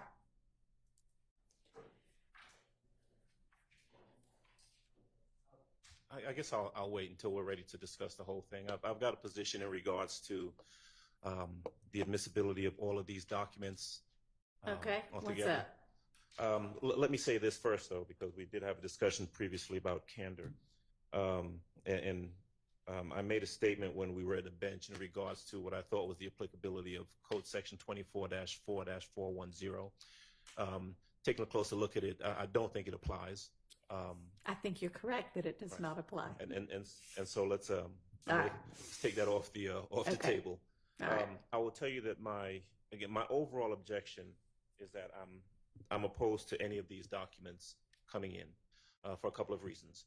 And I know what the state has described them to be, that these are correspondences between the state and Mr. Wright in regards to this evolving, allegedly, plea agreement. I'll state for the record that the one thing I do have is an email, the initial email from the state to Mr. Wright. Mm-hmm. I don't see, and we've not been provided, and the state can let me know whether they have them, any responses, email responses from Mr. Wright that would kind of inform us as to, well, what are the discussions that are going back and forth. So I don't know what Mr. Wright's responses are. If he, for example, sends some suggestions as to this is what I want changed, or this is what my client says. So I just don't, I can't address that. But in addition to that, my recollection from Mr. Sledge's testimony ultimately is that he indicated that there were changes made to the agreement. that he suggested changes, or he told his attorney that some things needed to be changed, and the state declined to change some, and they did change some. He ultimately admitted that. And so if the intent of the state by trying to introduce these documents is to show that there were changes made, well, that's not necessary, because that's come out through the testimony.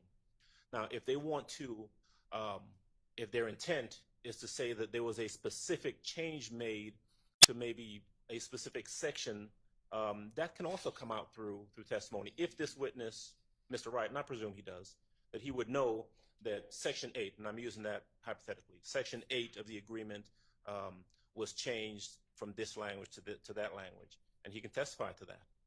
But I don't think that the wholesale admissibility of all of these documents is really necessary to prove the point that the state is attempting to make.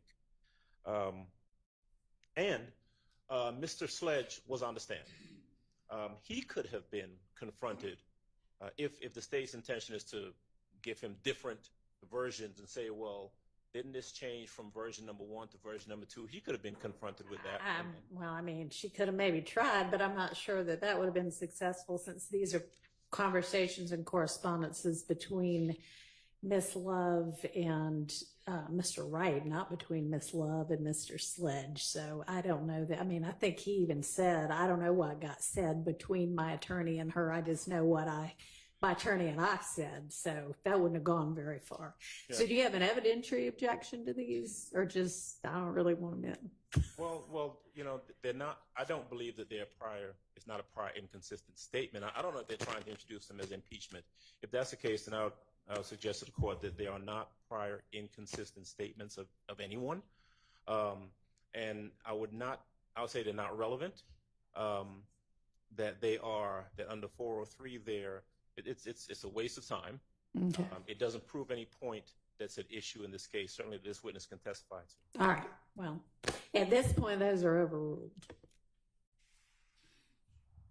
Are we ready for the witness now?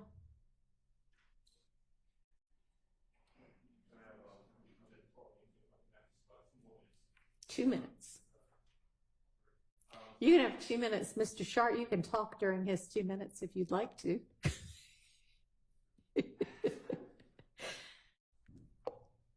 Your Honor, I was just trying to support Mr. Adams here a little bit, because we're essentially with these different documents. The documents didn't even come through on my email, so I was sent them afterwards. But we're just trying to identify the changes.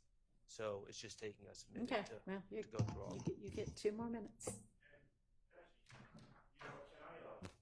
I didn't get an answer to that question. Maybe I didn't direct it to the state. Okay, well, I don't know whether they've got the responses or not. I don't know whether they want to use them or not. But he is on the stand, so if they don't end up using them, maybe y'all can get them in if you want to. Well, but we don't have them if they exist. And I guess I'm asking the state to indicate whether or not those items exist. Were their responses? I think that when Mr. Wright responded, it was via telephone call. I'll check my email to ensure that I'm not inaccurate, but okay. I think that it all happened. I would send him something, we'd have a conversation, I'd send him something in response, okay. But he can correct that. And if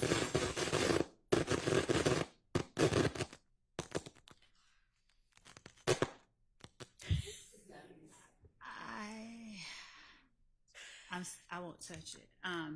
But I'll check my emails for all emails from Mr. Wright. She'll check while y'all are doing that last bit of review.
forward all the emails that I got from Mr. Wright.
What else, Mr. Short? I'm prepared to talk for 30 seconds, Mr. Adams.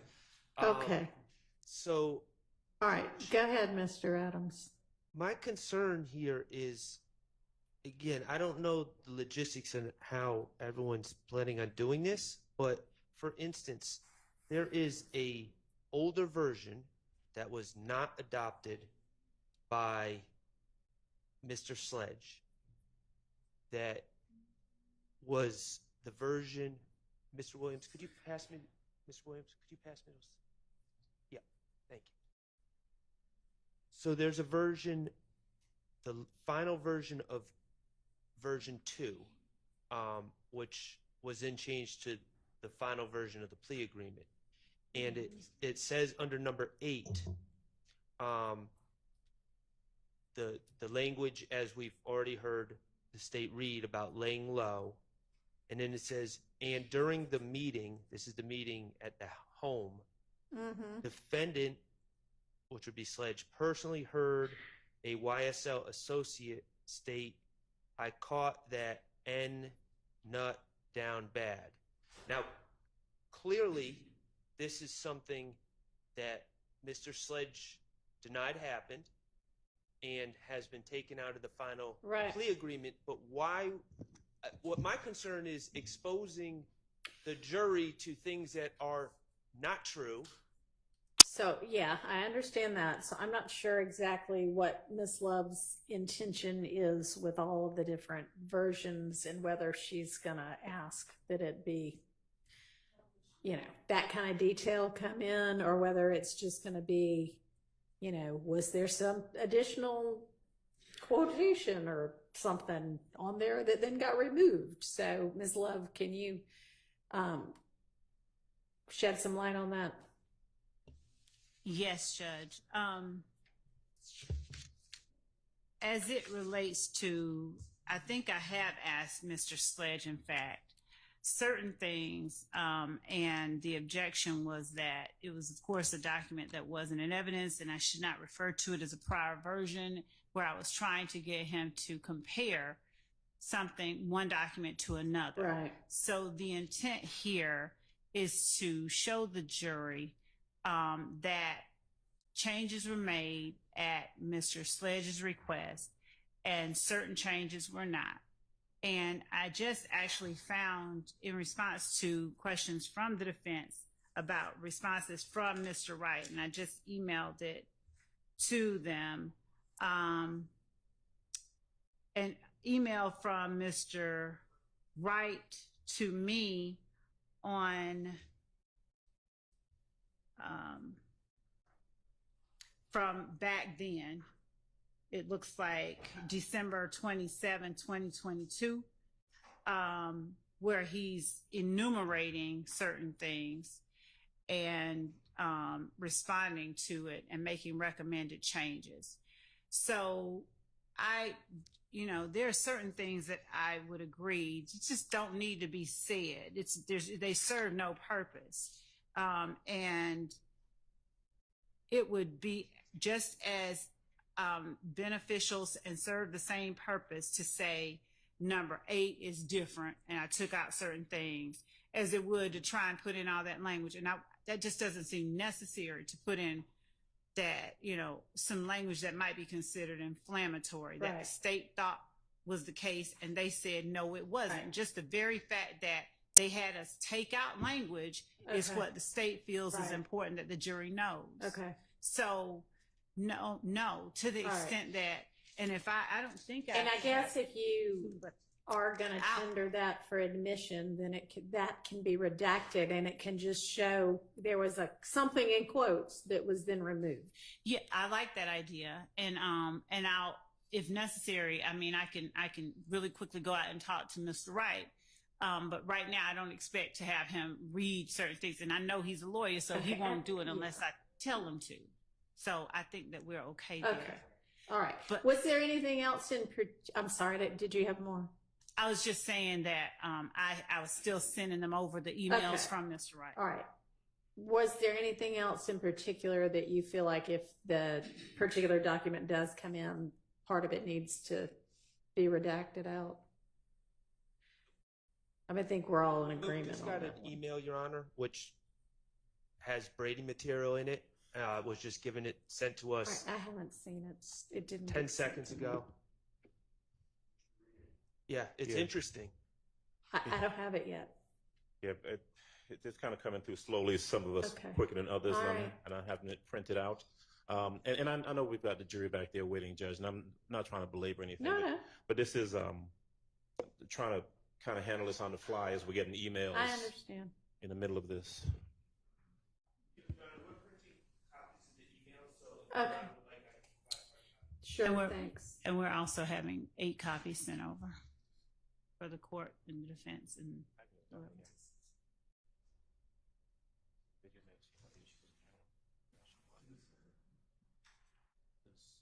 An email from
Is this response the one that is going to change to the final? So I should be looking at the one just prior to the final when I'm looking at what he's saying? I'm sorry, wait, what? Which version is this in response to? Okay, so I don't know what was just given to you, but I get the same. This is what Miss Love just sent to y'all, or what? Yes.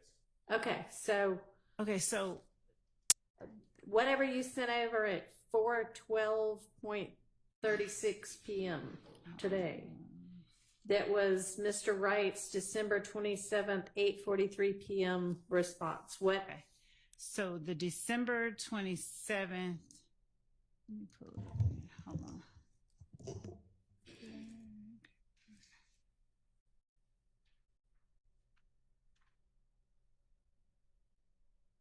Okay. So December 27th, 8:43 p.m. No, well, that was one version. We talked more in court, so obviously there were other versions. I'm just wondering what I should be looking at when I'm seeing what Mr. Wright's talking about. So, if it's December 27th, 8:43, let's see, going back to December 27th to a So December it's going to be 7th. the 506, It will have to be. 452Y. Yes, that looks right. That looks correct. And then All right. December 20, but there were other versions sent back as we talked more in court the next day. December 28th, so 453, 454. I know. Your Honor, Yes. to answer your question, this email sent by Mr. Wright on the evening of December 27th would have been between the Sledge Agreement Updated and Sledge Agreement Updated 2. Okay. All right, that's what I thought. And is the alleged Brady, what is that? Item number 3? I hadn't read it all yet. Sir, I haven't either, but certainly number 3 is absolutely Brady. 4 as well. He said that it wasn't. And it also obviously conflicts with what they kept as his factual acknowledgement. So it's clear, A, that Mr. Wright was telling them that's not true, but it's still maintained. They still kept it as a factual acknowledgement. Okay, well, this isn't actually saying that's not true. Well, It's saying the real issue was, well, the factual which he acknowledgement, actually denied on the stand. But the factual acknowledgement says while associated with YSL and to support and express loyalty to YSL. And then it says, and wherein on behalf of YSL, defendant threatened, and it all goes to intent and state of mind, and that's the important part of this case. You know, no one's denying that the video was made, but what is the reason behind it? And from this email, Mr. Wright is clearly telling the state in an email on December 27th, the video may have seemed like an issue was gang related, but it was actually about a girl that Sledge was dating, and Kel started kicking it with her. That was the real issue behind that. Not denying the video, but the real issue was the girl. That is Brady. That was never shared with us. Okay, I'm not sure that that's Brady. I understand you to be saying that you think this is a denial of it being something done to support, and I don't know what the language was, support and whatever, the gang.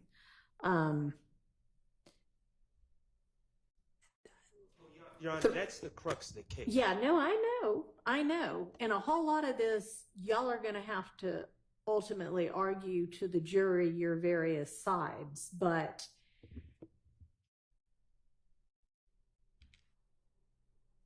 for this to say, it seems the video may have seemed like the issue was gang related. The real issue was the girl that a member of a rival gang was then sleeping with, that was one of the alleged gang members' girlfriends. Might make that the real issue, but it doesn't necessarily make it in no way in support of the gang. And I mean, y'all can certainly argue that, but I don't think this is the kind of thing that is like, oh, this is, plus this wasn't the ultimate version. So I don't know what went back and forth after that. He ultimately signed with his attorneys, I don't know what the advice was, but knowledge, something that said whatever the ultimate number 3 was. And you know, y'all made and y'all have secured evidence from the witness that he feels like he was pressured and coerced into that, and reasons behind it. So y'all have an argument there too, but I think we've done a good job doing that, but we did all that without the knowledge of this email, which should have been provided to us by the state. That's my only point. And for what it's worth, the you know, a significant portion of the state's questioning and then a redirect of Mr. Sledge focused around whether or not he had there were specific things that he had asked that they change. And so what we end up having here, what we know now from the email that we didn't have before, is that, again, going back to number 3, right? Number 3, as in its final form, talks about being associated with YSL, and you know, talk about the video and where he's brandishing a weapon using a drive-by shooting to harm a person named Kel, a rival gang member.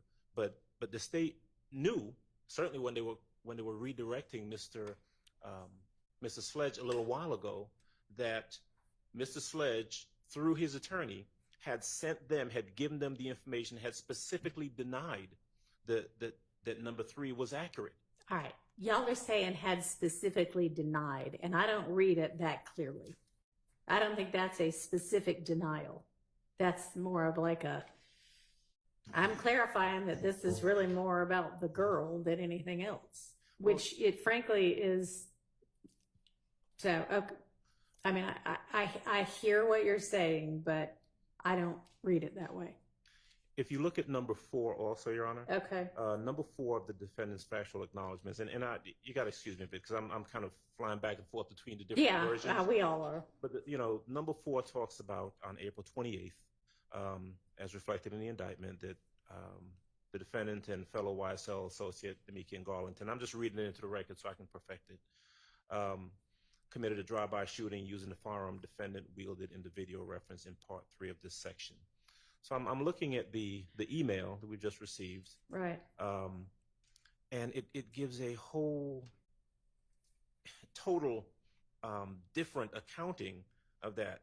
where, and of course this is coming from Mr. Sledge because Mr. Wright says in his email, he said he didn't know because he was cool with Peanut, who was seeing his cousin, would even be at family reunions together.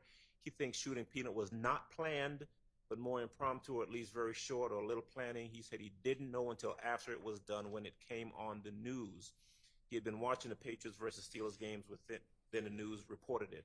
You know, so this again, and what you've got is the state directing and redirecting and challenging Mr. Sledge on these very specific factual allegations and whether or not he had told his attorney that, or whether or not he had suggested that that be changed in the agreement. And what we have here, what we know now, is that Mr. Sledge was in fact sending those, you know, correcting these very specific factual allegations, sending them to the state, and the state, well, because it doesn't appear in the factual acknowledgments, the state ignored it, or they refused to make any Okay, changes. so I'm not sure what y'all are looking at, because the version of number 4, factual acknowledgement number 4, that Mr. Wright is speaking to in this email that he sent on December 27, 2022 at 8:43 p.m. is, we agreed, at least Mr. Shart and I agreed, was Sledge agreement, the one that is 452Y, from the one that's called Sledge Agreement. Well, there are 2 that are called Sledge Agreement Updated, but this is a correspondence between 452Y and 453Y, but ultimately the end product. After the one labeled Sledge Agreement Updated that came from 12/27 at 5:06 p.m. And that one reads, on January 10th, 2015, before the murder of Donovan Thomas Jr., defendant had personal knowledge that YSL associates were planning to murder Donovan Thomas Jr. Mr. Wright's response to that is essentially, Mr. Sledge does not think the shooting of Peanut was planned, but more impromptu, or at least very short or little planning. So that clearly got changed, because our final version doesn't say they were planning to. Yes. May I incorporate? So I cross-examined Mr. Sledge, and the state's theory is that there was a, quote, gang war starting in approximately the fall of 2014. Right. That escalated with the fight on January 6, 2015 of Mr. Copeland at the Club Crucial. And then it culminated and then went on steroids thereafter, after January 10th. I would have used number 4 that you just read, Your Honor, to show that there was no animosity between Mr. Sledge, who's a supposed YSL member, and Mr. Donovan Thomas, who's a supposed leader of a, quote, rival gang. The reason I say this is because I knew about it. So listen, I want to make it clear. I knew about it because I spoke with Mr. Sledge through his lawyer. So I actually asked these questions. Right. I didn't know about this email. But So the email. Go ahead. I'm sorry. But Go ahead. no, don't apologize. But the email is Brady, because what the state was saying is these 2 divisions. I didn't put Mr. Sledge on YSL, and that there is a total collapse between human beings. And that, to me, you know, I learned Brady to be anything that is potentially exculpatory or impeachment or mitigation. And the court has heard now, you know, Mr. Copeland said I lied about everything. That, to me, is Brady. The statement on this number 4 is, to me, Brady, because it shows that there is not animosity. All right. So your belief about the Brady is not the part that I was talking about, but more the part that says he here is Mr. Sledge, at least at the beginning. He said he did not know because he was cool with Peanut, who was seeing his cousin and would even be at family reunions together. Does the he change there, and is the he become somebody else was cool? Who is the he that was cool with Peanut? Do we even know? We don't. I believe that is Mr. Sledge. Okay. And so you think it's Brady material that Mr. Sledge was cool with Peanut? Right, because Mr. Sledge is he's been identified before you came on the case, the bench on this case, as from multiple, two, definitely, maybe three, supposed gang experts saying Mr. Sledge is part of this gang. Yeah. So to me, and it just fits into the whole, I thank you for allowing us to get these emails, but these emails there's a special duty here. And this is not the special duty, I don't believe. Okay, so I'd like to see all the emails from Mr. I think she's looking and sending all that she has. Is that correct, Ms. Love? Two things. Yes, and when the court permits me an opportunity to respond to all of this, I would appreciate that opportunity. Okay, what was the second thing?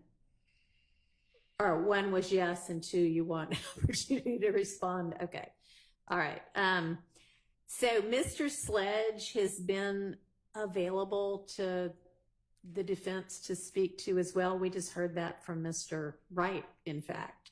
And so I'm sure that Mr. Sledge, if asked, would have told anybody that asked, especially the defense, what his relationship and thoughts about Peanut were. So he did, and I even asked him about it, and he answered similar to this. All right.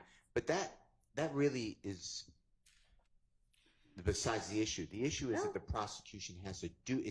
There's one thing. There's a Brady duty, and then there's a Brady violation. There's no violation because I knew about it, and it came out of court. But there is still the duty. Okay, a Brady, I mean, we all know what Brady material is, I hope. And if something is equally available and as easily gotten by one side as the other, that sort of takes it out of the realm of Brady. I don't agree with that respectfully, because what if I didn't do my job? It's an ineffective claim. Well, and the state had the duty. All right. Well, I don't. You can't shun your duty and say, well, he has the Honorable Keith Adams, so he'll figure it out on his own. That's not. In fact, courts ask, this court, I believe, but other courts in this courthouse say, is there any Brady evidence known? Is there any evidence suppressible known by the state?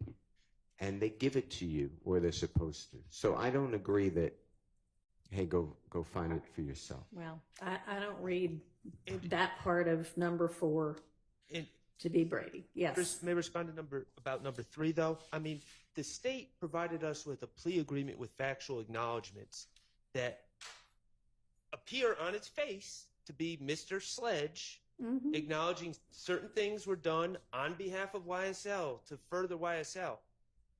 I don't have equal access to Miss Love's emails with Attorney Wright that she has. So clearly that email correspondence between Mr. Wright and Miss Love, which was never handed over until a few minutes ago, it contradicts and it impeaches those factual acknowledgments that Antonio Sledge signed. Now, I'd like to think that I do everything I can as a defense attorney, but I don't think it's unreasonable that a defense attorney would read the factual acknowledgments signed by a cooperating witness and accept that that is going to be their stance when they come and testify. And well, lucky for y'all, it wasn't his stance. Well, but I don't think that makes us getting it this last minute any less problematic. Well, I'll just say that if the state has an open file, then none of these arguments ever even come up. Now, I know that that is your, something that y'all in your office can make a decision about, but open file would,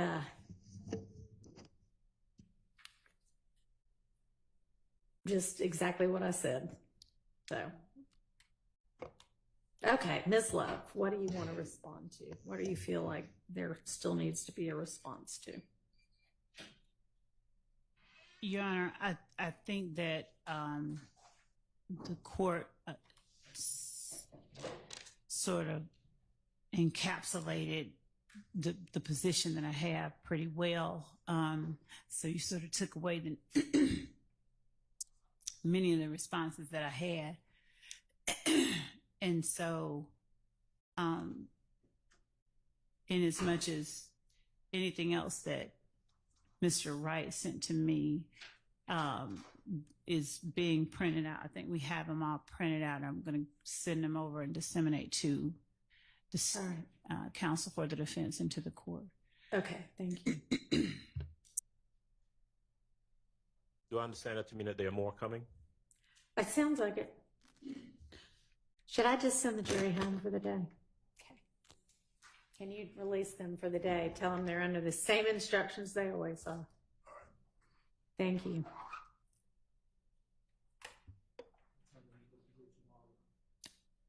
They're always here at 9.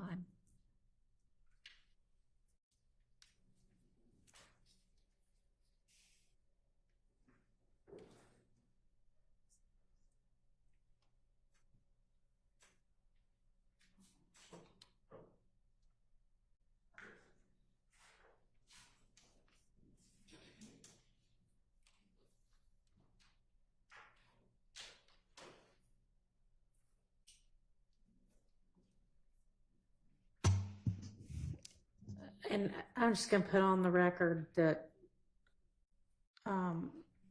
in terms of what is and is not Brady, I mean, the Brady v. Maryland case establishes it, and there's all kinds of Georgia case law that sort of reiterates it. And one of the prongs is definitely that the defense did not possess the evidence, nor could the defense obtain it with any reasonable diligence.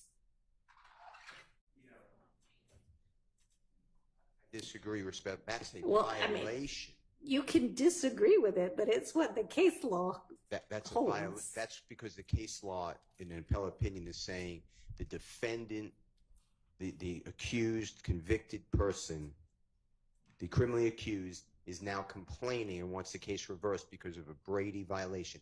And then there's a 4-part test. And one of the parts is, was with due diligence this information accessible? I'm not saying that. Before that, there's a Brady obligation. That falls upon the state, whether it's easily accessible or not. If 2 experts say different things and the state puts them both on the witness list, but doesn't give the accused to say, hey, one expert says actually it's favorable for your client, and they hold back that report, that's a Brady obligation breach. Now, the fact that I was on notice that there's another person on the witness list, you would expect me to interview the person, and I would have found out about it. I mean, I think I understand what you're saying, is that if it is exculpatory or impeaching, there is an obligation to provide it. Okay. I guess I am looking at it from the position of, if you are claiming at this point, here's another Brady violation, I have to look at what are these factors, and I don't find those factors to exist here. And that's why I thought I always said I knew about it, so I'm not saying it's a violation, but it is an obligation of the state. We shouldn't be getting it. I should have really had this before I cross-examined Mr. Sledge. Should have had it before trial. And Brady, the way I understand it, is an ongoing obligation that triggers immediately. Well, okay. Again, I don't read it in the same way that y'all apparently do. And I can't imagine that you would have wanted to use this particular exhibit, because if you used part of it, the rest of it could have come in, at least with regard to what's in each particular number. And the entirety of what's in number 4, I do not think would be beneficial to the defense side of the case. So, This exhibit, are you referring to the email or Not the exhibit, I'm sorry, bad word if I use that. This email from Mr. Wright of December 27th at 8:43 p.m. I would like the opportunity to decide what I'm going to use and not. How about that? I understood. I guess we can tell Mr. Wright he can come back tomorrow too. At 9. Thank you. So have you, did you say you were going to print or you were going to forward the whatever other emails there were? I have printouts. Okay. Do you want to dole those out to everybody? Yes. Okay.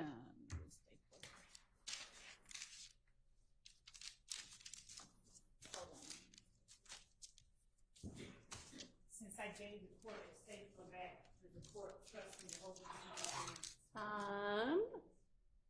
Yes.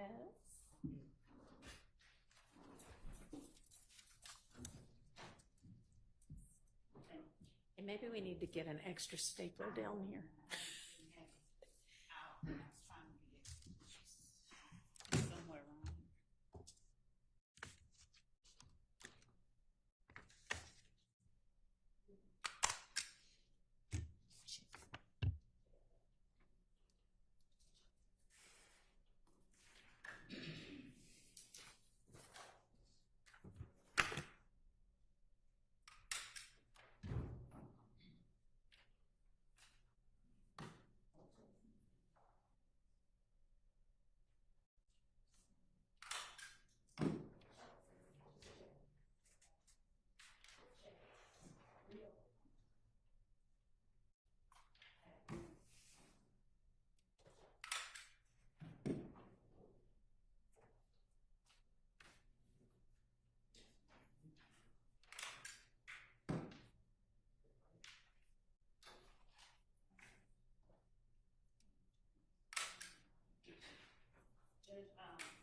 You're out of state.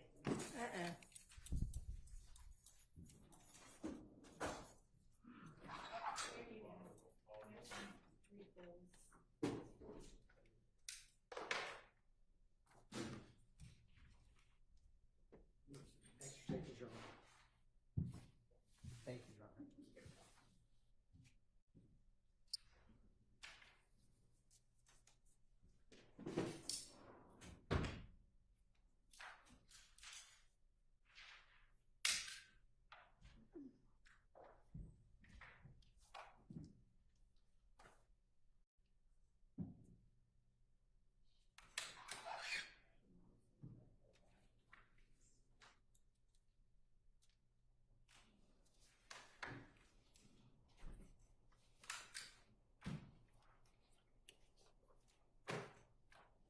Judge, I asked the courts, I asked for an in-camera inspection of one portion of this before I send it out. Okay.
He's going to give the whole thing.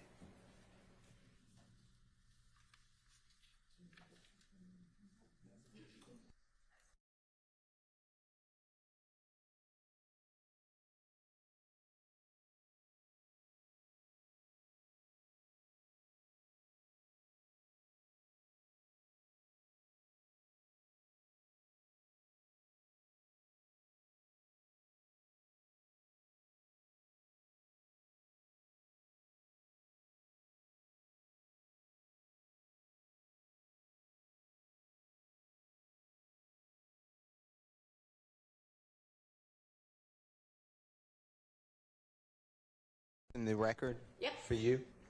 In Ray Haney, Haney, and that's 355 Georgia Peel, 658. It's footnote 1. It's 2020. And it reads, the state has a duty under Brady versus Maryland and Giglio versus United States. Giglio is Giglio, to disclose favorable evidence to the defendant in a criminal matter. This includes disclosure of impeachment evidence which could be used to show bias or interest of a party on the part of a key state's witness. And I say that solely because I don't believe what the court was saying about the 4-part test. That comes afterwards, after a person is... Right, I thought I clarified that. All right, thank you.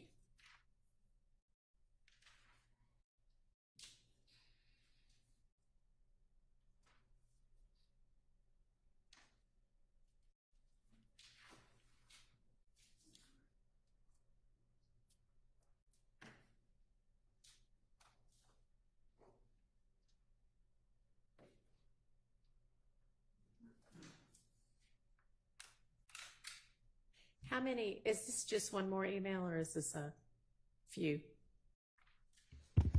This is a series of emails, the emails that I got from Mr. Wright. I think Okay. I had him print out all of the ones Okay. that he sent me. Okay, and so this will be, will this stack include the 2 that you sent electronically or no? It's fine either way, I'm just wondering. I think so. I think I Okay. asked her to send out all of Okay, print out all right. And you've got a copy for each of the 6 defendants and a copy for the judge? Yes, Okay. and also, to the extent that I enter any of these, the copies that I'm giving to everybody, it includes everyone that I email them to. I'm going to take off that portion. Okay. And it will only include the email correspondence between me and Mr. Wright. Thank you. So.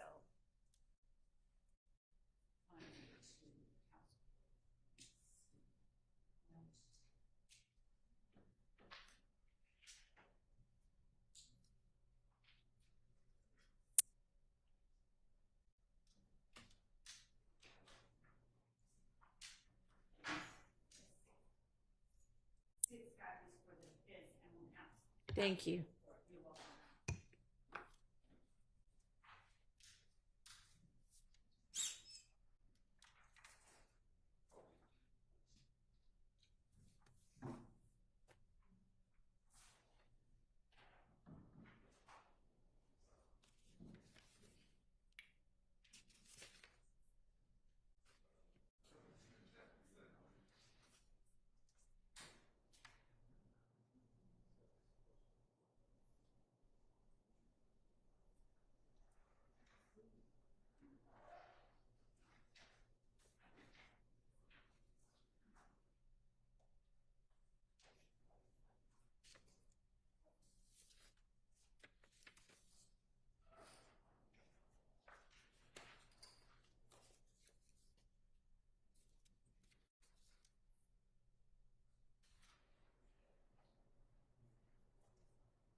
Your Honor, Yes.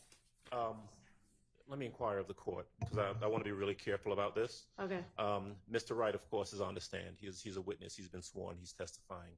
And my general thinking would be, well, we're not really allowed to talk to him at this point. I would think that's accurate. Right. My thinking, though, is as we're sitting here talking about it in regards to the email exchanges, and I'm not casting aspersions on anyone. We've received what the state said that they have in their possession, although they initially said that most of the correspondence were by phone. And I don't know whether or not there are additional email correspondences that may be in Mr. Wright's possession, and maybe not in the States. And All right. I'm wondering if the court. Let me suggest that if you want to send an email to Mr. Wright, copying the state and saying, if you want to identify him, we've got, the email of whatever date, whatever time. If there are any others, can you please forward them to, everybody copied, which would be all of the attorneys. You can certainly do that. And then I'll copy the court on that email as well. Okay. Your Honor, may I request that the email simply request of Mr. Wright to forward everybody all the correspondence related as to. well. Sure, I guess that would be cleaner. Yes, thank you. That's fine. If you want to be the one that sends out the email, that's fine too. Thank you. Okay. That would you know what? One moment.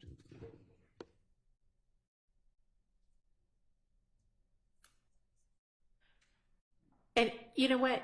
Whoever sends it out, you can say, we all discussed it in court with the judge and the judge is fine with it. Sure.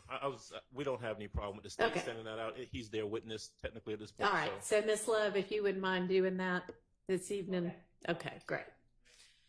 She's happy to provide him with this copy here. That Yeah, if you want to do that, if that would make it easier, or if you just want to say, hey, can you send everything you've got? However you want to handle it. I will do both. Okay. All right. So, the additional ones that we all just got handed, it doesn't look like there's much substantively that's new from what Ms. Love already had provided electronically. It's more, but it's not really new. Is there anything else we need to talk about before we break for the evening? Yes. And then the investigator who's been in court, so I don't know if that matters, but So will you call both of them, or? I will call both of them. So Lieutenant Lancigo she's been tasked with specific things as it relates to this case, but I did not, at the time that we put Mr. Sledge on the stand, have any idea you'd be calling I didn't either expect of to them? have to call either one of them. But since we do, obviously there's case law that. Yeah, it doesn't exclude them from being a witness. If you want to bring up you've been in court the whole time, that's fine. But and then the next witness is what I was getting. so hopefully the two of them won't take the entire day, or to borrow a phrase from Mr. Steele, God forbid, more than a day. Do you have the next witness available tomorrow as well? We are attempting to secure a person who's not trying to be secured, but who is under subpoena. Okay. And we also have Mr. Thomas Burnett. Okay. So you'll have somebody available tomorrow. We do. Okay. Yes. Yes, sir. I'm waiting for you to finish that I'm topic. done. Yeah, the only thing I was going to request is for the other defendants who have pled out, if there are similar email communications between the state and that attorney where they were going back and forth on their acknowledgments. So, for example, for Mr. Murphy, Mr. Arnold, Mr. Stevens, Greer, Kitchens, Mr. Lee, Mr. Sumlin, Mr. Beebe, instead of waiting till the last minute or maybe not getting it at all, could we have that email communications as well? How do you feel about that, Ms. Love? Judge, why don't you take a really careful look at any of those that might exist? Okay. And if there needs to be an in-camera inspection, there can be an in-camera inspection. If you want to just share it, you can just share it. But go ahead and find whatever might exist and take a careful look at those, and then give us an update. Thank you. And thank you, Judge, for saying what I think you said. Take a look at whatever exists, because I was going to add to Mr. Weinstein and say not just email correspondences, Just so we don't end up again with me saying, oh, you know what, I forgot to ask about these other correspondences. So any correspondence whatsoever in regards to those. If y'all did snail mail, if you did text. There you go. Anything like that. Okay. Thank you, Mr. Adams, for that broad document request. I appreciate that. Appreciate that. That's all. Okay. Anything else?